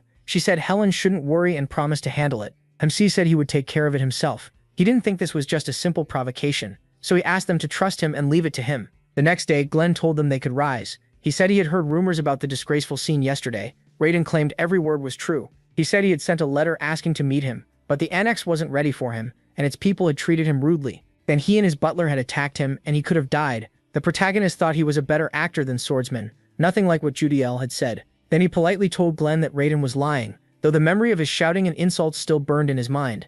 Raiden angrily grabbed his collar and called him trash. Raiden told him to stop and warned him not to forget where they were. Since their stories didn't match, Glenn said he would call a witness to settle it. Raphael greeted the clan head and said he would report what he saw. He explained that young Master Raiden claimed he had sent a letter, but no letter ever reached the annex. He added that Sylvia and her maids had been gardening as usual when Raiden suddenly stormed in and started complaining. MC was stunned. He had expected Raphael to side with a direct descendant, not the people of the annex, but he was telling the truth. Then Glenn turned to the shaken Raiden and said things clearly hadn't happened the way he claimed. Had he really been exposed? Raiden shouted that what mattered was that a member of a collateral line had attacked a direct descendant. This could shake the family's order. Glenn said that was a serious issue, and since both sides had acted wrongly, both would receive punishment. He yelled that this was no real punishment. If Raiden was spared, he could still become a problem for the family. Raiden told the clan head he would accept whatever penalty came, but first he had something to settle. Glenn asked what he meant. Raiden said Raiden had shamed his mother in front of everyone, and even laid hands on the maids. Yet he still hadn't paid for any of it. The clan head frowned and reminded them that both sides would be punished. Then he asked if they really meant to keep this going, his power pressing down as he warned them to remember who stood before them. Raiden felt like the whole hall might cave in under that pressure. Still, he said he understood, but Glenn himself had called this sacred ground for swordsmen. Since Glenn believed a swordsman should speak through his blade, he asked for permission to settle it in a duel. After thinking it over, Glenn said that would be worth seeing, so he approved it. The duel would be 1 week later in the central training hall. Both of them were told to get ready. Later, Baldur Zeegart, master of the central martial hall, heard the whole story with his arms crossed, so they really chose a duel. Raiden told his father that Raiden Zeegart had been arrogant enough to challenge him in front of their grandfather. If Raiden won, he could destroy the protagonist's energy core. If the protagonist won, then Raiden and his butler had to apologize to the annex staff. On top of that, the masters of the central martial hall would be banned from going near the annex. Baldur said that no matter how gifted MC was, he was still Sylvia's son by some wanderer. He needed to learn what a member of the main family branch really was. Raiden said there was nothing to worry about. He'd only been caught off guard before, and he was no match for him now. He had already reached intermediate expert. Baldur laughed, clearly pleased. Still, he warned his son not to go too far and kill him. Ruining his life as a swordsman would be enough. He should leave Raiden with no hope for the future, and Raiden smirked that he would. Later, the protagonist trained in the garden while Sylvia and Helen watched from the window. Helen worried that the young master had challenged Raiden to a duel. Would he really be okay? Raiden was already an intermediate expert, while MC had only recently become an entry-level one. She thought they should stop him before something terrible happened. Sylvia knew Helen was right. The duel was dangerous. Rayon had caught Raiden by surprise before, but in a proper fight, his odds were much worse. Her brother's sword style looked rough, but it was tricky and hard to read. Since Baldur trained him himself, a serious match was hard to predict. But after seeing his eyes, she changed her mind and said they just had to trust him. Helen cried out, asking if she really meant to leave things like this. Sylvia said that honestly she was scared too, and trying to calm herself down. But she believed the protagonist had a good reason for choosing this fight, so she would trust him. Then Judo brought him lunch, a simple sandwich he could eat fast. She warned him not to rush after training, or he might upset his stomach, and Rayon thanked her. Surprised, he asked what this was. MC realized the book had details about the flexible sword style Radon used. It was laid out so clearly that he could grasp it at a glance. Had she really gathered all this and made a guidebook in just one day? She had even stepped in to protect his mother before. He never asked for any of it, but she kept helping him, and he felt grateful. A week passed and everyone spent that time preparing in their own way. Then the day of the duel came, and the whole family gathered to watch. Radon smiled to himself, thinking he had waited a long time for this. Rayon had no idea how badly he wanted to finish him. He planned to wreck his body so badly he would never hold a sword again. The referee called them up if they were ready. Radon sneered that he wanted to see the loser's pathetic face, but he said he wouldn't get the chance. The referee declared the duel had begun. Radon rushed in with a smirk and mocked Rayon for acting so confident, but after using his movement skill, he suddenly lost sight of him. The protagonist appeared behind him and said that this was his first death. Radon was stunned when had he gotten behind him. Raising his fist, MC said today he'd die as many times as he deserved. Then he slammed a punch straight into Radon's face. Radon reeled, wondering what just happened. He hadn't seen a single move. Radon asked how long he planned to stay on the ground and told him to get back up. Radon had said he was meant to die many times, so this one was for lying about the letter. Furious, Radon swung his sword and called him arrogant trash. He swore he would regret not ending it earlier. They charged again, and then Radon lost him a second time. He was sure he had only grazed him. Rayon struck his face with the hilt of his sword and told him he was on the left. That one was for ruining the flowers his mother grew. He hit him again and said this was for trampling them. Then the protagonist drove another punch into his face for hitting Helen. Radon couldn't understand what was happening. This trash was only supposed to know the flexible sword style and river step. Rayon was a lower-level expert, so he should have been weaker. Then why was he losing? Helen watched beside Sylvia and thought MC could have ended the duel in one blow. Instead, he kept giving Radon chances to stand back up. It was like he wasn't fighting just to win, but for them. Helen started crying, realizing he was releasing all the anger from the insults they had suffered, even for someone like her, just a maid in a place where bloodline meant everything.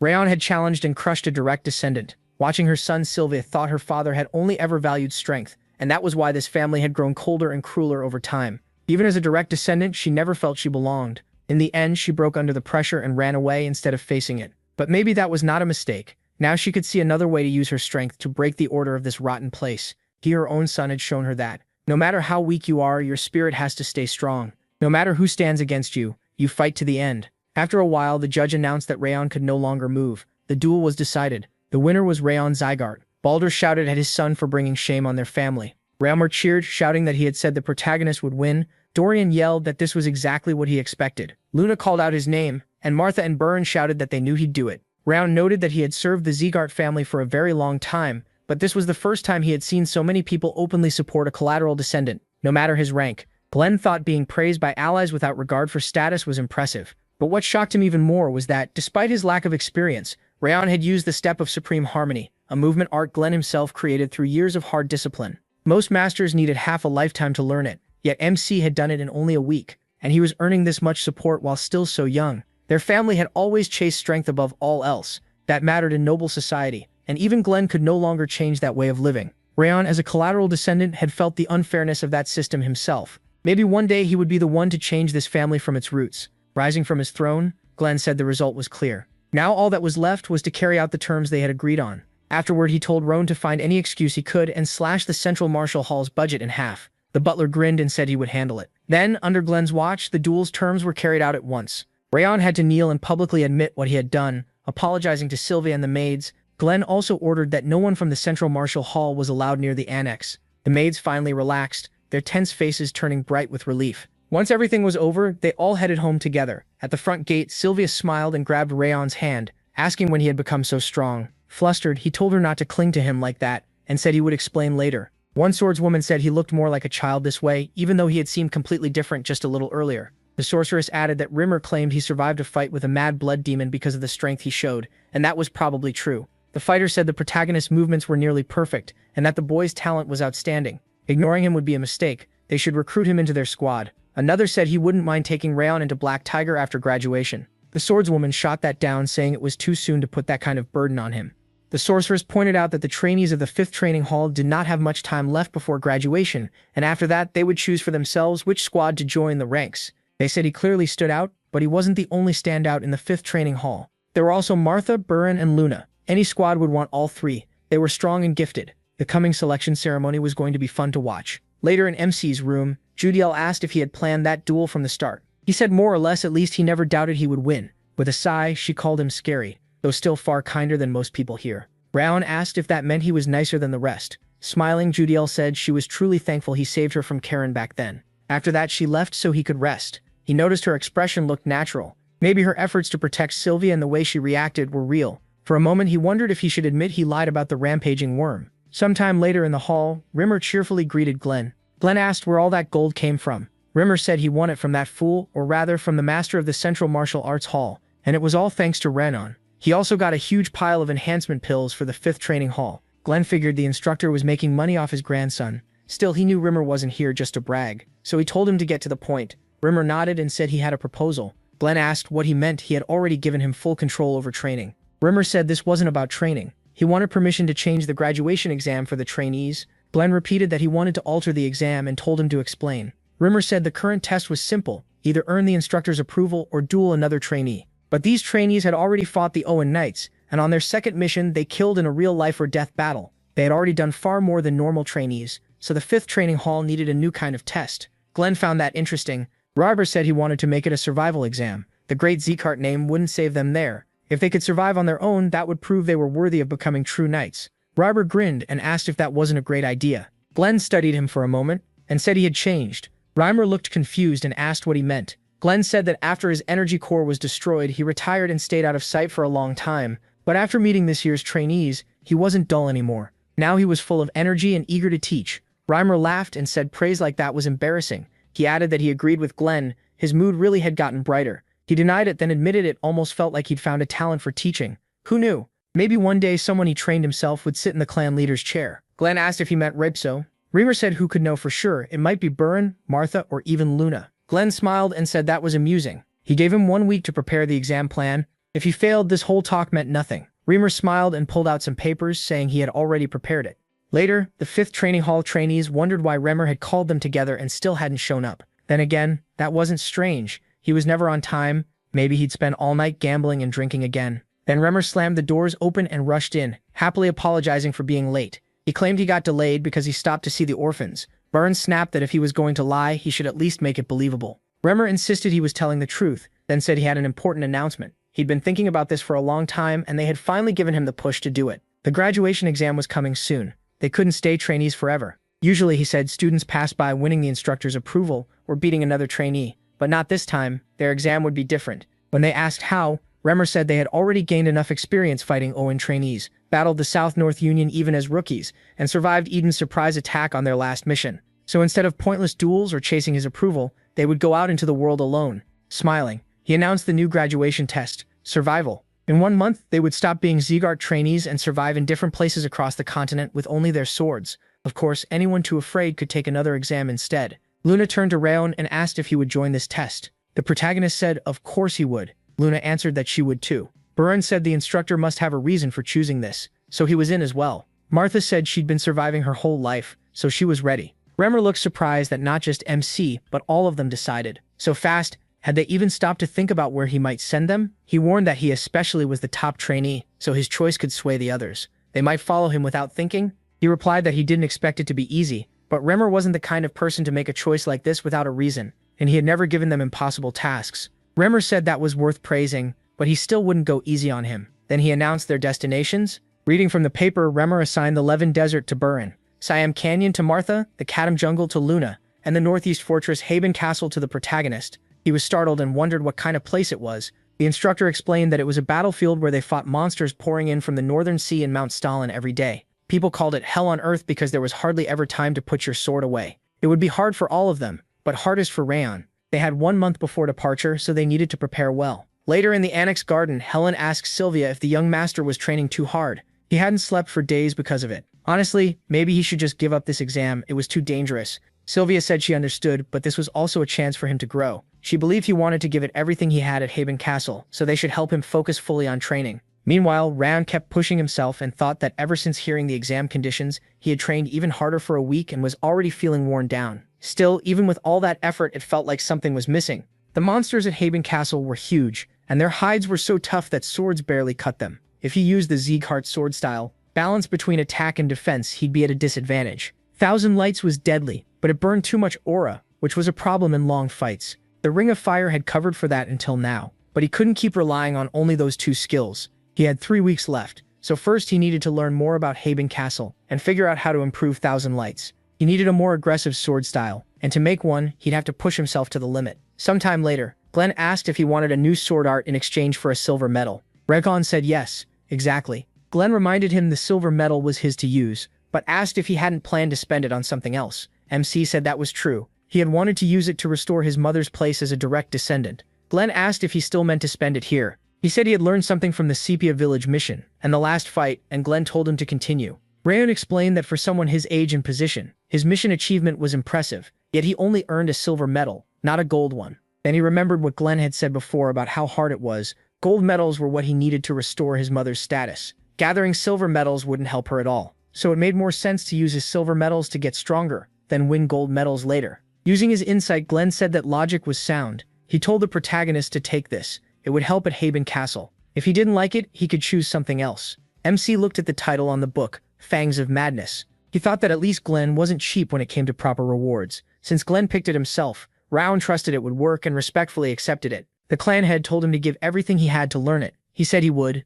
then got ready to leave, but Glenn stopped him. He had one question. If the protagonist came for a new sword skill, did that mean he still didn't fully understand what waited for him at Haben Castle? Was he really not afraid? He could have refused. MC said he understood after fighting Eden's demons. Glenn asked what exactly he realized. Raon answered that a life-or-death battle can bring more growth than years of training in a practice hall. He understood one thing. If he wanted to grow, he needed trials that pushed him to the edge. Still, Rimmer would never send them into something they couldn't survive. The road ahead would be rough and painful, but it would make him stronger, and he'd be thankful for it later. Glenn said he understood. Before he left, Glenn gave him one more piece of advice. A sword can be used in many ways, so the protagonist needed to think beyond his usual limits. The protagonist thanked him. Then Rimmer, who had been hiding nearby the whole time, jumped in and said this was exactly why he liked MC so much. An instructor wants a student who understands him, not someone like Grumpy Burren or overly caring Martha. Glenn shot back, asking what kind of teacher insults his own students. He also said it surprised him that Glenn gave him Fangs of Madness.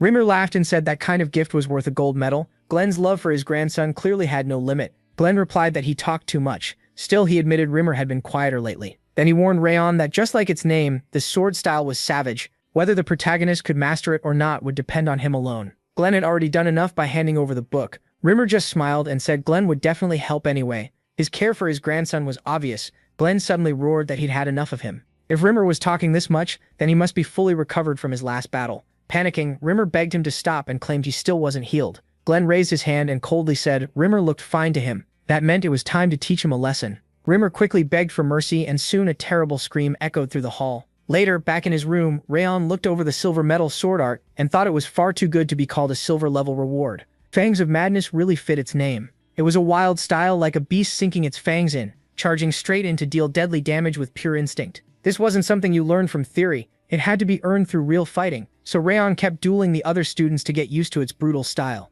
He trained without putting his sword down until the graduation exam drew near. He had to become sharper and fiercer before he could truly master it. So he kept training until no one wanted to spar with him anymore, and just before leaving, he finally grasped the core of Fangs of Madness. Then his training time ran out, and the final night before the graduation exam arrived. Judal pointed out all the bruises on his body. He'd pushed himself too hard because of tomorrow's exam, and Sylvia would be upset if she saw him like this. MC admitted she'd be right. He'd gotten carried away. To learn Fangs of Madness, he had fought every single day. Then he asked her to heal him somehow. Judal said it wasn't like she had a choice. Before leaving, Rayon said there was something he needed to tell her. As she listened, he closed his eyes and admitted he had lied about the frenzied worm. From her reaction, it seemed she may have already guessed. Judal said she had suspected it, though she wasn't sure. He asked why she doubted it. She explained that at first she truly believed he'd put the worm inside her, and after that she was too terrified to even think it might be a lie. All she could do was focus on surviving. But little by little, the warmth of the people in the annex changed her. Rayon treated her like a person, and asked for nothing back.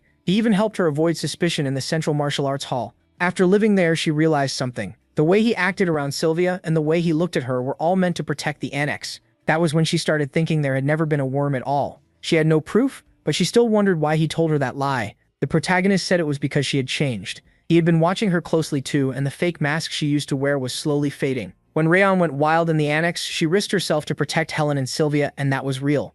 Later, information about Rodan's sword style appeared on his bed. He asked if she had left that book there, because it had helped him a lot. He thanked her for it. Judal then said she had a younger brother. They were separated when she was taken away to serve, and now she didn't even know where he was. She obeyed orders only because she was told it was the only way she could see him again. With tears in her eyes, she apologized. Raynon told her he would save her brother. He was sure Karan wouldn't stay out of his path for long, and when they met again, he would demand her brother's return. As long as he lived, he'd do it. Judal asked one question. What if she reported him to Karan? Why tell her the truth about the worm at all? MC smiled and said it was because he trusted her. She said she hadn't expected that answer. Rakan asked what she would do now. Judal said she would follow him, and if he ever needed help, he only had to call. He said he would leave the annex in her care while he was away. Kneeling, she promised to protect it. The next morning came, and with it the day of the graduation exam. It was finally time to test them. Their mission was simple: survive for a year and come back. If they did, it would be a huge achievement. Then Rimmer told their representative to give a farewell speech. Robert thought his instructor kept pushing him into this stuff even though he hated it.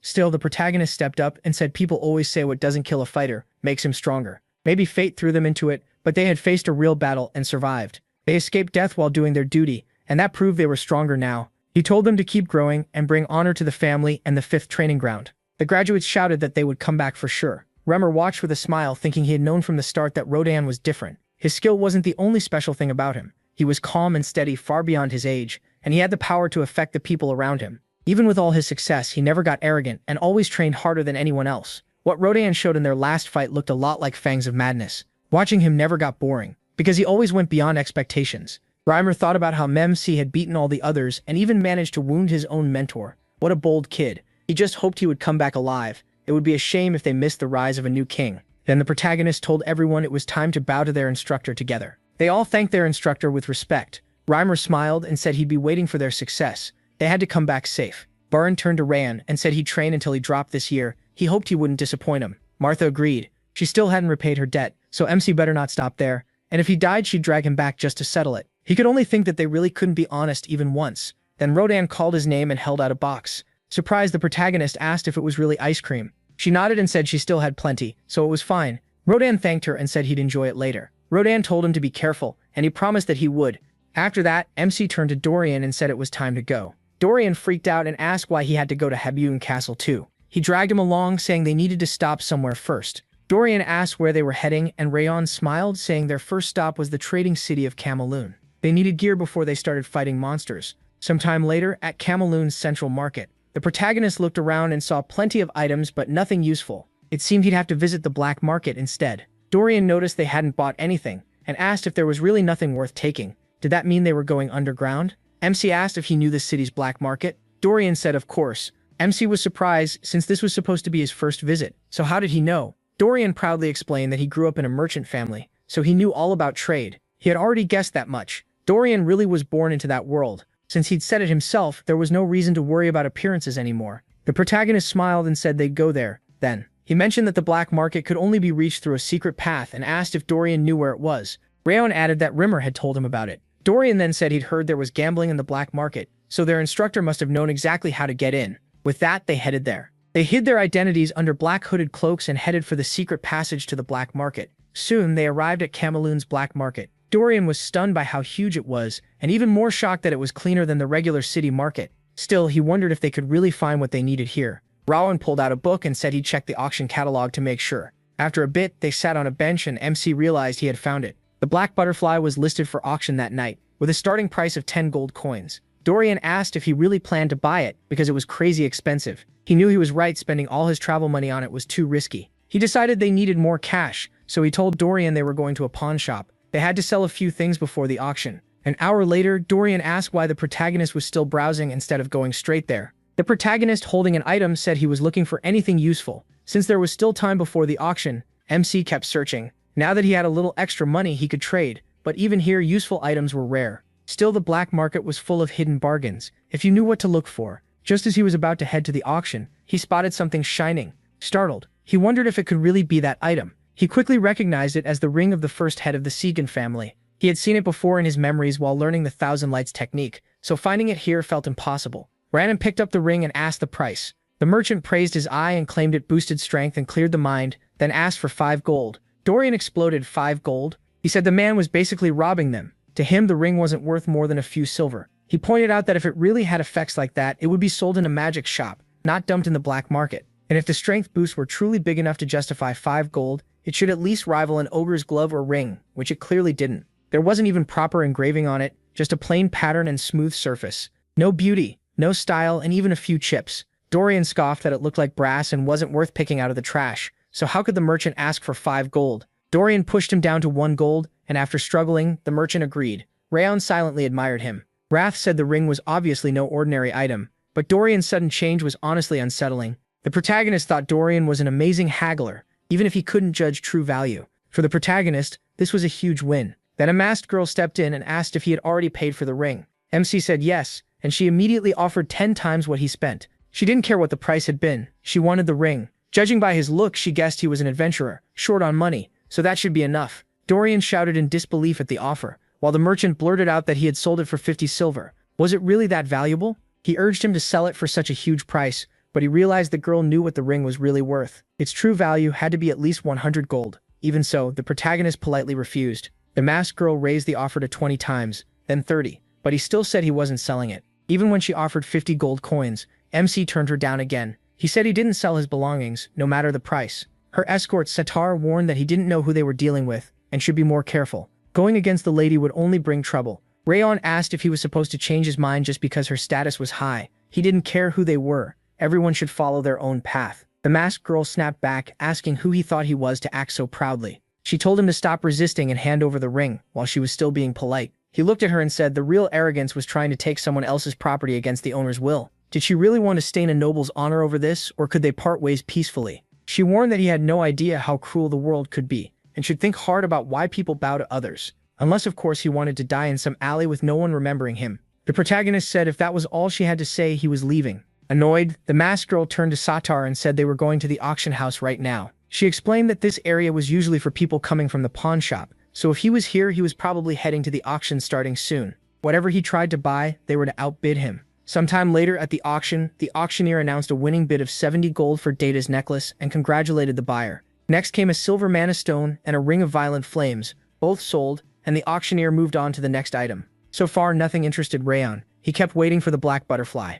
At last, the auctioneer introduced the next lot, a rare butterfly that worked especially well with mana stones. This one was a black butterfly, also prized as decoration because of its faint glow. It did have drawbacks, a short life and high upkeep, since it fed on mana stones. Even so, its beauty made it popular, and the bidding began. The price quickly climbed to 7 gold, and Rayon jumped it to 13. He thought that was already high. For a decorative butterfly, 13 gold should have been enough to scare everyone else off. Then the masked girl called out 50 gold and the room erupted. People shouted that no one had ever paid that much for something like this. The auctioneer declared that at 50 gold the item was as good as hers. She said it was time to leave, and Satar asked if she had come just for the black butterfly. She said yes, that guy had ignored every other lot, and even bid above market price for this one. The black butterfly was clearly his target. She had just put him in his place. Dorian cried out that she wasn't even hiding her bad intentions anymore, and asked what they should do. There might not be another black butterfly for sale. Ravan told him not to worry. They just needed to go pick out clothes for a night trip. Dorian stared at him, confused, and MC calmly said they were going to steal back the butterfly.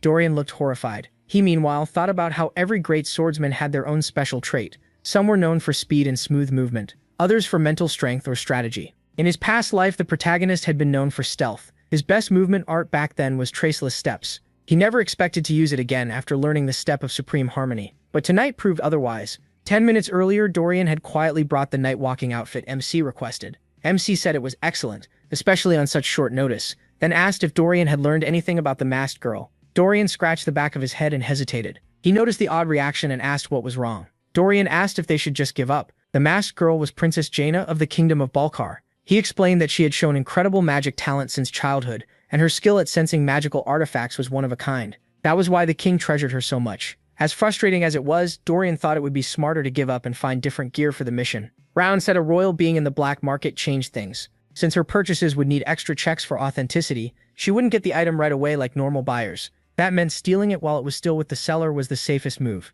He said he'd be back soon. Dorian tried to stop him, saying it was far too dangerous. After a while, the protagonist thought as he moved silently around the auction house that he had been right. The princess's purchase still hadn't been handed over. One employee complained that he couldn't understand why anyone would spend 50 gold on a decorative butterfly. His coworker said rich people were just weird and told him to stop worrying and keep playing cards. Rajan spotted the black butterfly.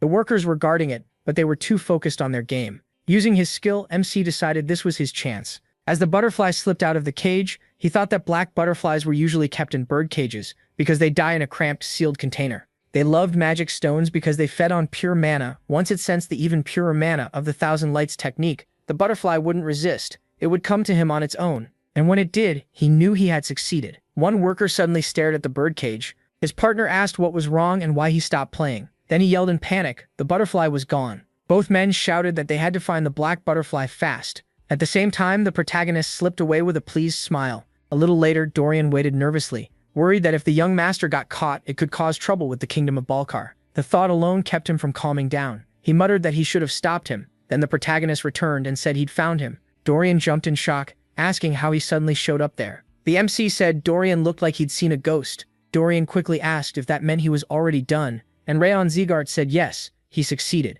Dorian could hardly believe it. Since the job was done, they moved to head back. Right then, Jaina appeared, surprised by the unexpected meeting. She asked if he was upset and mocked him for leaving the auction without getting what he wanted. Then she offered one last deal, the black butterfly for the ring. She told him to think carefully, but the protagonist asked if she had trouble hearing. He reminded her he'd already said many times that he would not trade away the ring. Jaina's tone turned cold. If he kept refusing, he might not leave the black market safely. Before things got worse, an employee ran up to her. Jaina snapped at him for interrupting, but he quickly blurted out that the black butterfly had vanished. Someone stole it. The protagonist smirked and pointed out that she had a problem now. Jaina instantly suspected him. That mocking tone and arrogant grin got under her skin. She crossed her arms and called him a thief, saying she thought he was proud, but he was nothing more than a criminal. The MC coolly asked if he was supposed to care who she was. Jaina pulled off her mask, introduced herself, and demanded to know if he really thought he could act this boldly in front of her. Then she said she'd teach him his place. Saitar cracked his fists, ready to fight,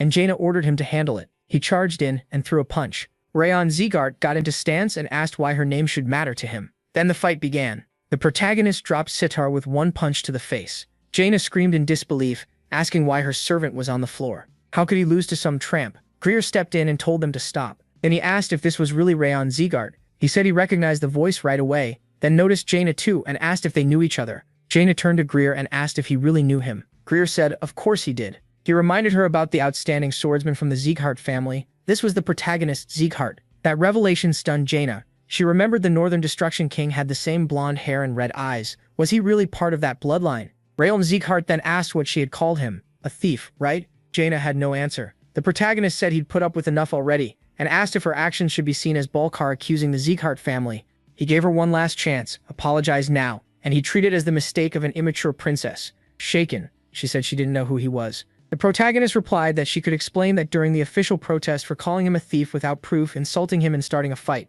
Grinding her teeth, Jaina finally bowed and apologized. Before leaving, the MC said he accepted it because he didn't want this to grow bigger. Still, he warned her to watch her mouth next time unless she wanted to shame her kingdom. She kept her head down and swallowed her anger. Later, Greer asked if he had shown up at a bad time. Rayon Zegart said not really thanks to him. He avoided being falsely blamed. Greer said he was glad to hear that. He added that MC didn't need to worry about Jaina anymore, since he would speak to her himself. The protagonist thanked him. Greer then asked what brought him to Camelone. He was there on a mission himself, so he wondered how someone from the faraway Zegart lands ended up here. The protagonist explained that he was on a graduation test assignment. He came with another graduate to buy gear. Greer nodded and said it really was graduation season, then asked what he needed. The protagonist answered that he was looking for a new sword because he'd used his current one for a long time. Greer said he knew a good place, a small workshop in Cameloon's Western Craft District. It wasn't fancy, but the smith there was excellent. He even wished he could introduce them himself. Sadly, his mission kept him busy. The MC thanked him for the tip, and as they parted, Greer told him to visit Owen someday.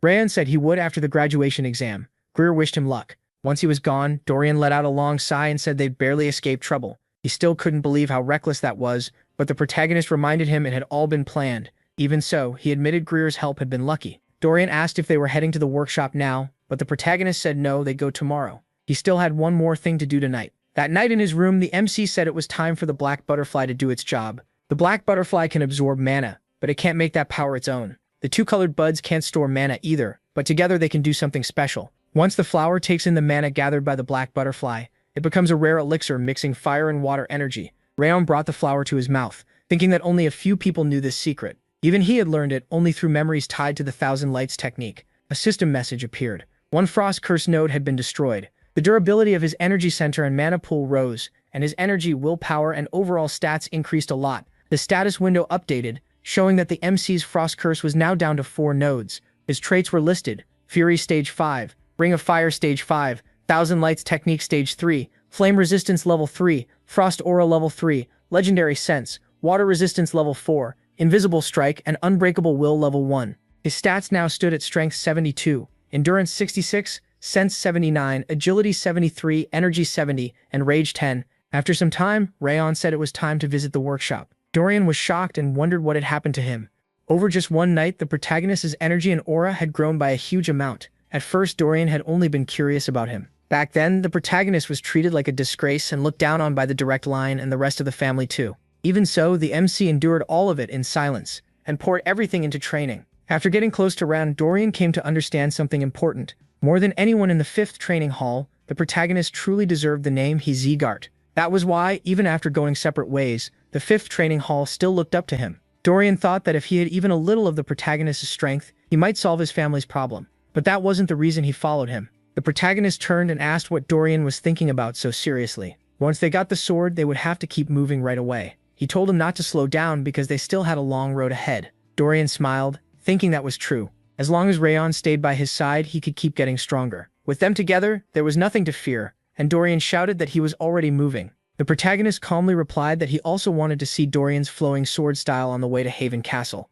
Dorian grinned at that. Sometime later, the blacksmith Kubra Jajan apologized for the rough greeting and said they had come on Sir Greer's recommendation. He asked if they really knew the 3rd prince of the Owen Kingdom. The protagonist confirmed it and said that if the prince recommended this workshop, then the weapons here had to be reliable. Kubrad seemed surprised that the prince had really sent them. Then the blacksmith studied the MC closely. He looked young, but his level wasn't below the prince's. Not perfect yet, but his aura felt sharp and powerful, like a strong blade. Kubrad said it was hard to believe a child could hold that kind of strength, and that his aura was different from the prince's. Then he asked, "Isn't this Ren and Zekart?" Dorian quietly wondered how the smith knew that without much talk. Wrath remarked that this was the real Kubrad, someone who could tell exactly who stood before him, and what they could do at a glance. MC thought his companion talked too much. Sitting in his chair, the blacksmith said he had seen many swordsmen in his life, but never anyone quite like the protagonist. The MC apologized for not introducing himself sooner and gave his name. Dorian introduced himself next, and Kubrad answered with his own name, calling himself just an old man who had spent his whole life at the forge. Ray Buron was stunned. Was this really Kubrad? The man who forged countless masterpieces for Owen and Balkar and became famous across the continent. He never expected to meet him in such a humble shop. The blacksmith asked what they wanted. The MC put a hand to his chest and said he needed a sword fit for the journey ahead. Kubrad asked if he wanted his first true battle sword. The protagonist said not exactly. First he had to pass the test that would earn him the right to be called a swordsman. He added that someone had already promised to forge his real battle sword. The blacksmith then asked if that person was Velkon. The protagonist nodded, confused. Kubrad lit up and said he knew it. Velkon gave up retirement to forge the protagonist's sword. Kubrad said he couldn't take Velkon's place by making MC's first true sword. So for now, MC should pick a temporary one for the test. He promised every weapon here was top quality, and Dorian grinned. Dorian asked if he could choose one too. Kubrad said yes, and told him to hurry while he was still feeling generous. Dorian quickly thanked him. Holding a blade, he thought Kubrad really earned his title as the best blacksmith on the continent. Every sword here was excellent. Then the protagonist noticed a dark blade in a barrel and asked what it was. Dorian pointed around excitedly, saying the swords were incredible, and he had no idea what to pick. Smiling, Kubrad said that was only natural. He made them. Dorian could choose blind and still do fine. The blacksmith suddenly froze. He snapped his head over and shouted that it was energy. Then he went silent, staring at Rayon, holding a sword wrapped in dark aura. Kubrad yelled for Dorian to arm himself right away. Dorian just stood there, confused. When he asked what was going on, Kubrad shouted that MC was holding a possessed sword. They had to take it away before its deadly energy took him over. Dorian said it didn't seem dangerous, and Kubrad barked back in disbelief. How could he not feel how dangerous that energy was? But when Kubrad looked at Rayon again, he was stunned. The sword was giving off a terrifying aura, yet it wasn't trying to possess him at all. Wrath cursed the blade as worthless trash. Furious, he shouted that this thing dared go after a body that belonged to him. He marched up to the sword, calling its nerve unbelievable. Wrath said he'd freeze it and smash it, but he told him not to touch it. Annoyed, Wrath yelled that the freak was trying to take his body, so why wouldn't he interfere? He even claimed the protagonist would have been possessed without him. The protagonist calmly answered that his body wasn't Wrath's, and the blade wouldn't have consumed him anyway. Kubrad asked if MC was alright. MC said he was fine, then added that this dagger was clearly no ordinary weapon. Kubrad said it was a failed piece. He didn't know if he had been hurt, but the blade was definitely possessed. He explained that there had once been a small southern village, called Siren. Its people served the sacred tree of Fellow and lived peaceful, trusting lives. Then the white blood cult attacked. Half the villagers were killed, and the rest were taken. No survivors were ever found. After hearing what happened, Kuburo used a branch from a fellow to forge this blade in their memory. But it became a terrible mistake. The moment the weapon was finished, its pale blade and hilt turned red. Instead of honoring the dead, it brought back the villagers' hatred and bitterness. No one had ever been able to withstand its malice and deadly energy. Yet somehow, Rayon stayed completely sane. Kuburo still couldn't figure out how. The protagonist closed his eyes and felt the memories of Siren's people flowing through the blade into him. Their anger, pain, and grief. Had they really died so horribly at the hands of the White Blood cult? MC thought he was too busy to help them get revenge himself. But if he ever met members of the White Blood cult, he promised he would avenge them. Staring at the sword, Rayon asked if it was ready to follow him. Kuburo watched in shock as the deadly aura faded. Had the blade really accepted the boy as its owner? He said this weapon was forged to honor the fallen, and he invited the blade Requiem to join him. Later, the protagonist thanked Kuburo for his work. He left with Requiem and a normal sword as well. Kuburo said there was no greater honor for a blacksmith than seeing a rising star fight with his creations. MC turned back and said that if Kuburo ever came to the land of MC Zegart, he would be welcomed with full honor.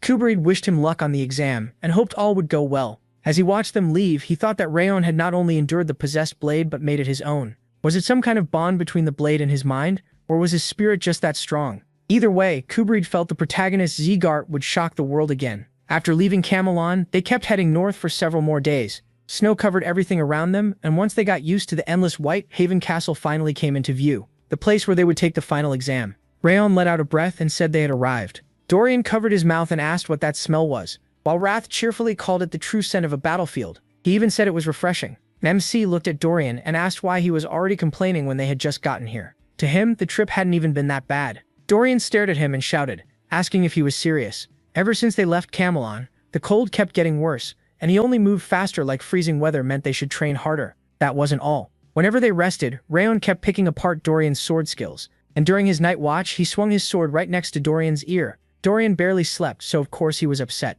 Wrath grumbled that even a broken watch is right twice a day. The protagonist had really gone too far with the training. He didn't even let Wrath rest. Then Tarion Barradoon, the deputy commander of Haven Castle's defense, asked if they were the reinforcements. He pointed out that they were late, and introduced himself in a stern voice. Tarion made it clear that while they stayed here, they would answer directly to him. MC agreed and asked for his guidance. Tarion glanced at Dorian and asked if he was alright, but MC said this was normal for him, so there was nothing to worry about. Tarion told them to follow him. He urged Dorian to get up already, but Dorian dropped to the floor and muttered that he wanted to go home. As they walked through the castle, the protagonist thought it looked far more vivid in person. The walls scarred by collapse and repair, and the air thick with dust, blood, and the stench of burned bodies. It was exactly how Judiel had described it. There was no way she could have seen this herself. So how did she know so much in such a short time? Just then Yua, who worked at the Frosty Branches Tavern, turned and noticed Rayon. Carrying a bag of food, she said she didn't recognize them. Were they new reinforcements? Her grandfather asked why she had stopped, and told her they needed to open up. She answered that she was going.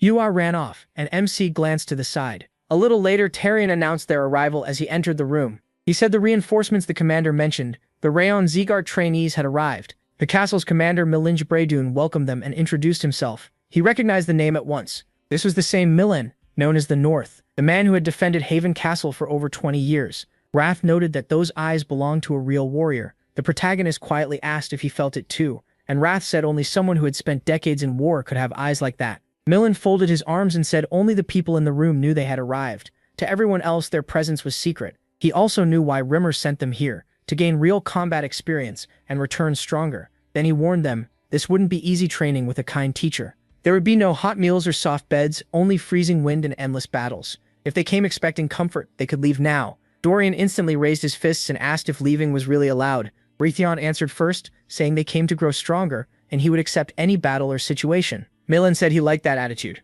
But they were soldiers now, and they would start from the bottom like everyone else. He turned to Charles and ordered him to place the two in the 3rd Reconnaissance Squad. Charles said he understood, and Milan added that they could be given any mission or fight. After that, Charles was told to show them their rooms and he led them out. Once the door shut, Tarion said he didn't like them. Milan asked why. Tarion said Dorian had been trembling in fear, while Rayon was way too calm like he was out for a walk. In his eyes, they would bring nothing but trouble. He even mocked the flower bracelet, asking what kind of warrior wore that, and said they should just send them back. Milan cut him off and said he understood the doubt, but appearances meant nothing. They had survived the brutal Zegart training, so they weren't as weak as they looked. Milan said they should watch them first and judge later. He told Tarion to keep an eye on them, and Tarion agreed. Then Milan said the only thing he didn't understand was why someone had asked for weekly reports on the boys. Tarion wondered if it came from Instructor Rimmer. But Milan said no. The letter looked like it came from the head of Zegart himself. Tarion was stunned. The commander said the Northern King of Destruction was watching them himself, and Millen confirmed it. Glenn had ordered reports on everything they did. It was the first time the chief wanted every little detail,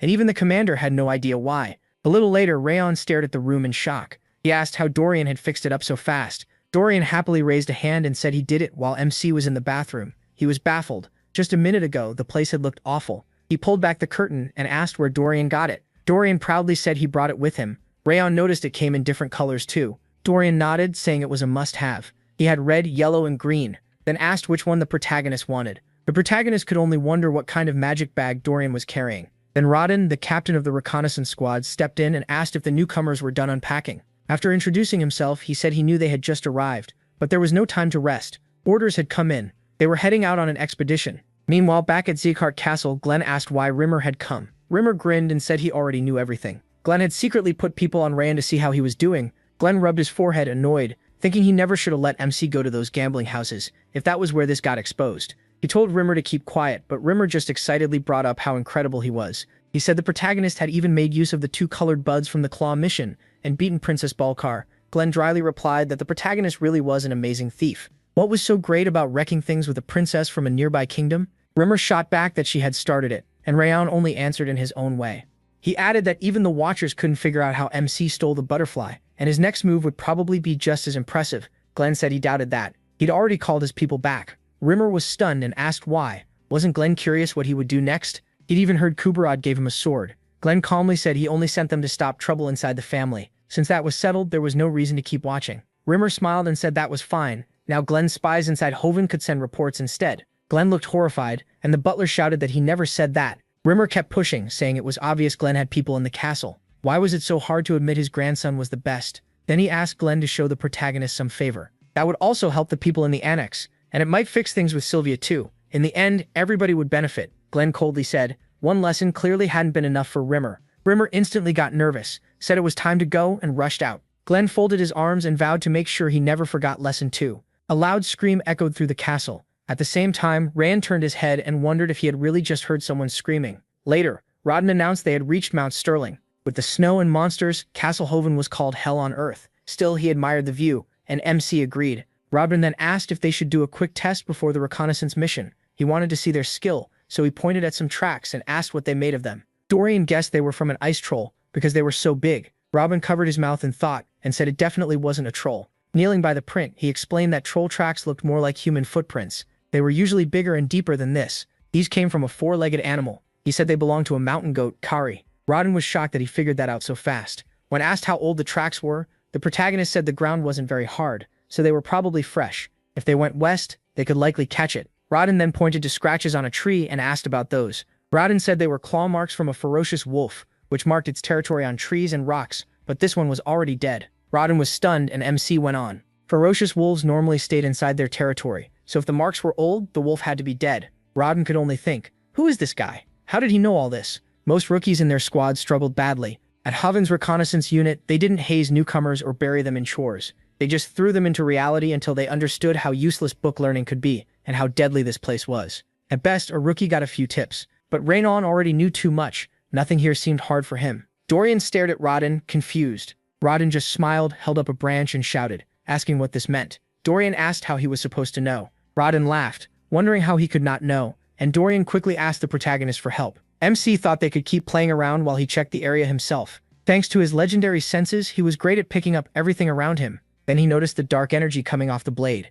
Rayon realized the Requiem blade could scan the area too and pass information through spiritual energy. He had discovered that soon after arriving, the sword absorbed spiritual energy from dead monsters and passed it to him, letting him read hidden traces. It was nice that the blade was trying so hard to help. Wrath snapped that it was trash and demanded to know why he was using it when his legendary senses were far better. Why rely on that junk? The protagonist answered that he liked Requiem's effort, and using it meant owing Wrath a little less. Wrath huffed and shouted that legendary senses meant nothing to him. They were still better than some sword. Rayon asked how he could be so sure. Wrath barked that it was obvious because he was the greatest and strongest lord in the demon realm. MC calmly said he'd remember that. Wrath growled, upset that he was brushing off his advice too. The protagonist said the real problem was simple. Wrath kept trying to steal his body, so of course he couldn't trust him. Wrath snapped that MC had already figured that out, so what was there to worry about? Then he said he'd share a technique using Frost Aura. He He looked at him, and Wrath declared that he would show him the true power of Frost Aura. It was something Rayon had never seen in any book, and he was stunned by the sudden generosity. Soon Wrath revealed the technique's name, Glacier. It was beyond normal people, and could only be mastered by someone with the purest Frost Aura. With the protagonist's current level, learning it would take time and effort. Wrath told him to focus and empty his mind. He needed to blend his Frost Aura with the aura of this place. Wrath spread his energy around them and told Rayon to look at the Frost Aura, then asked what it resembled. Sitting with his eyes shut, MC said it looked like the snow covering the whole area. Wrath said it might seem that way, but it wasn't snow. It was all one huge Frost Aura, and the key was linking them together. He opened his eyes and thought it sounded incredibly hard. He hadn't known Frost Aura could do this much. Wrath explained that instead of forcing the connection, the protagonist had to keep the image of it in his mind. Then he could sense far-off events like they were right in front of him. All the snow around him became his eyes, ears, and skin. It felt like the world had frozen. No, like Rayon himself had frozen. His body grew heavy, but his senses sharpened. He could see Rodden teasing Dorian and even a ferocious wolf after a hunt. He wasn't just finding their positions. He could tell what they were doing.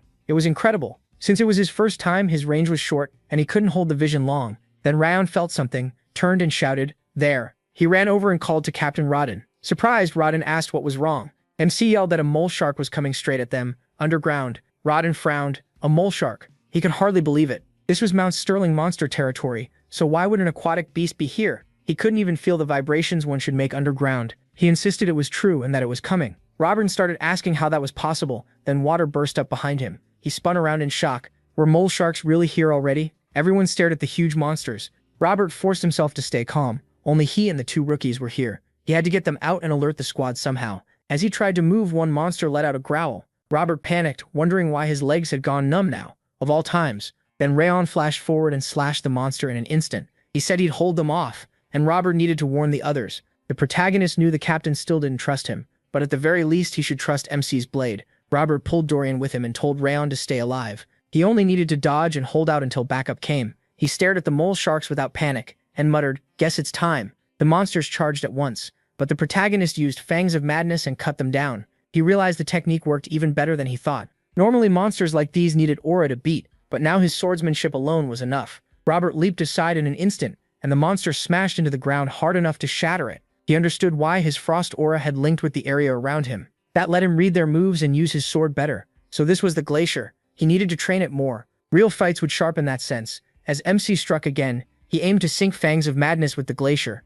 He felt like he could handle any strong enemy now. He was adapting faster than expected, and Castle Haven was full of monsters to train on. Then Robert rushed over, shouting for Raoul to fall back. He had brought reinforcements, but the captain froze in place, staring at the dead mole sharks he had killed by himself. Those things could wipe out a whole squad. Just who was this kid? Robert looked at the protagonist, speechless, while Raoul thought the captain had nearly gotten innocent people killed because of that doubt. Even if Robert wanted to say something, nothing came out. His pride had taken a hit, but he still bowed and apologized, admitting MC had saved them. He confessed he hadn't trusted him and had put him in danger. He didn't even try to excuse it with seniority. After thanking him, he was surprised the apology came so fast. He placed a hand on Robert's shoulder and said it was fine. He wouldn't have trusted a newcomer either. Robert stared at him, amazed, and said he finally understood who Robert was. The protagonist tensed, wondering if the captain had figured something out, but Robert just grabbed his hand and called him an angel sent from heaven. To celebrate the rookie's first win, he ordered everyone to gather at the tavern, his treat. The assistant blurted out,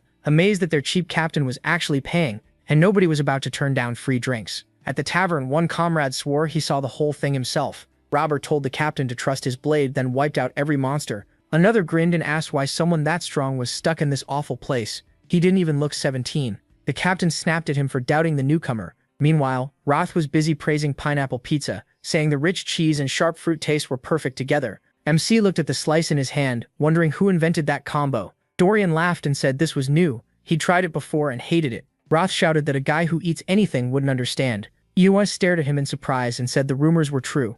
The senior scouts were apparently miserable. The new kid beat them in everything, even looks. Then she remembered to introduce herself as Yua. Holding a book, she asked if they wanted to see the rest of the menu. Rayon agreed and glanced it over while Raph studied the dishes with interest. He said the place might be remote, but the menu was packed and immediately demanded mint chocolate chip ice cream. The protagonist quietly said he wanted something else, but Yua lit up and started praising their mint ice cream, saying the mint near Castle Haven was the freshest around. Raph snapped that MC was unbelievable. He taught him a secret technique and this was the thanks he got. Rayon told the spirit to calm down, though he did wonder how a tavern out here even had ice cream. Then he simply raised a hand and ordered one serving. A man called out to the newcomer with a smile and asked if he really beat 6 mole sharks alone. He said not to take it the wrong way. He was just curious how someone so young could be that strong, and he also wanted to thank him for keeping them safe. The protagonist thanked him back and said he didn't need thanks. The man laughed, saying that with skills like his, promotion would come fast, so he wanted to talk while he still had the chance. Another comrade agreed, and Dorian raised a fist with a grin, saying MC had really done something amazing.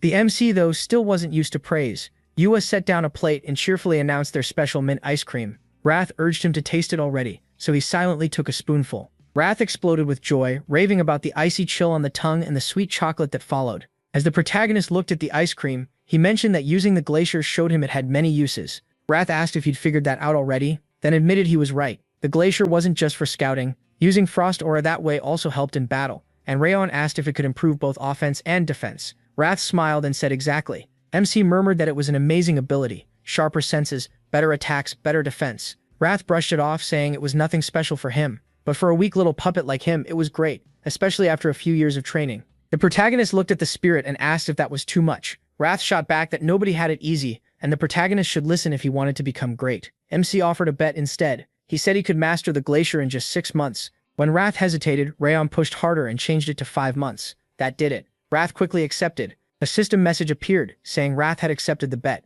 Later, he suggested that Dorian head back to the dorm, and Dorian agreed. But Yua stopped them, saying she had something to give them before they left. She handed over a bag of cookies and said they seemed to like the pineapple pizza, so she used the leftover fruit to make pineapple cookies. Rayon accepted the bag and thanked her, while Wrath praised the pineapple girl. Yua smiled warmly and said she hoped they liked them, then asked them to come back anytime for more. The group waved goodbye and said they'd meet again. At the same time, back in the snowy forest, the second reconnaissance squad ran hard through the snow. Their captain knew this was an emergency. They had to get back fast and report to Commander Millen. Ice trolls had appeared nearby. Some time later, at the castle, Radine announced, without meeting their eyes, that they'd been ordered to eliminate the ice trolls. Dorian freaked out, asking if this was really another mission. They had just finished the first one yesterday. The captain said he knew the timing was rough, but the order came from above, and he couldn't change it. Dorian still asked why, and the deputy explained that the second reconnaissance squad had found 13 ice trolls near underground mine number 4, maybe more. It was better to strike first. Millen pointed out that the 4th mine was close to the 5th. Terion said that was why they would deal with the trolls first, then check what happened with the mole sharks at mine 5.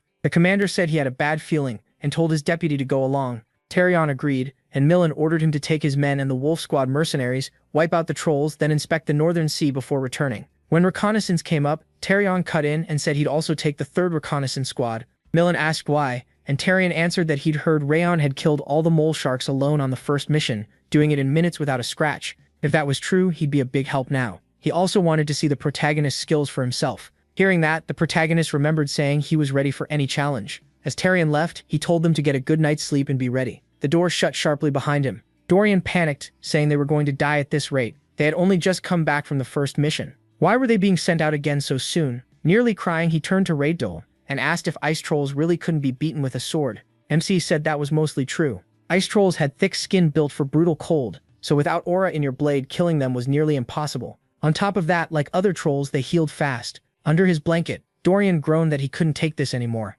He was sure he'd die on this mission and should probably write a will. He sat on the bed and told Dorian not to panic. With his speed, a few trolls were nothing. Dorian shouted that this was not helping. Ryan said there was another way, and Dorian quickly asked what he meant. Gripping his sword, the protagonist said the best cure for fear of ice trolls was simple. Fight him first. After that, trolls would look like cute little elves. He lifted his blade with a scary aura and said they were starting now. Dorian gave a nervous smile, then he blurted out, "Seriously? What was MC doing?" Compared to him, the trolls sounded weak. He hurriedly said goodnight, and Wrath muttered that Dorian was a strange guy. The next morning, at Hoven Castle's main gate, Terion checked the list and called for roll. He asked how Dorian was doing. Looking exhausted, Dorian said he was fine. Anything was better than fighting him. Then Beto, leader of the Wolves mercenaries, walked over and asked if this was Radine. He introduced himself and said he was happy to meet him. Beto added that all his men wanted to test themselves against the protagonist. With a smile, he said he had no idea MC was part of the reconnaissance squad. MC answered that he was glad to meet him too.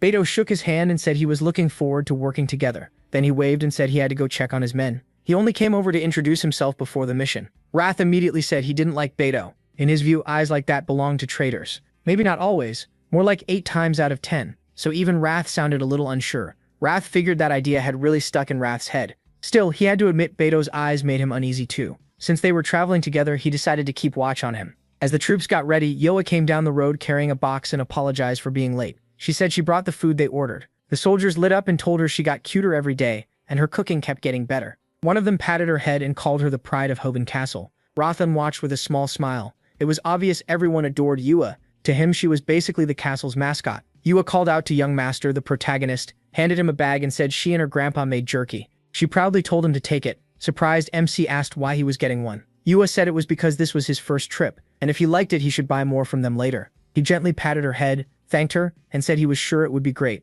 Yua beamed and told him to visit, since they had lots of tasty things. Tarian then called everyone to attention and ordered them to line up. Before leaving, he gave a short briefing. Their first job was to kill the ice trolls. The second was to scout the area between Mount Sterling and the Northern Sea. Most of all, they needed to finish without anyone getting hurt. At that moment, Wrath noticed something. Wrath quietly asked what it was and where he was staring. Wrath said a faint aura was coming from the mountain, but he could still feel it. Could it really be him? A second later, Wrath shut that down and said it was nothing important. Then Tarian ordered everyone to move out. Later, a soldier from the vanguard raised his hand and told the scouts to unpack the bags and carry them. He warned them not to lose even one, saying they should treat the bags like their lovers. The others mocked the scouts, saying people like them wouldn't understand. Rathon turned to the captain and asked why the vanguard was making the scouts carry their gear. Rathon said this was the protagonist's first mission with them, so he'd explain. The attack squad saved its strength before battle, because they were the main fighters. That had been the rule for a long time. It was annoying, but scouts had no choice. They had no power and no status, so they just obeyed. Rathon added that it used to be even worse. They also hauled bodies and handled cleanup. In places like this, strength ruled everything. It was unfair, but that was reality. Rathon calmly thought it made no sense. Scouts risked their lives too. They were often the first to walk into traps or meet the enemy, yet they were treated like animals. He had believed everyone on the front line worked as one team, but clearly that wasn't true. Rathon said the attack squad was the problem. He believed most of this hazing came from their commander, Edquil. MC looked at the commander and realized this was the man poisoning the ranks. He decided Edquil needed to be taught a lesson. Sometime later, Tarian stared ahead in surprise and asked what this was supposed to mean. According to the report, ice trolls should have been at the cave, but there were none. Radine said that couldn't be right. Tarian asked if he was sure, and Radine insisted he had seen 13 trolls near the forest edge. Edquil folded his arms and snapped that reconnaissance couldn't be trusted. In his view, a proper swordsman should always go with them. Radine, still confused, said he was certain. Tarian cut it off and ordered everyone to split up and search for signs of the trolls. He told them to inspect the area carefully. As the squad searched, Radine noticed more and more time passing. Still, there was no sign of anything. These men knew the land well, so missing obvious traces didn't make sense. Even if ice trolls left fewer marks than usual, they couldn't just vanish. Someone had to be behind this. He turned to Tarian and asked if he could try searching himself. Tarian listened, but Edquil cut in and told Ramaun not to stick his nose into other people's work. He sneered that the protagonist should go help set up camp instead. The sun was almost down. Or was he trying to embarrass himself like the rest of the scouts?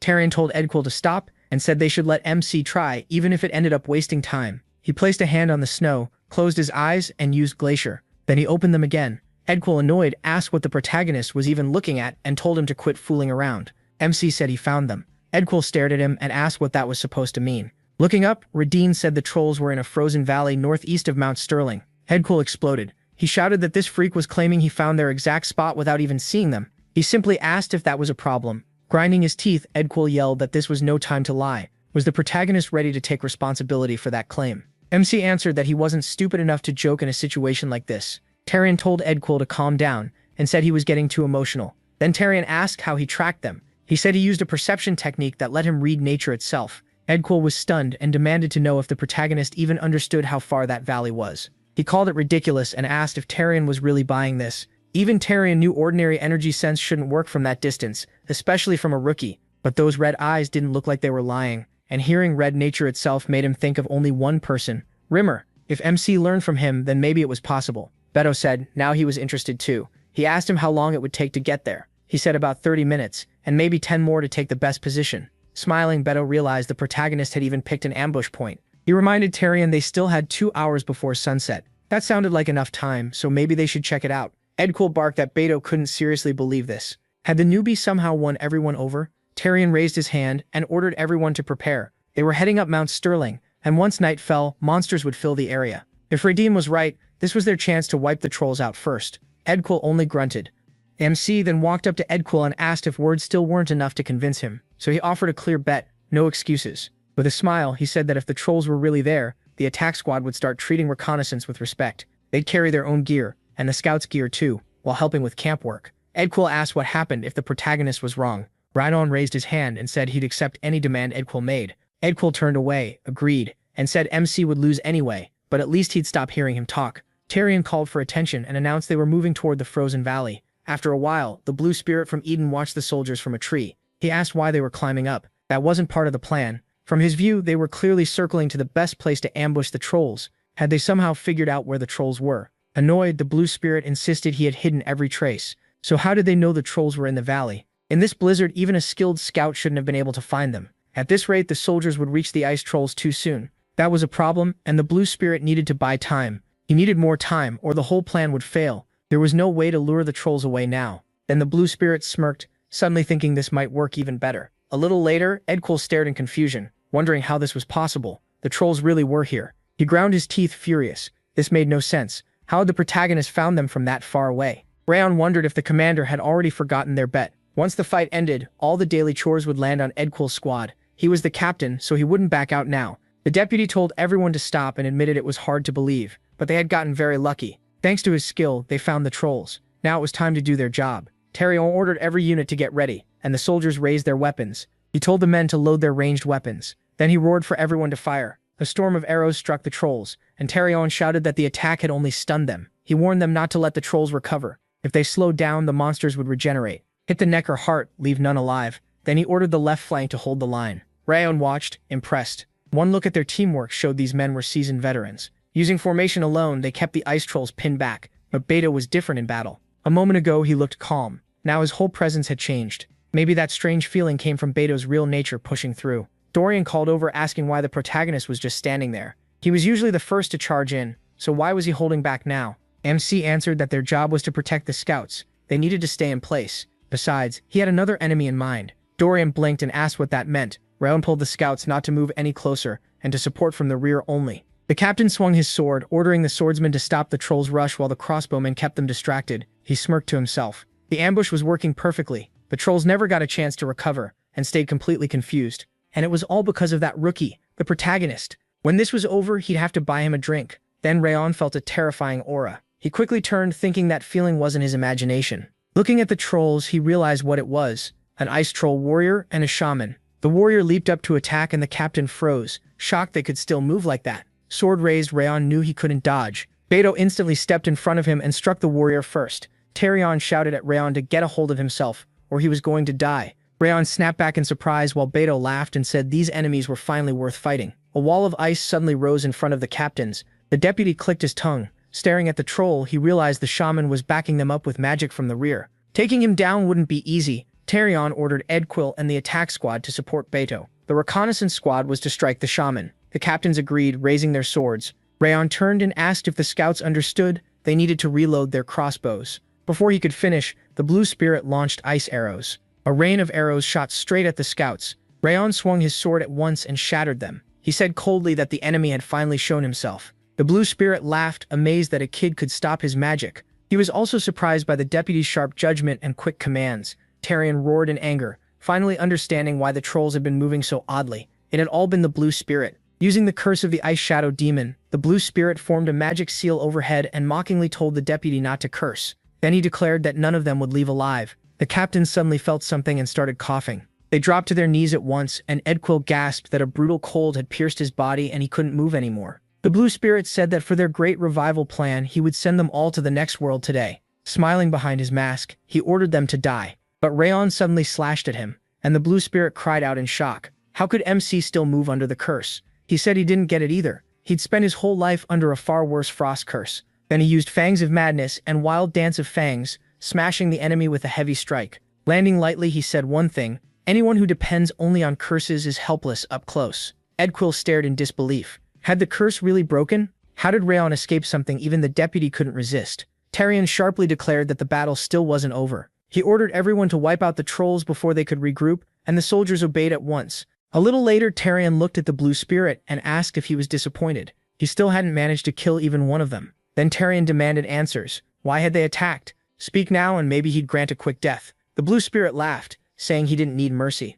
In fact, killing him fast would help them, because from the start, he had only been there to draw Castle Haven's forces away. One soldier pointed toward the castle. The blue spirit said that since things had reached this point, he would give them a gift. Thanks to their pathetic mercy, Castle Haven would fall today. Then huge explosions rang out near the castle. Edquill looked over in terror and called for Tarion to see it. Smoke was rising from Castle Haven, and the deputy froze in disbelief. Rodin shouted that Castle Haven was supposed to be an unbreakable fortress. The blue spirit grinned and said they were meant to be bait from the start, to lure Millen's forces here. When that failed, he switched plans before they arrived, and used a spell to send a troll horde at Castle Haven. By now it should all be ruined. Tarion punched him in the face in pure rage. He told the blue spirit to shut up and shouted that a few trolls would never bring Castle Haven down. Rodin thought Tarion was right. Even if the castle's elite forces were here now, Commander Milland and the rest of the army were still inside. Some ice trolls alone couldn't take Castle Haven. The blue spirit laughed wildly and asked, what if there were more than just a few trolls there? Then the ground beneath the soldiers began to shake. Edquill looked down in shock and yelled that the earth was trembling. Beto shouted, was this an earthquake? Rodin knew at once it wasn't an earthquake. This couldn't be happening. The blue spirit sneered, asking if the deputy had really underestimated his preparations that badly. All this time, Tarion had been dancing to his tune.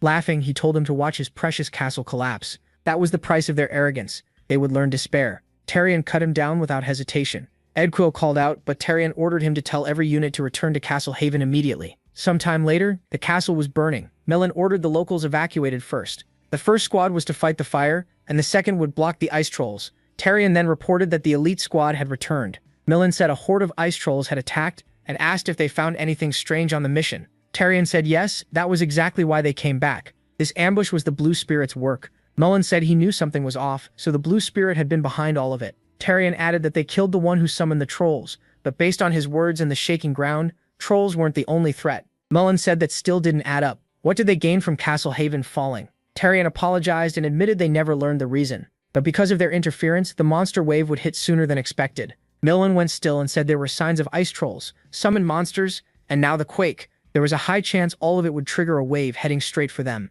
The soldiers panicked. The castle was already in chaos from the trolls, and now a monster wave too? They cried that this was the end. Watching them, Rod and Ziegart realized the pressure was breaking their nerve. Fighting like this would be hard. Millen barked at them to calm down. Why were they whining? Had soldiers ever lost to monsters? Castle Haven was the iron fortress that guarded the continent. If they gave up, who would protect the people? Their families? Their friends? He tightened his grip on his sword and said they could do this. They had held before, and they would hold again. He told them to steady themselves and grip their swords tighter. Not for themselves, but for the people they cared about. The soldiers answered with new resolve. Rodin thought that was exactly what a real commander looked like. Just a few words and Millen had changed the whole mood. Millen ordered any unit without orders to protect the residents and clear the area. Everyone else was to follow him to the walls. He also told the protagonists Ziegart and Dorian to help the rear units, but Tarion asked if he could take those two up to the walls instead. Millen looked surprised. Was he serious? The heaviest attack would hit the walls first. No matter how gifted they were, one mistake could kill them. Tarion said he understood, but this boy, Rayon Ziegart, had taken down the blue spirit in a single strike. Millen was stunned. Tarion added that Dorian came back from battle without a scratch. They might look young, but they shouldn't be underestimated. He asked Millen to trust him this once. The commander agreed and ordered both of them to join the defense on the walls. MC Ziegart accepted at once and said he was ready. After a while, the commander turned to the scouts and asked the scouts if there was any news on the enemy. The scout nervously glanced aside and said the situation was bad. When he started talking about the wave, Millen cut him off and asked what else happened. Staring ahead in terror, he shouted that it was happening again. Beto asked Edquill if the commander had ever seen anything like this before. Sweating from fear, Edquill said this was his first time seeing it. Brown looked out at the scene. It reminded him of what Rimmer once said, that Haven Castle in the northeast would become his battlefield, a place where people fight monsters every day from the northern sea and Mount Sterling. They call it hell on earth, and for him, it would be even harder. A mass of trolls gathered before the walls. Millen asked how big the wave was, and the deputy said they counted around 1,000 monsters, but from how far the line stretched, he guessed there were really tens of thousands. Even Ryan knew he couldn't count them all. So this was what defending Haven looked like. Millen asked if the protagonist knew what a monster wave meant, and he said yes, he'd heard of it. A monster wave is a huge invasion that can take hundreds of lives. That is why they send out scouts here to get ready and lower the losses as much as they can. Broken walls can be rebuilt and ruined gates can be replaced, but the dead can never return. Millen told Rayon to save as many soldiers as he could. That was his duty now. MC firmly said he understood, and then a deafening roar cut him off. Millen said there was no time left to talk. He ordered the soldiers to raise their swords and admitted the size of this wave was terrifying. Still, Haven had faced this before. They would endure it and win. Lifting his sword, Millen shouted that they would celebrate together after the battle. He placed shield bearers and spearmen on the walls, while archers gave cover. Then the commander brought down his sword and ordered them to attack. The trolls answered with furious roars as a storm of arrows flew at them. The shots sank into monster flesh and they howled in pain. A scout checked through binoculars and yelled for everyone to look. An orc was charging in. It was headed for the gate and they had to stop it. Their arrows couldn't pierce it. Then lightning slammed into the orc and Millen shouted for everyone to stay calm and hold the line. He would handle the gate. Hearing that, a soldier yelled for the others not to panic. The commander was still with them. Then more soldiers cried out that enemies were climbing the walls. They had to stop them before they got over, throwing them back with aura the moment they came close. An orc climbed onto the wall and raised its axe. One soldier dropped in terror, screaming for help. Rayon rushed in and struck the beast at once. The orc crashed down. He asked if the soldier was hurt, and the man said no. As he got back up, he thanked him. The protagonist glanced aside and thought this really was hell. He had already killed hundreds, yet the monsters kept coming. Milan suddenly warned everyone to brace themselves. The demolition unit was coming from the right. Rayon turned and an explosion went off at once. Gritting his teeth, he wondered if explosive monsters existed too, and what happened to the soldiers. Then he heard screams. Several soldiers lay on the ground, badly wounded. MC dropped to a knee in shock and wondered if the blast had thrown them off the wall. He told them to hold on and started forward. But Millen sent an aura command telling him to go back. Rayon froze, realizing the message came through aura. It was Millen. Holding a blood-covered sword, the commander told him to protect the others. If they got distracted, the whole defense would fall apart. He told the protagonist to accept the loss, and the protagonist knew it made sense. If they left the wall to save the wounded, the line could collapse. Looking at the many injured soldiers, he pressed his lips tight. Then he gripped his sword and decided he was not a commander. His job was to stop soldiers from dying, so he leaped down to the ground. Wrath called him insane and asked if he had even thought before jumping. Did he really believe he could save everyone? Rasht said it would be hard, but he would use every sense he had and try. A huge orc moved toward him. Wrath snapped that MC was an idiot for acting on emotion, and that only death waited for him. Tightening his grip on Requiem, he admitted Wrath was right. Honestly, retreating would have been smarter, but in this life, he swore not to live as a killer. He would become a swordsman. Ryan declared that as long as he stood there, no one would get through. Then he charged, vowing to survive this hell and win. The fighting never stopped, and the protagonist kept cutting down enemies again and again. Blood covered his arms to the elbows. The skin on his hands tore open, and all his aura ran dry. His palms knew only the feeling of flesh splitting under his blade, again and again, and his vision turned red with blood. Roaring in fury, Rayon rushed another orc and brought up his sword. Hours passed, and the moon slowly dropped from the blood-dark sky. By the time dawn rose on the horizon, there was not a single monster